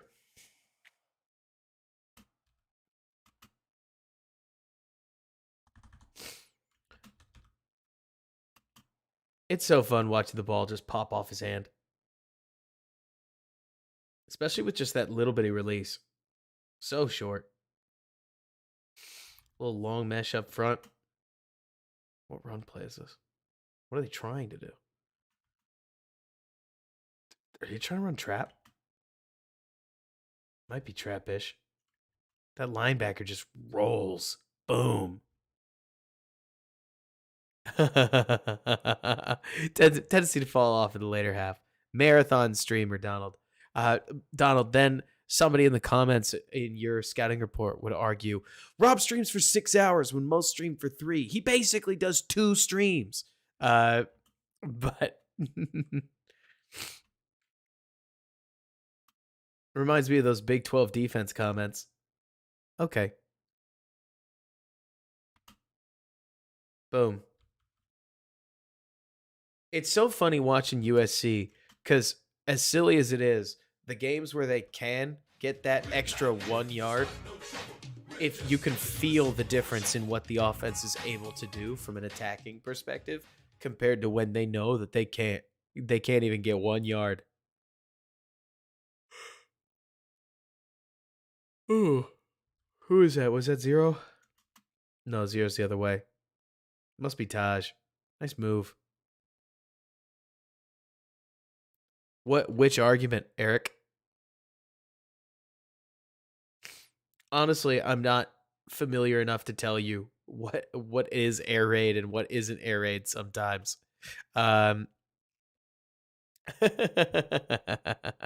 Sorry, Chris. Man, sets up, just whips it out there. I love that stuff.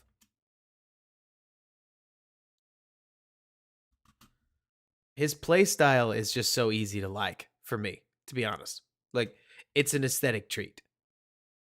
I find him very fun to watch, and I really work to not make just crazy excuses for what goes wrong, because I'm sure there's some stuff that goes wrong, but plenty of it doesn't bother me. Like, this is nice, where we get to the back of our drop. I have no idea whether we think we can hit this window. I'm sure if we threw with sicko anticipation, we'd probably be able to just beam this thing. But with a defender jumping it, we easily could have just thrown a pick. But like you're kind of getting at, Donald, you ultimately you basically make one read. No worries. It's Ravi. It is always. Got to remember, other channels, yeah, there are going to be all kinds of arguments in the comments. I hope this is a comment section where we can all get along, even if we disagree on different things. Maybe we all end up agreeing, but I hope that we can get along even when we disagree. At least that's what I hope. And yeah, Eric, so Eric's talking about air raid quarterbacks and how air raid quarterbacks run like a bunch of mirrored concepts, and they run a bunch of basically like one read things. You make a pre-snap check and you check to something and you go with that. Look, in my opinion, right? And this is all going to be different people's opinions, but I see Caleb bouncing between where receivers are all the time. I think he has the capacity, Eric, to make reads. I also think that a lot of these collegiate offenses are built. So the joke I always made when I watched Fields is that Ohio State was built to beat Michigan State, right? Where, yes, of course, they would tell you that offense was geared to beat Michigan, but they play Rutgers and Northwestern, and not trying to hate on Northwestern, but I think we get it, right? They play Nebraska, they play Michigan State, they play Iowa, they play enough of these, like, yeah, Oregon, like plenty of these other programs that are really, really solid, but or not Oregon, like it built to be Clemson in a sense 4P, but the week to week opponent that these guys practice against is just not that good, especially when you're at a higher end program. I think it's part of why, as a matter of fact, most of the good quarterbacks that we see generally come from programs that are a bit under geared, because I believe that a really good quarterback is somebody who has spent time having to deal with all the situations that come from the opponent outmatching you. Like, and that's the thing. Neither is Pac 12. Pac 12, actually, I thought Evan was really good this year. I mean, now granted, maybe I'm biased, but every time I turn on one of these tapes, like not the Caleb tapes per se, but just like looking at the, or like watching the different good teams within the Pac 12, they're throwing down on each other. And Philip, exactly. Stroud may be an exception. You could even say Joe Burrow fits into that exception area. I mean, Philip, I thought Stroud's tape was good. Like his throwing motion was pure, but he let his offense do a lot of work for him until they played Georgia.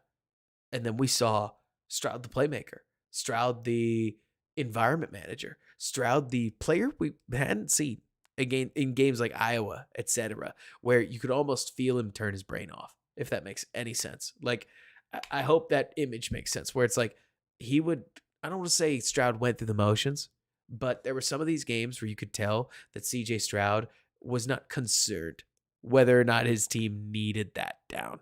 Whereas with Georgia, he took more risks. A lot of those risks paid off, and a lot of those plays were the kinds of things that we saw at the NFL level. Like within Caleb, within the air raid stuff, because it's funny, Drake May is an air raid quarterback too, if you ask me. A lot of this is just a fact of, or it's like a symptom of colleges trying to speed up teaching and speed up coaching and quickly get to the right look, and thinking that at the end of the day, if you just take a look at this defense right here and we make the right check, we should have a quick read that keeps us playing on time, and then we get what we want. And with Caleb, that one read then gets you to the part where you play out of structure. When you play out of structure, you look amazing because you're good at it, and it gets you to more of what you want. Whereas Eric, I would imagine that Caleb is going to get to a few more 1-2 reads, especially when you take a look at plays like, I did come prepared for this.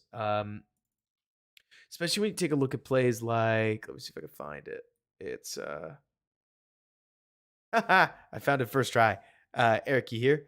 This kind of play is what makes me excited about Caleb going forward. We take a look at the slant over here. We don't like it. So we move on to the play right here. I can't tell if he checks the curl or specifically wants the wrap over the top, but he sees the wrap over the top and zoom. Does it help that the guy is like wide open? Of course it does. Like, to quote JT, who actually said this just the other day. But it's funny because I was putting together like a reel on this game right as JT did. And while I think he is one tick behind, he is one tick behind and also aggressive enough to throw it anyways. Like, at the NFL level, we would hope to see Caleb see it and then have the ball out maybe just a hair sooner. But I'm also going frame by frame. And this is a college kid, right? So does he need to speed up? If I'm being nitpicky, maybe a little. But can he do it? Will he try? Right? Yes. And that's very different than no. But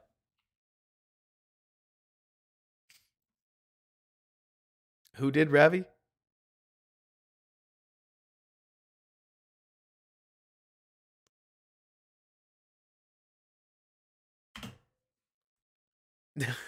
Of course he did.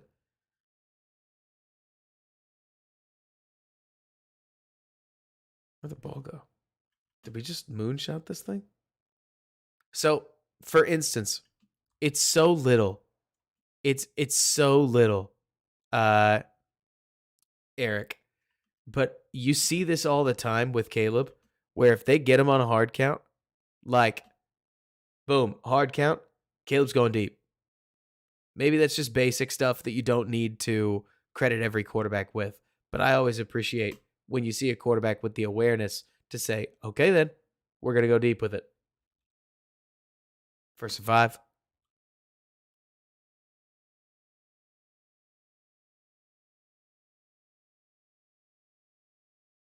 Oh, we going to get it? Oh, we miss. Too bad. So at least what I see, if there is one thing about Caleb that's just worth discussing, he's accurate, but he's not a dead eye. But I don't think you're going to mind. Partially because I think that some of his footwork stuff, here he's got a great base. Like, I guess this one isn't the issue, but he doesn't follow through, right?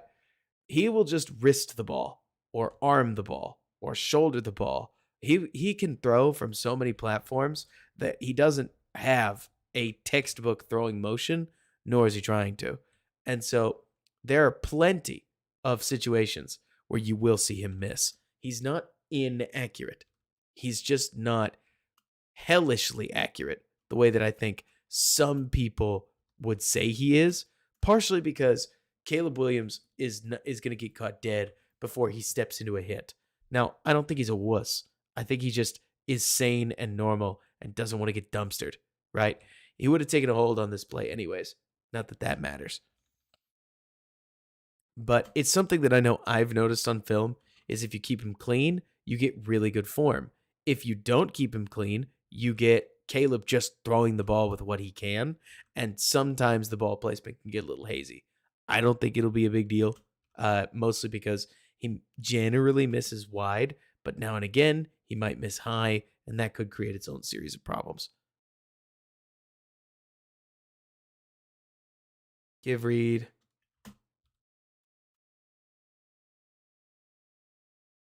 Caleb, you going to get it? How does he break some of this stuff? See, when it comes to the athleticism piece to this, it does blow my mind just how slippery the guy is. Like when people talk about, oh, well, you'll never be able to do that in the NFL. Like there's all kinds of movement pieces that Caleb has. This juke that he hits this all the time. And he doesn't really give up a clean tackle attempt either. And then the spin is just hilarious. But his ability to create problems for rushers and to create problems for would-be tacklers is pretty nutty stuff. No way. He got the edge again? Are you kidding me? Dead to rights. Or not. Probably doesn't win that one. In the NFL, at least. But goodness, what a sweet college play. 2nd and 6. Oh, hit it. That'll do.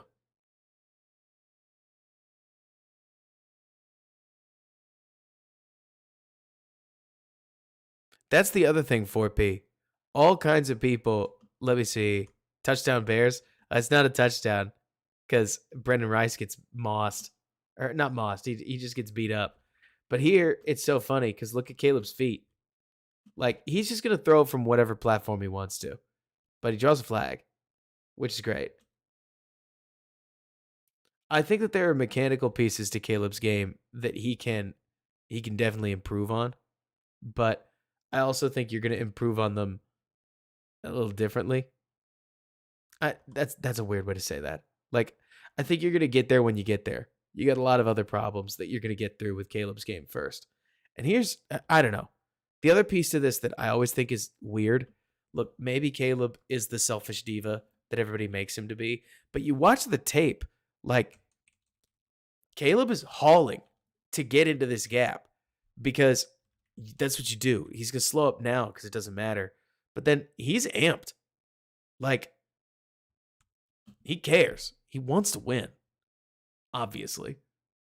Is he selfish? Totally might be.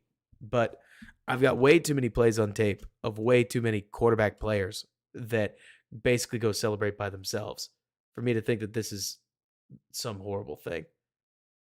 Ooh, what are we going to do with it? Oh, geez, it's this. So here's the other piece to this, right? Caleb drops back. Covered, open. Looks like he gets there, and as he does, he either doesn't feel like throwing this because he's still I actually don't know where his eyes are. Like, he may be looking at this for all I know, right here. Or maybe he sees this guy getting in the lane. But you definitely see occasional moments of Caleb just turning down an underneath player for no reason. And there's a safety over the top. And I can completely understand not throwing that. You can't get a pick, right? And he's still thinking about it. And he looks back towards Brendan Rice, spins, and he's just going to make that throw. The part to me that's funny is the turn downs, in my opinion. You guys tell me what you think. This may sound hypocritical, but when Fields spins out and runs, you know he's going to probably take a hit eventually. But when Williams works this way, maybe he doesn't want, or like maybe we did pass up on a 5-yard out. And I don't want to pretend we didn't, right? But he spins out, he gets to all kinds of space, and he creates this throw for a, what is that? I mean, it's a major explosive. It's a 25-yard gain through the air. And there's all kinds of other examples littered across his tape of just, what is this? There's one relatively early-ish in Oregon. Like, let me see here. It's a monster throw. It's just not going to be hard to find. Oh, here it is. 2nd and 19.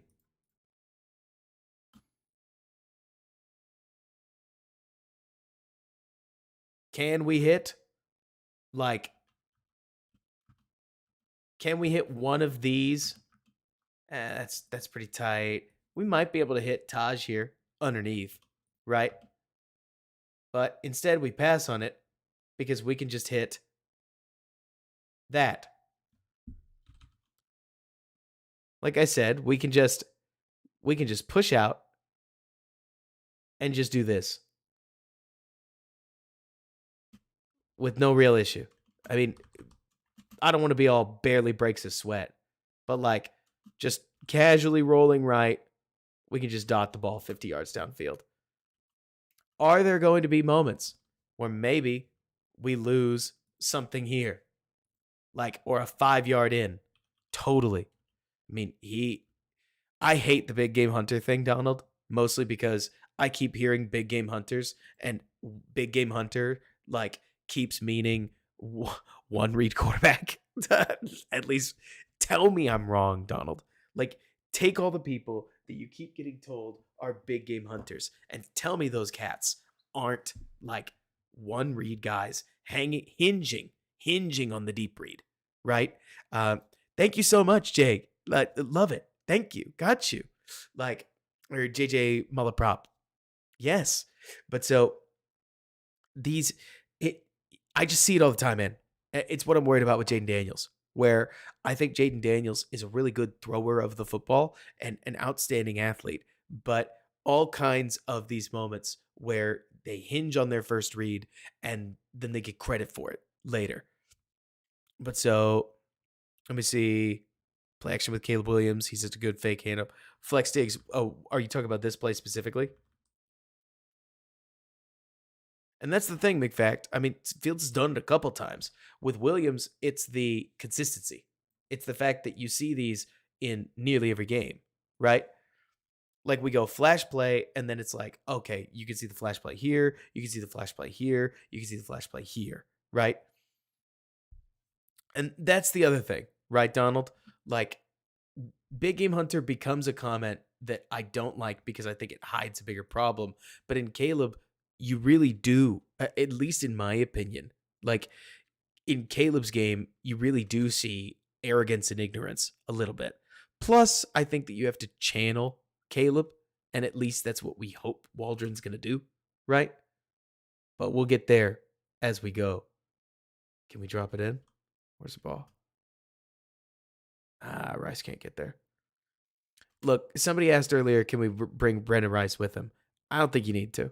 Like, having watched the guy at the Senior Bowl, having watched a whole bunch of the guy's tape, like, I don't think you need Brendan Rice on the roster. I think you can get a much better receiver, to be honest with you. Like, if you want the more physical guy, go get you a Keon Coleman. If you want a faster guy, you can get Devontae Walker. Like, if you want, I don't know, both, you could go get a Roma Dunze.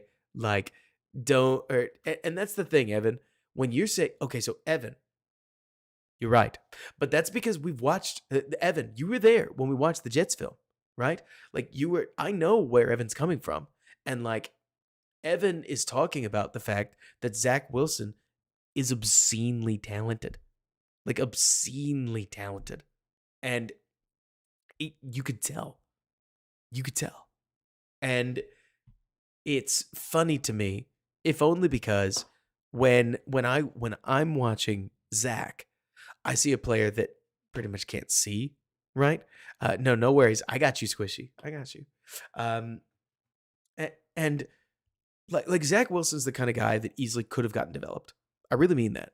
Like he ends up pushed on New York, like the New York Jets, and they start him immediately, and he plays like he's blind, and it never works out. Like you're absolutely right, Donald. He can't see the field. 4Ps. I'm gonna get to you.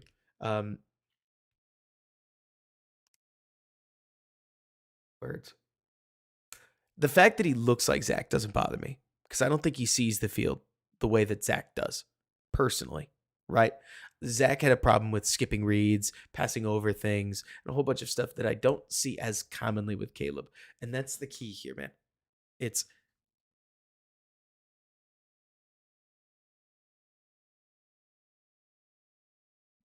as commonly. A quarterback should be able to get better. No. 4P. I'm right there with you. It's like what I see Caleb trying to think through the game.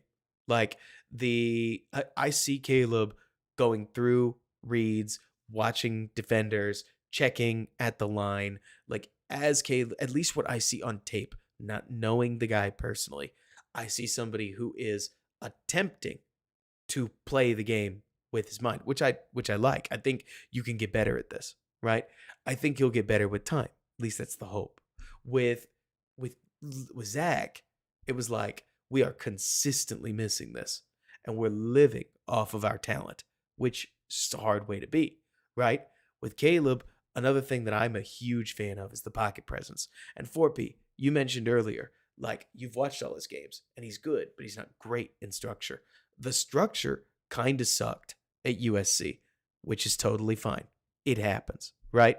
And I'm with you that when your structure, this is the best thing that I can say about Fields. Everybody lean in. If your structure is inconsistent, why would your quarterback be consistent within inconsistent structure? Can we agree that that makes sense? Like when your structure is good, of course you're good. Like within it, Purdy knows what he can count on, and he delivers the ball accordingly, and his offense needs him to do that because the structure is good. With Lincoln Riley's 2023 offense, there's a lot of this that's a mess. How do they read it? I don't know. I can't tell you. But you look at the tools, in my opinion, and you look at the way that he plays his game, like Caleb. And by that, I mean, I think thoughtfully.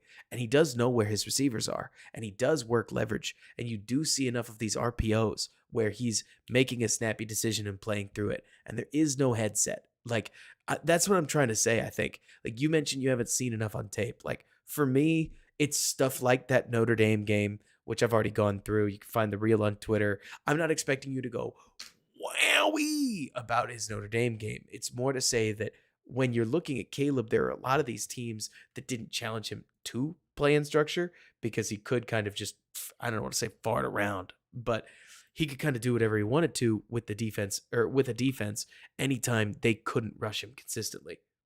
But let's keep watching. Maybe we'll like what we find. 3rd and 8, sure looks like they're bringing it. They drop out. Oh, yeah.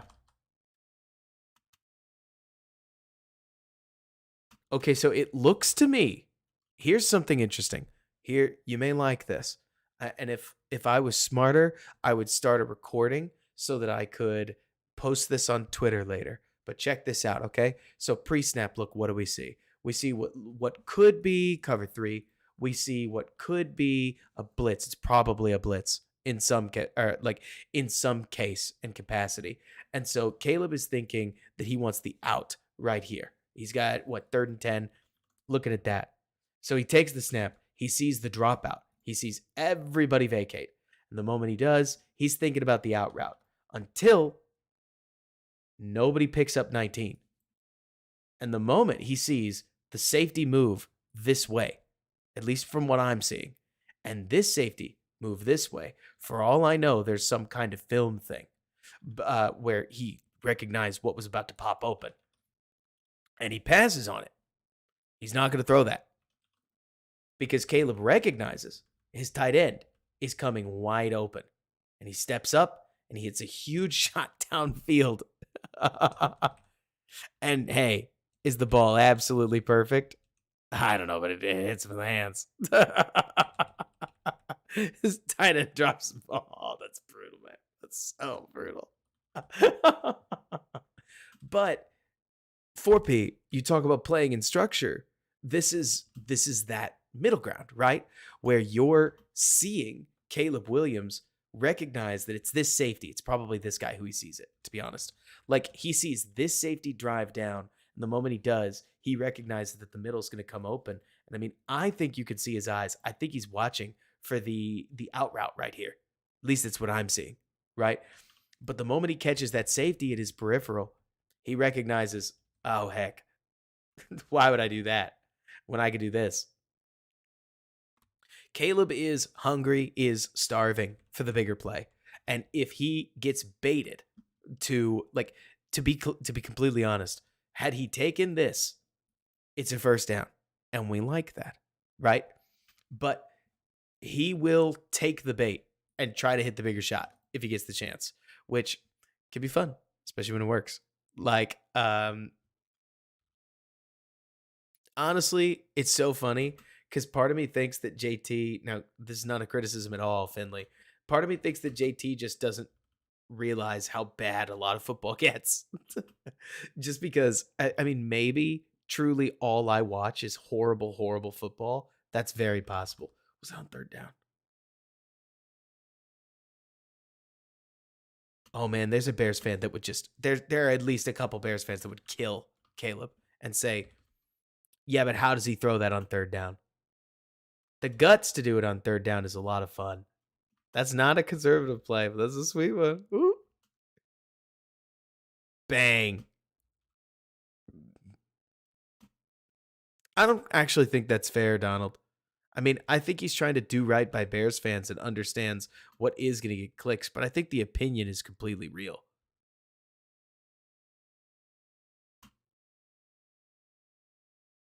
This is going to happen in the NFL, by the way.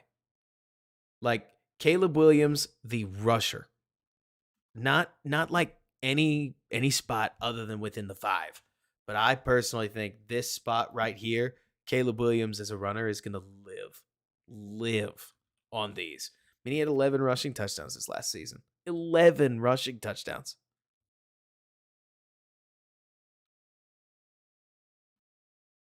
Pull it. Go beat the guy. Get in. 14-14. I don't think he hates Cole. I honestly, DG, think that everybody misunderstands like what JT's saying about Cole Kmet. He just wants the tight end to be a Travis Kelce, Evan Ingram. And Cole Kmet is a wide tight end that the Bears keep splitting out. And he's also partial to Fields, which sure helps things. But I do think slow tight ends just offend him when they're used vertically. Like, it's entirely a player choice. This is so gross, by the way. Like, so it's a screen, right? And he's just going to shrug it off before getting the screen out.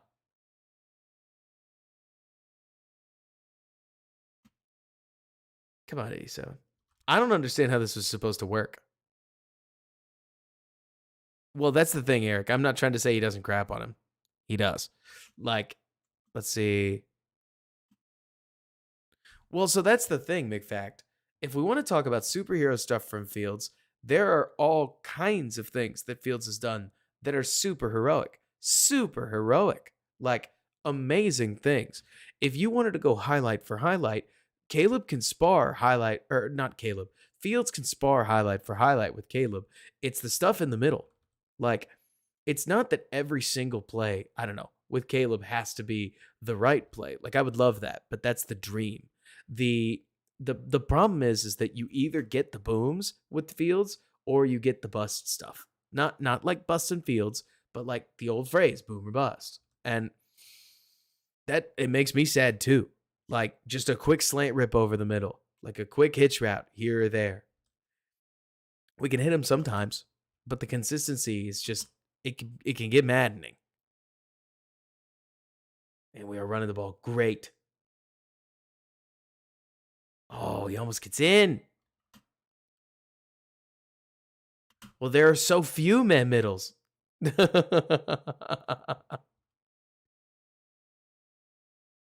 I think about it, Nano, but I do think that you end up with almost too many cooks in the kitchen. Okay. What are we going to get? Too many men on the field? Or we're just going to score. I also think Kyle Pitts is a way cooler name right now than he is a player. But that's just my 2 cents. Kyle Pitts is fun, but he doesn't move like he used to.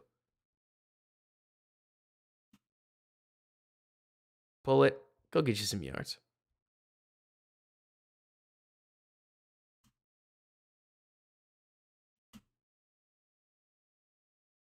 Oh, you are kidding me.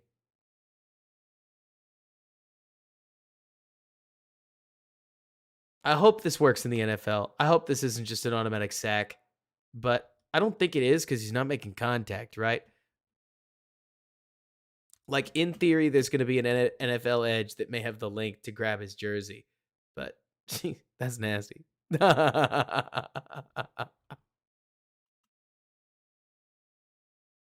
No, he just doesn't get touched.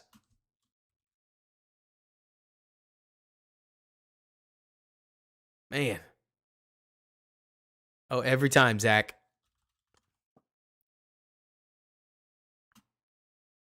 Let's see, what do we got? Okay, so it's a hitch route out there. Caleb doesn't like it. Sees it, gets out. So, one thing I do like about watching Caleb, besides the fact that his feet are awesome, is so we go play action. We're going to take a look at read number 1. Look, I'm just following Caleb's eyes. I'm going to trust that he knows his play. He doesn't like what he sees. Oop.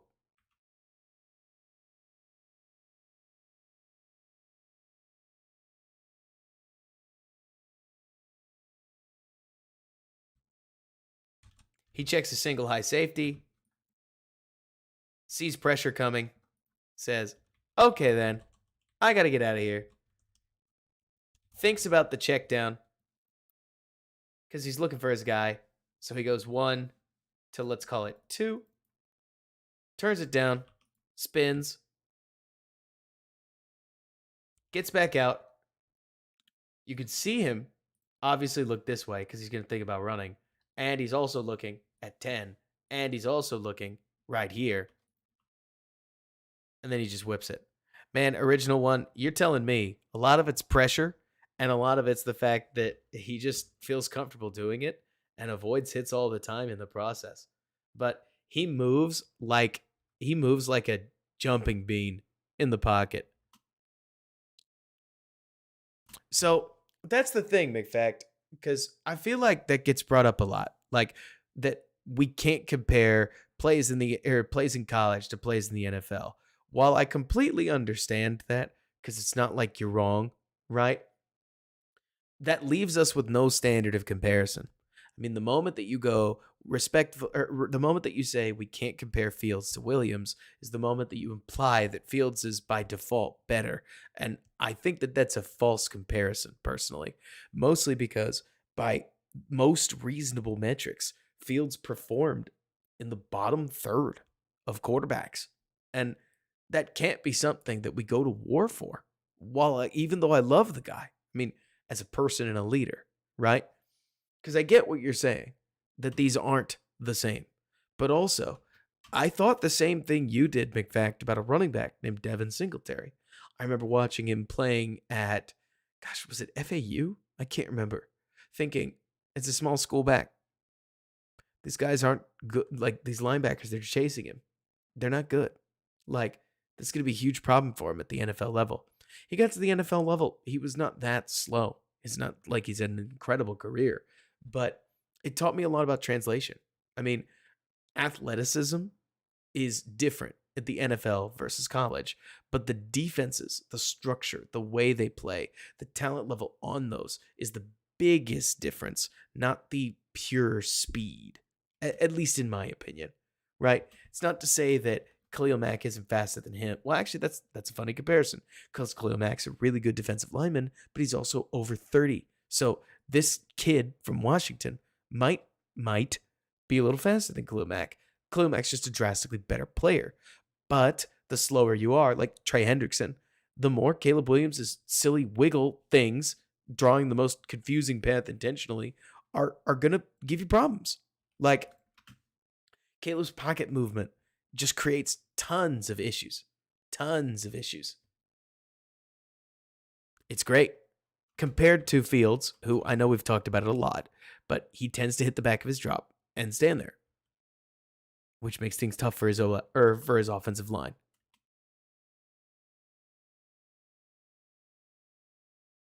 It's not that it's unfounded 4P. It's that there's just not a lot of reps of him getting a normal pocket. And you see some of them in the Notre Dame game. You get like 2 or 3. But it is amazing how this offensive line seems like it kind of capitulated as the season wore on. We go yo-yo. Oh, is it a flea flicker? Hit it. Why are we jumping? But at least it'll work. Catch you later, Robbie. This is a fun flea flicker. What is this? Like, you get the timing wonky, so it feels like a jet. Work your way back. I like the flea pitch. Like, rather than the standing thing, this is sick. This is cool. Steal this. Boom. This is not Caleb. Kudos to you, Lincoln. Best thing you could say about this is that he just throws a 30-yard rope with what? Just plant, ball out. Catch you later. Bear down, Robbie. 28-28. Can we steal some points at the end of the half? This is like a Retro Bowl game. This game is hilarious. All USC's done is score. Now this is it. Man, this is my favorite part about talking about Caleb Williams because this is the big flaw. 4P, you hear? Caleb Williams' turnovers are F-. Like, they're hilarious. They're hilariously bad. Caleb has spent the whole game spinning around in circles. Here, we've got 16. And so could we throw this? Well, probably. But we don't really feel like it because we get caught up thinking, well, what if I just took this thing down the sidelines? And so we get greedy. The moment we get greedy, we start thinking, okay, you know what? I'll just extend the play then. Roll out to the right, stick the ball out with our hand, and then pop, ball out. Washington's on it. Bad. Caleb will absolutely do too much. And there is a line that he's going to have to learn to walk. What he can, what he can't do. I hope he learns it more in camp because this part where he's trying to stiff arm the lineman and holds the ball out is just hilarious. Like, I think that is so funny. I really do. You just got to sit down. Like, honestly, the note here, I guess, is stay in the pocket, or once you get out of it, just sit down. Totally, in fact. That's the other thing. Like, I'm with you that in the sense that Fields was given incredibly little to work with. I just think he could show us a little more as a passer, or at least not be so consistent in what the flaws are. Because by the end of it, you just got very accustomed to what we did and didn't see. And it didn't change enough for me. But that's just me. I mean, I'm cheering for Fields wherever he goes. I think you have to, I think you're put in a position where you just have to move on a year early, even if that means you're a year early. But that's my 2 cents. It does happen to Goff. Goffs always feel like they're almost supernaturals or supernatural betrayals. How does he get that out? Is this an RPO? It's not an RPO. Jeez. I just don't know sometimes how he gets the ball out at all.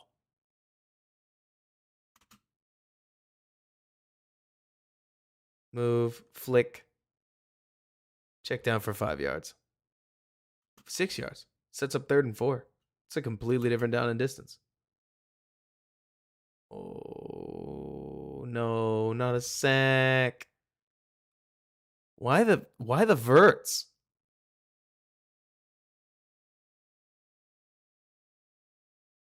I wonder what Caleb's watching for. Is this? Oh. Oh, they're all sitting in the end zone. Got the drive wrong.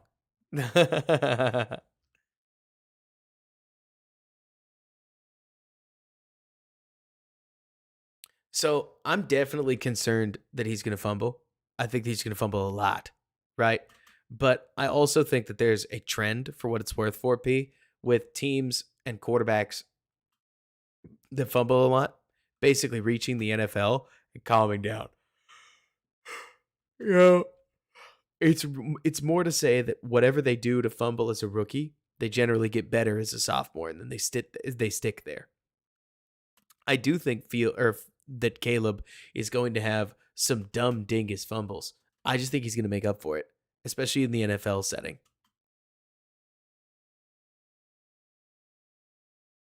Come on, there we go. Nice ball. Play action. Keep the play alive. Look at that movement. I love this. This gets me really excited. Like, this is something that you don't have to be an incredible athlete to do. Like pocket movement, step up in the pocket, keep moving through the pocket. You've already picked out your target. He's open. College open, but open nevertheless.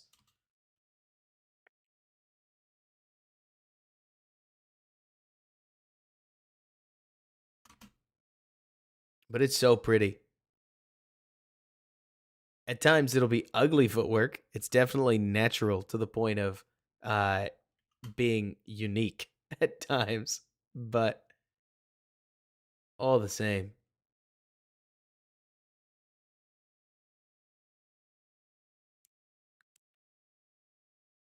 And that's the thing, McFact. I completely understand the idea that he did what he could. I never want to take away that Justin Fields put in as much effort as he possibly could. But I think that it's too much of an opportunity that you have at number one. Sometimes, man, how does he get out of some of these? It's a nice run. Obviously, like, I don't know. It feels weird to talk about, like, wow, what a run in terms of after Fields, but the elusiveness is just consistent. These people cannot catch him. Like, one of these days, I would love. So we get smacked by the pole defender. We probably have to get the ball out somewhere. I'm sure that there's some offensive design pieces that could be part of this discussion, but also Caleb probably could be well served to push out to this guy out here, and he just doesn't feel like it, or doesn't do it, or he's not coached to do it. Heck if I know. I'm not in the coaching room. But how he gets out of this tackle, like the feet kicking one, he just does this a lot. Donnie, I have no idea, and I feel like if I picked one, I would either. I feel like either way I choose in that over under, I'm locking in the under. just as a Bears fan. Man.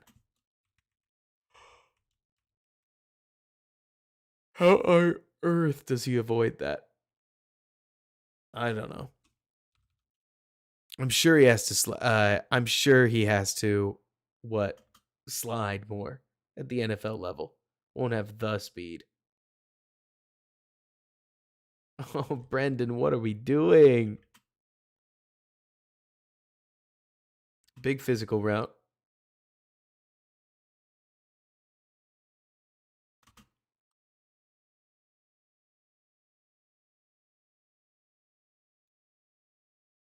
Second and 10 then.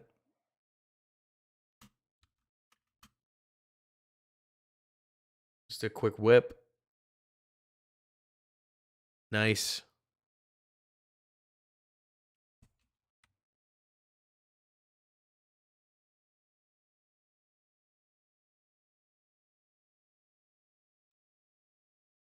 I love how smooth this is.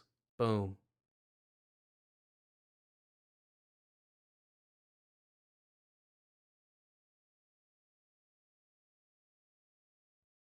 What's over, Iceberg? Oh, gotcha. And that's the thing, 4P. I would be shocked if Justin doesn't work outstandingly hard. I think Justin's probably a stand-up phenomenal dude. Oh, we had a fade on 3rd and 1? Damn. What did we like so much about this? I think even Rice is surprised. I just miscommunicate on where they want the ball. And we throw it under pressure. And by under pressure, I mean like we let our footwork just sort of fade. He can really sprocket that thing, can't he? 4th and 1. Don't screw this up, team.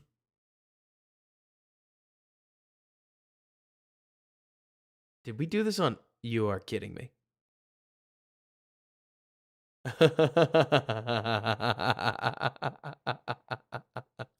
Look at this. I think it's a draw. No, it's an option. He can hit QB draw to this side, but split field on the other side, it's a one-on-one. And on 4th and 1, he decides, I'm going to throw it. And look at that.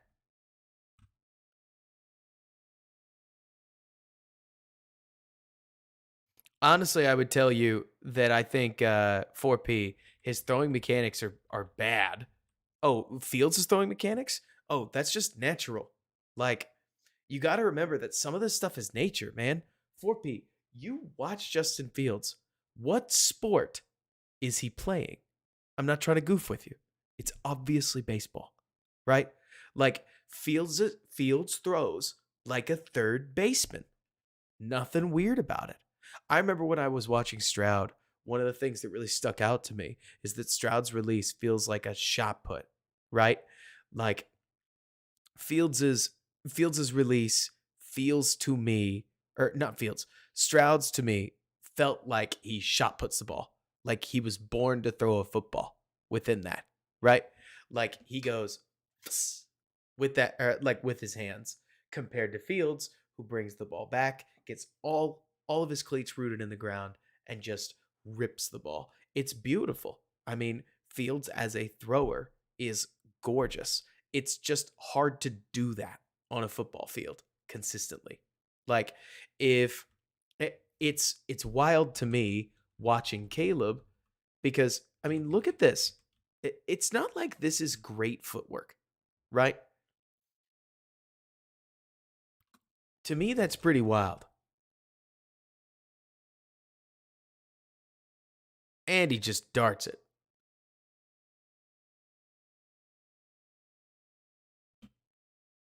Twirl, fire, bang.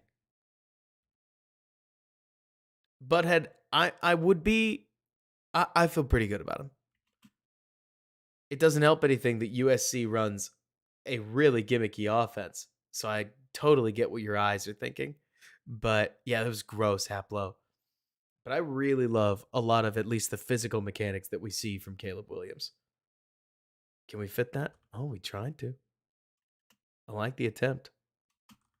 What is this? We pump low, push it high.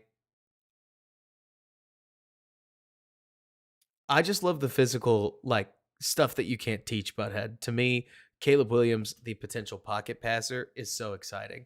Like, if you kept Caleb Williams inside this little bubble right here, I have no doubt in his ability to step back up, escape left, escape right, even if, again, we were shielding him off here, and still stand in the pocket and make throws over the middle, to the sidelines, and down the sidelines with anticipation, and also attacking, what is it, leverage, back shouldering guys. Like, there's kind of a clip for everything, at least from what I've seen. I don't want to oversell him. I mean, he's definitely somebody that's going to need some work, and there's going to be some parts of the pro game that he just needs to translate, like, and learn more stuff. But it feels to me like he has a feel for the whole field, and I think that's hard to teach. I think he's going to elevate an NFL team, but it might take a year. I mean, as a rookie, I think he's going to be a win with guy. The hope would be that after that, he becomes a win because of, maybe even becomes a win because of in the middle. That's the hope, in fact, but that's a separate mission to get him a pocket as much as possible. Not to mention, I thought Justin got more pockets this year than meets the eye. Not against certain teams, teams like Cleveland, teams like Green Bay, the second one, ate us alive. But plenty of teams he did get great pockets against. Not every game was Arizona, but the Arizona game sticks out to me at least. That one he had awesome pockets in.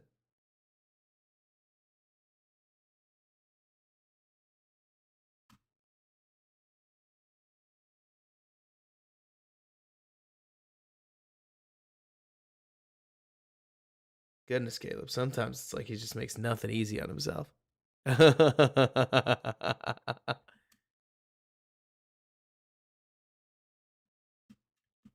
I don't like that. Let's see. It sure seems as if they work a bunch of pick aside stuff.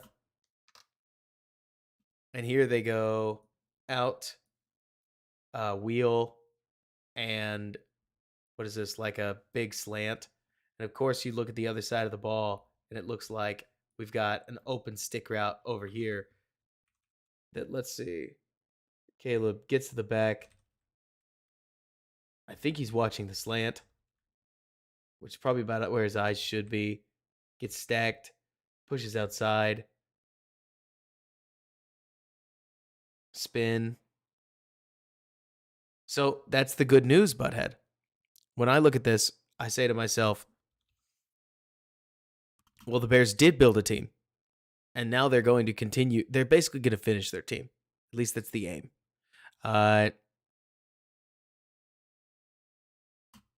Like, that's the thing, butthead.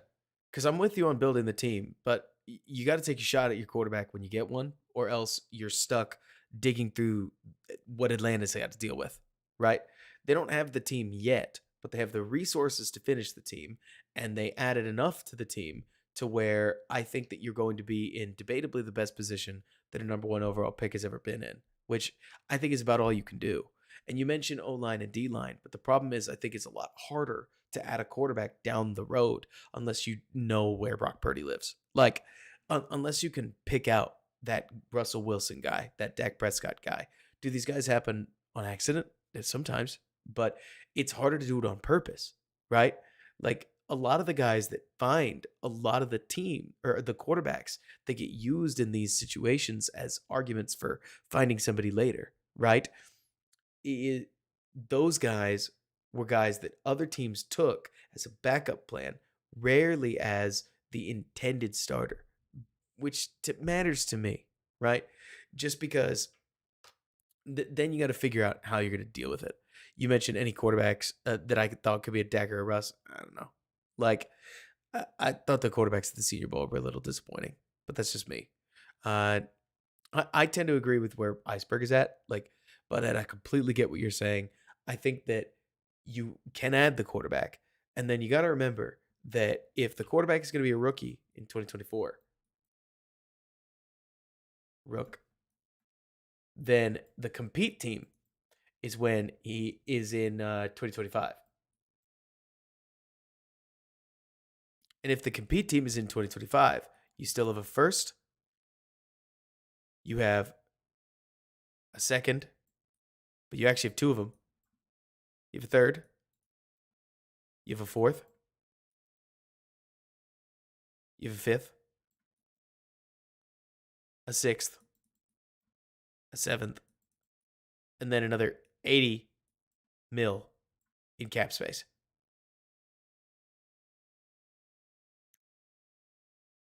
Oh, that one didn't work. And the 80 mil is for now. That may change. But it's more to say, Butthead, that when I look at the 2025 team, that team's better. And I look at the 2024 team, and that team's better than the 2023 team, which just got a bunch of upgrades. And you shouldn't lose a ton of pieces from those teams as you get to year 2 Caleb on the 2025 team, which is the ultimate aim. So you achieve both ends, right? You achieve building the line, you achieve building the receiver room, you achieve adding the quarterback, all cohesively compared to doing it out of order.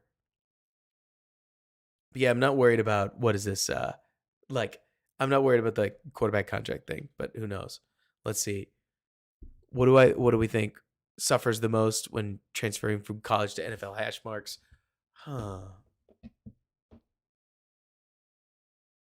I would assume safety, but I don't know. I'll have to think about that. Let's see.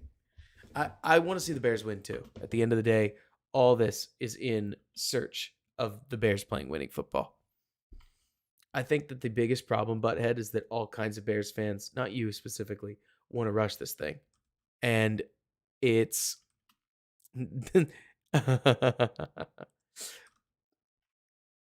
like, I completely understand wanting to stick with this, that, or the other, build the team up and build the super team. I just look at teams like Atlanta and end up worried. Man, this is dirty. I think he's just holding the safety. It's his first read the whole way. But that is nice. I really like a lot of these safeties, Evan. Oh, man. Touchdown.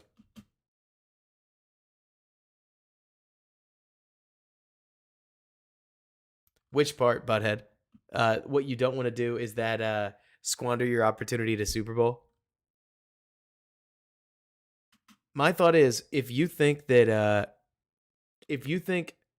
Justin Fields isn't the answer, but you also think Caleb Williams isn't the answer, then I don't think there's a Super Bowl on the table. Goff is an answer. Like, at the very least, they're winning games. Same with the Purdy thing. I got you. The rushing it thing. It's complicated because, okay, so Butthead. This may be the best metaphor I think I've ever thought of. Maybe. Butthead, are you of driving age? That's all I need. You don't need to tell me your age, unless you want to. But can you drive? Have you driven before?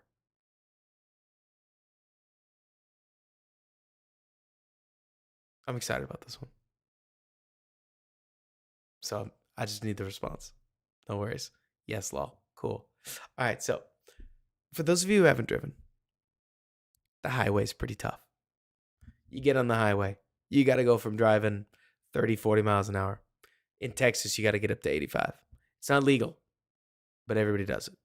And so you have to just rip your engine to get up to 75, 85 miles an hour, 65 at absolute minimum. But here's the thing, Butthead. You can get a ticket, as I'm sure you know, if you play it safe. If you go up on the highway and you drive 35 miles an hour, you can get a ticket for driving too slow because it's unsafe.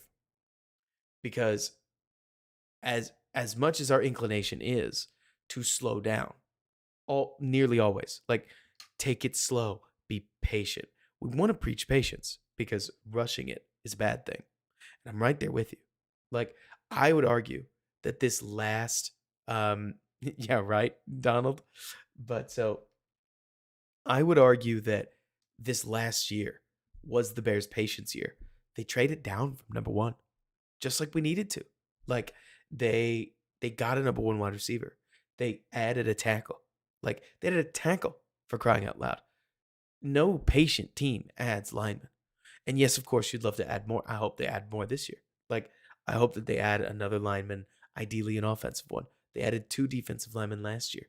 Like they they added all those pieces that you needed in place. 100%. But right now, you got to get on the highway. Cuz either way you're going to be on the highway, right? Like you got to go 70 miles an hour. And that doesn't mean you need to go 100. We don't need to go get a ticket. But we don't want to be so slow that we end up getting a ticket, especially when you don't have an opportunity to add a 20. You don't have the opportunity to add Shadur Sanders. Like Jay Sanders mentioned earlier, he said something to the effect of Shadur looks like a better pocket quarterback. Keeping in mind that I think USC looks like a mess every time we turn on their tape against a decent opponent, especially up front. Keeping that in mind, the Bears don't get to just redeem their voucher for Shadur next year. Like in this metaphor, Eric, the ticket is bad things. Like you get a ticket because either you go too slow and your window expires. That's where you wreck Jalen Johnson's career. That's where Sweat. Okay, another thing we're talking about is you have to remember that Sweat and Moore are 27 next year, if memory serves. So then that's Caleb year 1, right? Then Caleb year 2, they're 28. These guys are kind of the core of our team. Caleb year 3, they're 29. And then Caleb year 4, they're 30. Okay, this gives you 1 year of maybe, and then 3 years of hell yeah. Maybe 2 years of hell yeah, and 1 year of, all right, that's pretty cool, right? But if you don't take Caleb, you go JF year 4, and he does not work out, then you have rookie year 1, rookie year 2, and at this point, you have 29-year-old DJ Moore and Montez Sweat. And then at this point, like, yeah, exactly. You'd need to extend him. I think he's going to extend. But so, and WFM, you don't know that it's a terrible rookie. You just don't know that it's good, right? And then you go year 3, and they're already 30. Like, and we can think about the trade market for quarterbacks, but it is worth remembering, Butthead, that the moment that you trade back and you're already thinking about the quarterback market, you have to give back everything you just traded, probably. At least if the quarterback's going to be any good. Or you have to settle for the 15th, 16th best quarterback, the Baker Mayfield, right? And maybe with Baker Mayfield, you win a division at like 8 and 9. It happened once, could happen again. Maybe make a wild card, right? But it's hard to say that we know that there's a better quarterbacking option than the one that's sitting right here. I'm not trying to come after Baker. I like Baker Mayfield. It's more to point out that at least, Butthead, when I'm looking at the timeline, Poles built this thing to do it now. Like, that's what scares me. If I may sound like I'm gung-ho, I think it's the right decision. I'm terrified it won't work. Like, not because, to Nano's point, like, I'm confident in Caleb. I trust my eval.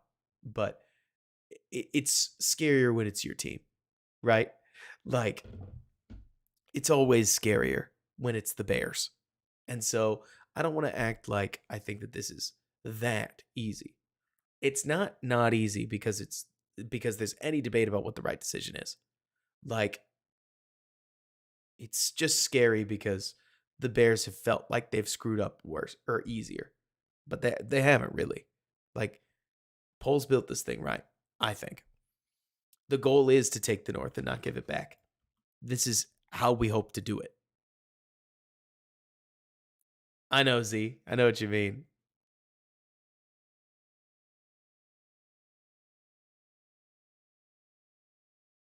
I don't think there's a 1 year window, butthead. I think it's much longer than that. It is, Donald. It's a real problem.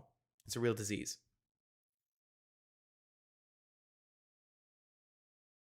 Oh, they're coming. It's either that or it's a dropout. Let's see. Nice ball.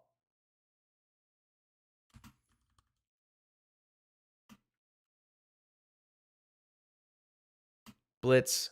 They got in. Quick ball over the middle.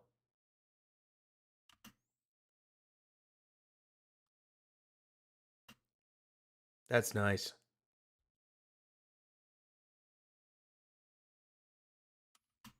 Derek, I tend to agree with you. I think there are a lot of Bears fans that would say, what do you mean it doesn't count? It was a bad year. And I really think that Ryan Poles would be like, we knew what we did. Like, you can say it's a bad year, but we knew.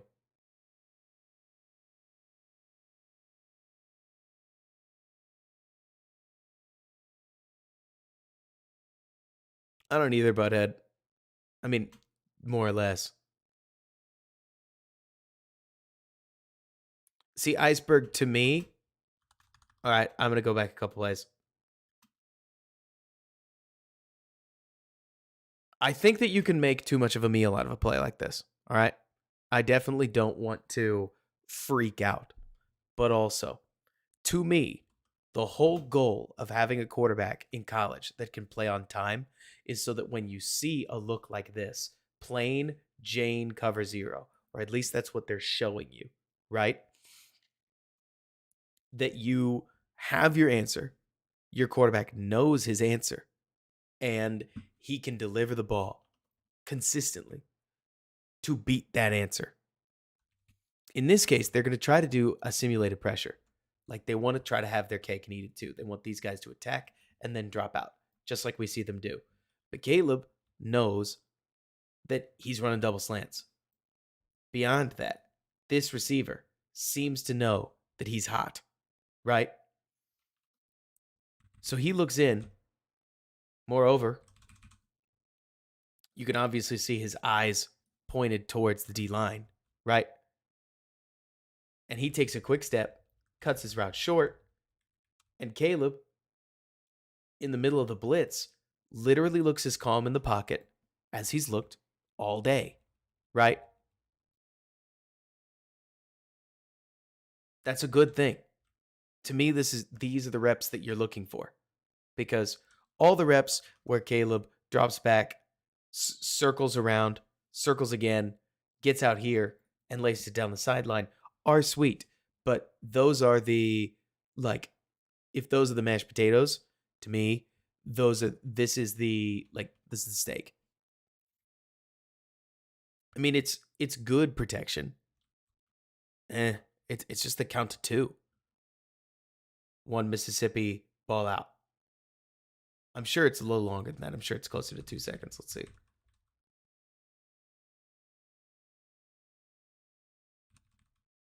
It's about 1.5 seconds ish. Which it's like 9 yards. So do we want to freak out about it? No. But at the same time, playing on time is really core to being able to hard check a defense and get them back into the looks more like this. Like, okay, we can't do that again, right? Instead, we're going to play a 6-man front in response to what they're doing.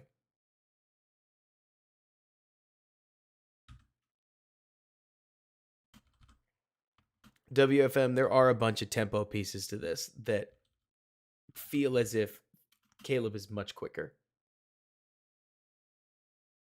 Wild how many points they've had to score. That's the thing, Butthead. I completely understand that piece to this, where it's like, doesn't this all sound the same? Yes. I learned a lot with Justin Fields. At least I feel like I did. I always thought I knew that release was important. Oh man, what a brutal hold. Literally might have been a game-losing hold on 25 here. Because he gets in too. Ugh.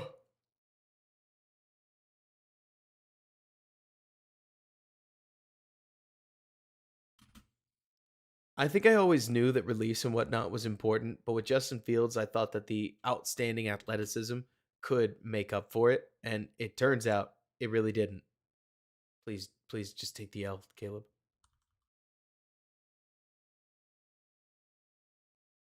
Man, what a messy play. What is 10 doing with his release? Where's he going? Is it a curl?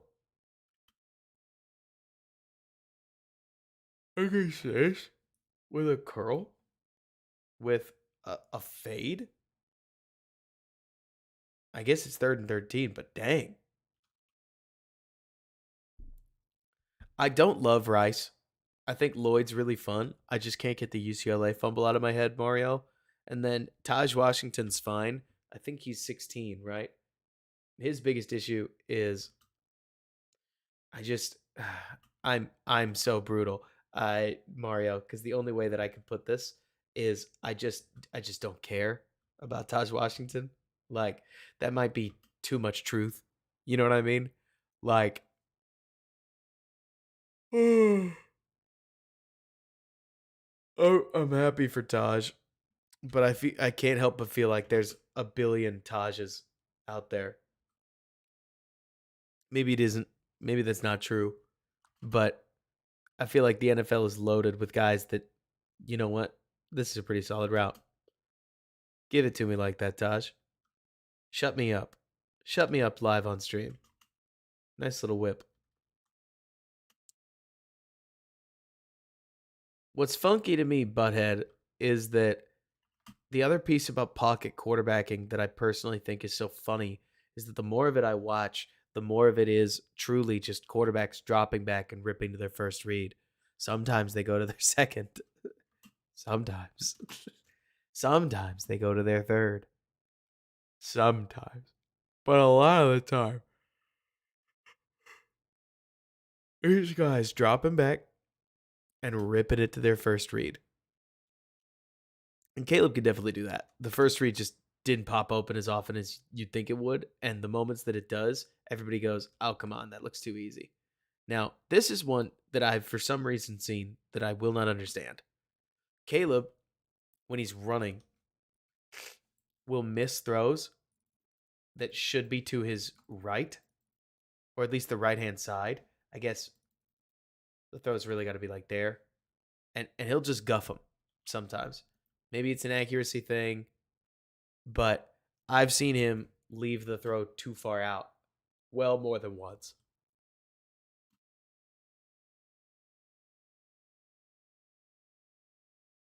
Would have been a sweet completion. We just miss.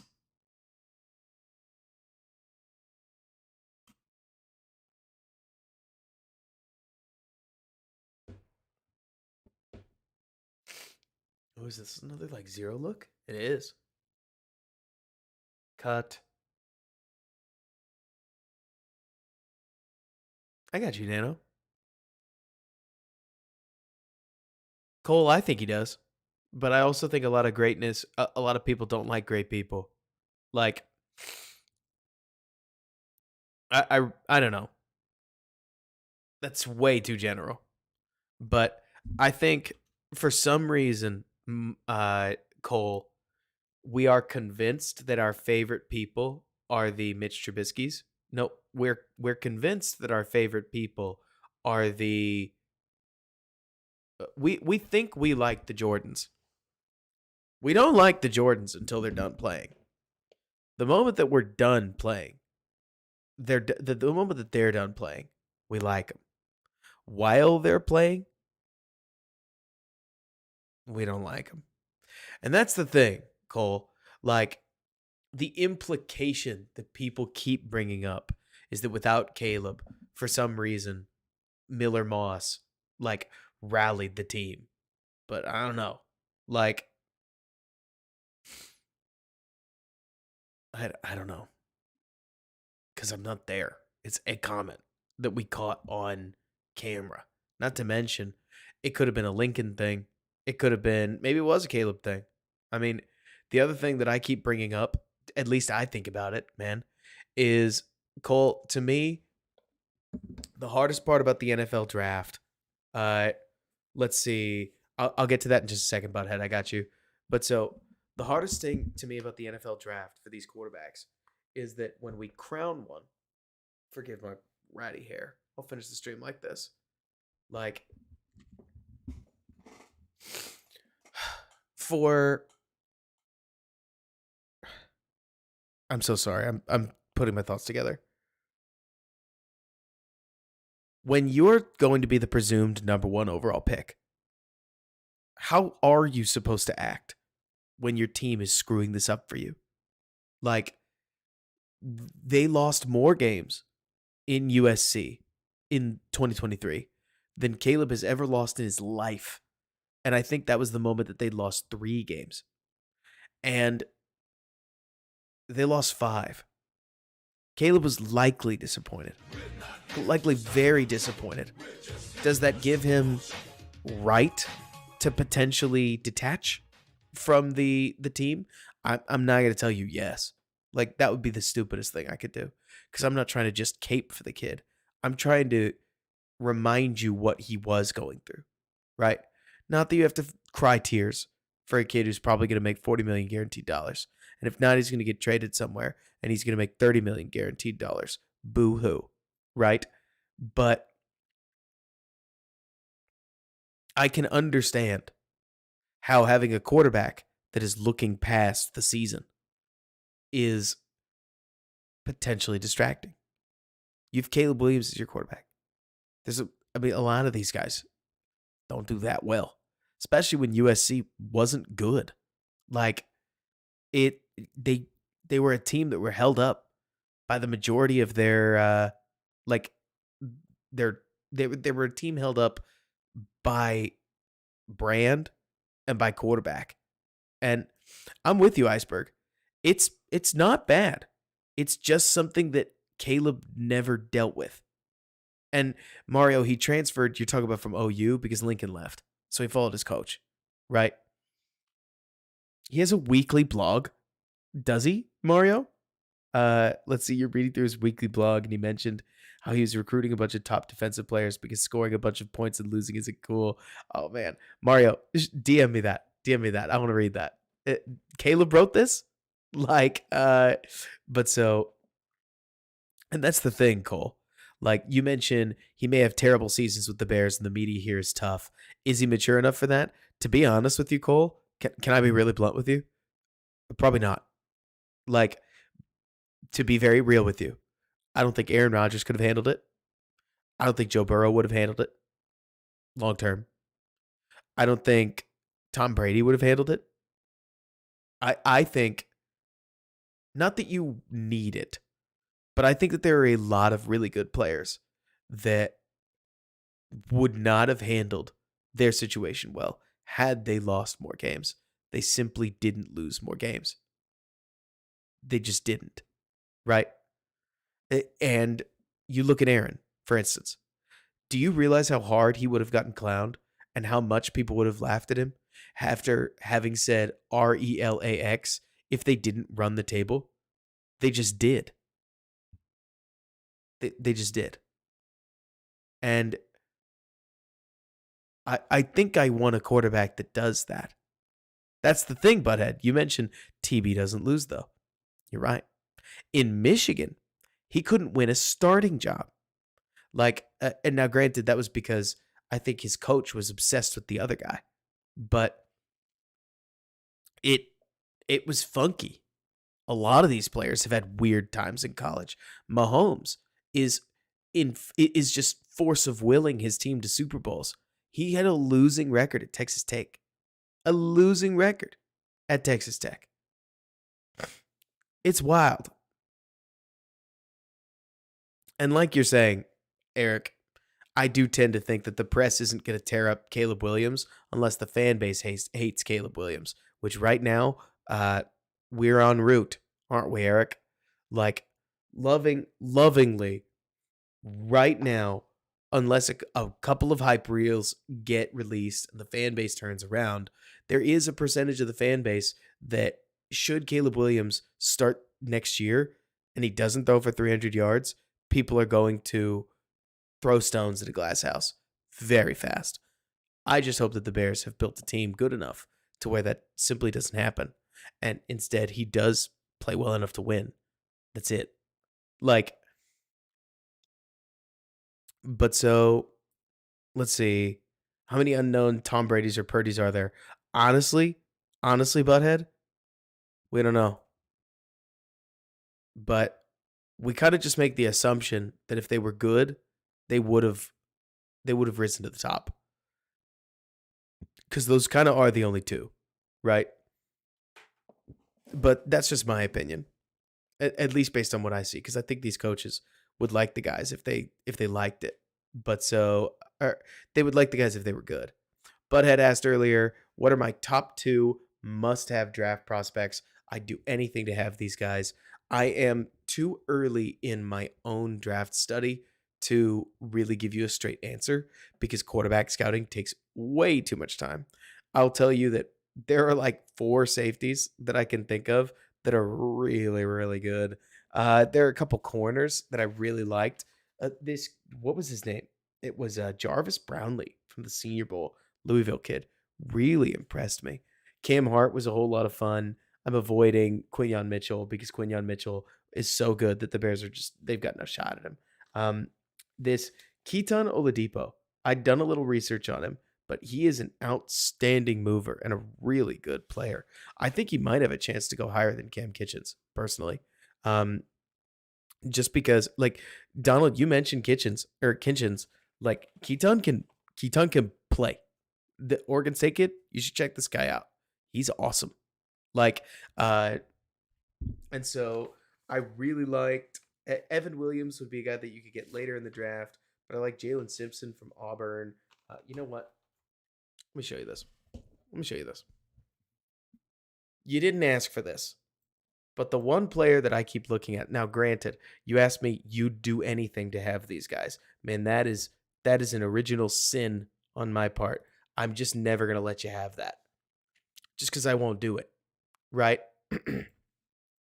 Like, I play the value game too much. Part of why I watch a whole bunch of tape is to just simply love more guys so that I can get away with this. You are watching number 36, the free safety. 36 is who I want you to watch. And I'm thinking we're going to get a couple plays in here that I really, really liked. Don't freak out about everything.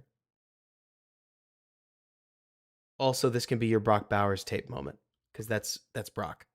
Number 19. Catch. One more guy you can watch is Ladd McConkey. Ladd's a whole barrel of fun. This is a great game for Brock too because Brock kind of gets bottled up until the end of it. And you only get so much Ladd because I think he's hurt or something. But here's Ladd. God, I love him. He's so fun. I don't think the Bears take him, but check this thing out. Snappy off the line. Love the wiggle at the top. All of that separation. Look at how nasty this is. Head fake. Back in. Yes. So, Donald, I actually think Javon Bullard plays behind the plate a little more often than I expected him. And by that, I mean a lot. He'll have these amazing moments of clarity where he'll jump a route. But outside of that, he allows a lot. Like, at least in my opinion, there are way too many moments where I don't feel like he's there, which bothers me.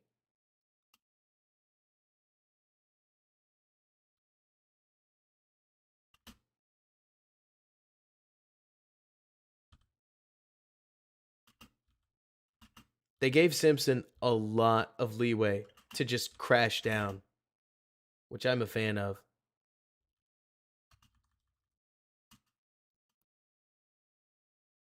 Let's see.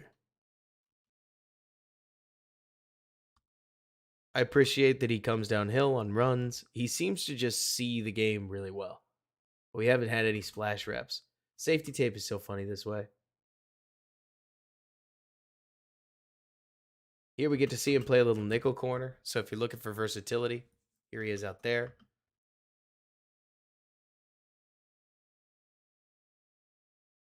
Covers up his guy enough.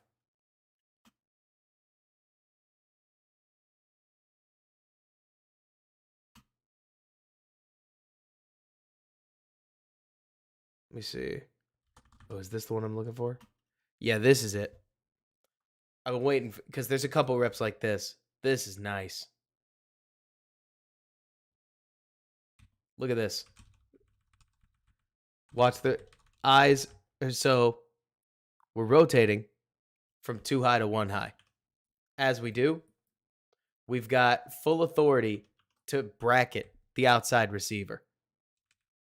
Checks the quarterback, checks the receiver, eyes on the receiver.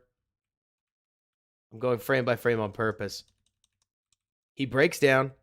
Simpson immediately gets a foot down. Breaks back on the ball. And I think he picks it off. But it might just be a pass breakup.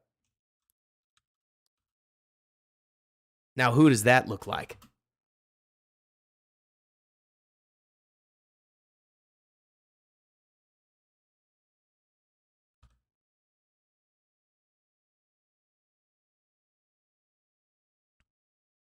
Because we're talking on this channel, you have to know. At least who I'm comparing him to. So I couldn't tell you, Mario, because the main comp that I keep thinking about is Jackson. It's not exactly the same, but the eyes, the free safety inclination, his ability to break on the football, the way that he stays in front of and plays ahead of the play. He has a couple of plays that are coming up where he's really aggressive in cutting off crossers against single high looks, and obviously he picks that thing off. Huge play for the Auburn defense.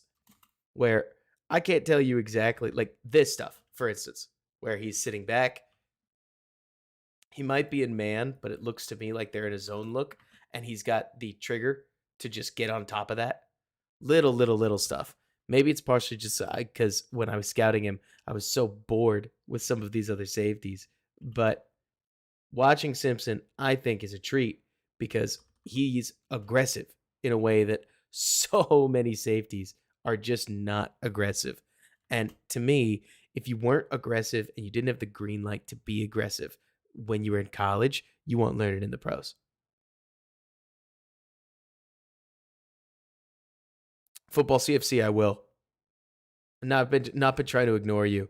Every time I've listened to Prospect to Pros, Nate Tice basically spends the whole time talking about how much he loves Drake, which is super well founded. I mean, Drake May is a very, very, very, very good football player, but then he tends to boil everything down to how he's bigger, and I think that's cool.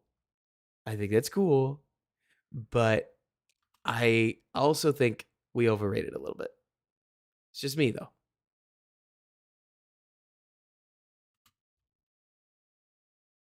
It's not the same league it was.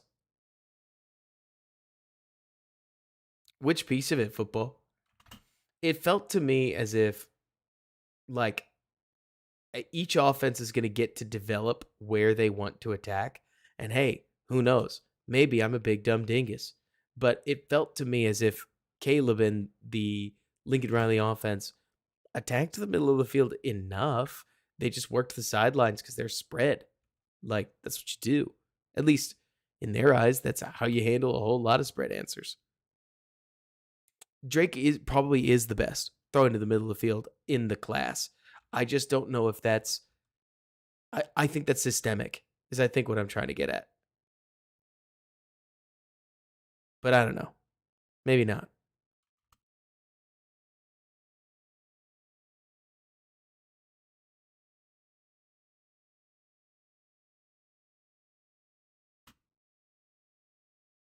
That's the other thing, Mario. I take real issue with just as creative as Caleb. No, he isn't. Very few are. It would be weird if he was. Like, the other thing, Mario. Ooh, I'm hot about this.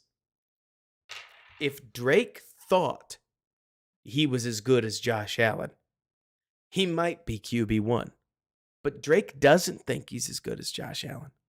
Drake, I'm convinced, thinks he's Drake. Like, pretty good. Confident. But I don't think he thinks he's that dog. And I don't know if you need a quarterback that thinks you're that dog. Talked about this earlier in the stream. But like Josh Allen on 3rd and 7 is going to run through you simply because he has to. It's as if it was ordained by the football gods themselves. There's nothing you can do to tackle Josh Allen when he wants to get through you. You just can't. It won't happen. Drake will go down, probably. We get people saying that a left-handed scramble, or not a left-handed scramble. We're getting people saying that running the ball into the end zone on zone read or jumping and making a throw or throwing it left-handed once is the same creativity level as doing Caleb's pocket circle and then wiggling out of a tackle, wiggling out of another tackle, getting out sideways, and then throwing it like probably getting out, I guess, this way just because it's more impressive, and then throwing it along the sidelines. Like, I get it. I get it. I get it. Drake is better in structure, I think. Drake needs structure a little more. Drake clings to structure. Nothing wrong with that. A lot of great quarterbacks cling to structure. But the creativity thing that I point out, or like when people compare him, I'm like, whoa. No. Also, that's the thing. Scramble success percentage is different. Like, one of my favorite statistics is this.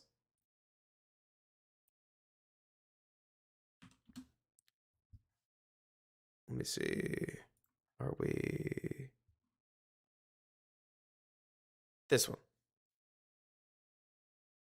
Come on.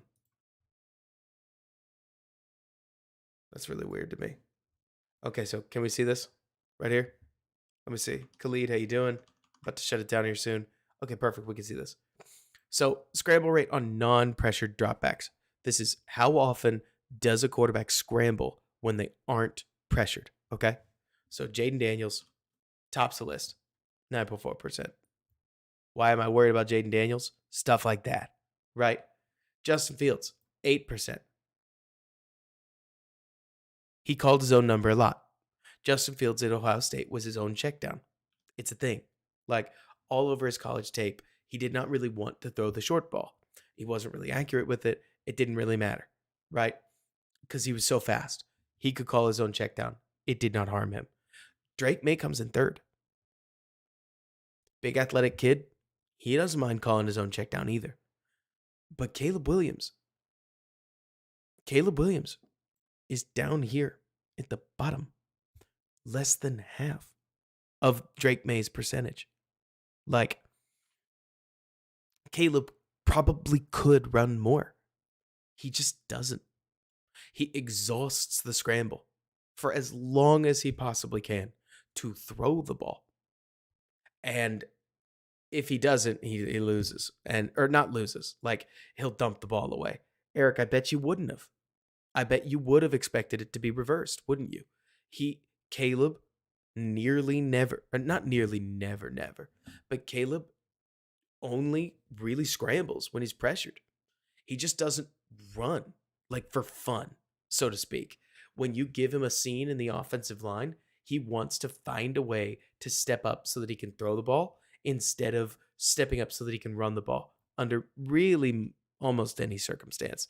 And I think this number is borne out on the tape once you start looking for it. And I'm with you, Cole. I think personally that if his number was higher up here, that'd be a bigger problem. But it's not a part of his game that he hangs his hat on. But yeah, exactly. Right, Mario? With Michael, it's more of a question of, okay, but can you do this at all? CJ, though, is so funny because everybody, I think, knew that CJ could run more. He simply did not want to. And kudos for him. He's doing fine in the NFL, like, to say the least. But yeah, it's to me, this is a smoking gun of a stat. It's my personal opinion, right? But looking at this kind of statistic makes me feel like you can't be a scrambler on, like, it's a mentality thing, right? There, you can't scramble on this much high a percentage of your non-pressure dropbacks, or I am going to wonder what your eyes look like and how quickly you cycle through your reads and all the things that come along with that, or at least I'm gonna think about it, right? And that's the thing, right, Evan? Like, Fields was ripping. I mean, it's no question. Not to mention, he's so athletic that Fields taking the seams that he got to score doesn't surprise me. It's the same thing with Jaden, right? With Jaden Daniels, I hope you guys don't hear me saying Jaden Daniels isn't an unbelievable college football player. I just think the NFL is way more boring. Like, I think the NFL is faster in the pocket. I think the offensive lines can't protect for longer. Like, that, I think the offensive lines, by and large, are drastically better than the college offensive lines, but the defensive lines in the NFL are just crazy, crazy good. And so, I don't know who's to say one way or another, but this to me is a stat that I know I keep bringing it out, but hope a team doesn't take you away. Hey, if they did, I'll stay. I'll stick around. All this to say, we'll probably close up. Like, Jalen Simpson is one that I want to see more of, so that I can write a scouting report on him. I want to write more of these reports. I just keep getting life and stuff, right? But let's see. Maybe that rhythm aspect is why people like May compare, or some compared May to Stafford. But so let's see. No, Eric, I think this is me. Or this is the first time I showed it, at least. Caleb needs to go through his read head up, cycle through reads fast. If we're gonna have more Dunze commit. So for sure, another thing you could do, Cole, is that you could line up and you could run a matchup based offense. So you have a split field play call, and you basically can check to whatever you want to get into, so that you can take advantage of the matchups that you get. But it's just different. Like, the game is different. It's not the same game. I would love to pretend it is. It's a similar game, but it's not the same. Closest I think you get is the SEC. Like, they really are that good. I am a Big 12 grad, so I say that just from grinding tape. But also, it's February 2nd, and a bunch of you sickos stayed up late with me, and I really appreciate that. It is 1:30. If you have something that you can support, I appreciate you. If you don't, I'll see you next time anyways. Is another great stream. I mean, keep your head up. Try not to get too lost in it. I'll see if I can't get more stuff out on Twitter, etc., etc. A lot of great stuff from a lot of great games about both Shane, about everybody else. Like, it's awesome. It's really cool. What I think the Bears have brewing. It's just a matter of being patient. Really is. Anytime, Jay. Like, it, just stay patient. Try not to let the debate get you down, and try not to get too scared. Like, because, Butthead, I'm not calling you out by any stretch of the imagination. Just know that thank you, Cole. Know that I am with you in spirit, Butthead, that the opportunity that the Bears, this may be a good idea. This may be a good metaphor. The opportunity that the Bears have us at reminds me of a slope on a roller coaster, right? We can all feel we're up here, can't we? Can't we? Midway, once this thing is closed up, you should be able to just start back over. Yeah, one more metaphor for the road, right? Can't we all feel ourselves leering over? But Butthead, I don't think it's the main reason I'm saying it is because it's not a call out. It's more that I think what you're talking about is an incredibly normal Bears fan response to straight up trauma that the team has put us through. Can't we all feel we've ridden the thing that takes you up the roller coaster? And here we are at the top.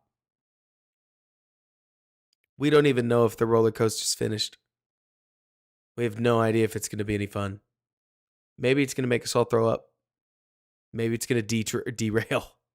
Like, but we could feel ourselves at the top. And if you're like me, when you get to the top of a roller coaster, you get nervous. It's scary up there. Like, I'm not trying to be a wuss. I'm saying, like, heights are wild. And everybody thinks it's fun until suddenly, I mean, maybe the Texas roller coaster is just different than the ones where y'all are from. But, like, you get some 300, 400, 500 feet in the air, and you go, what am I doing up here?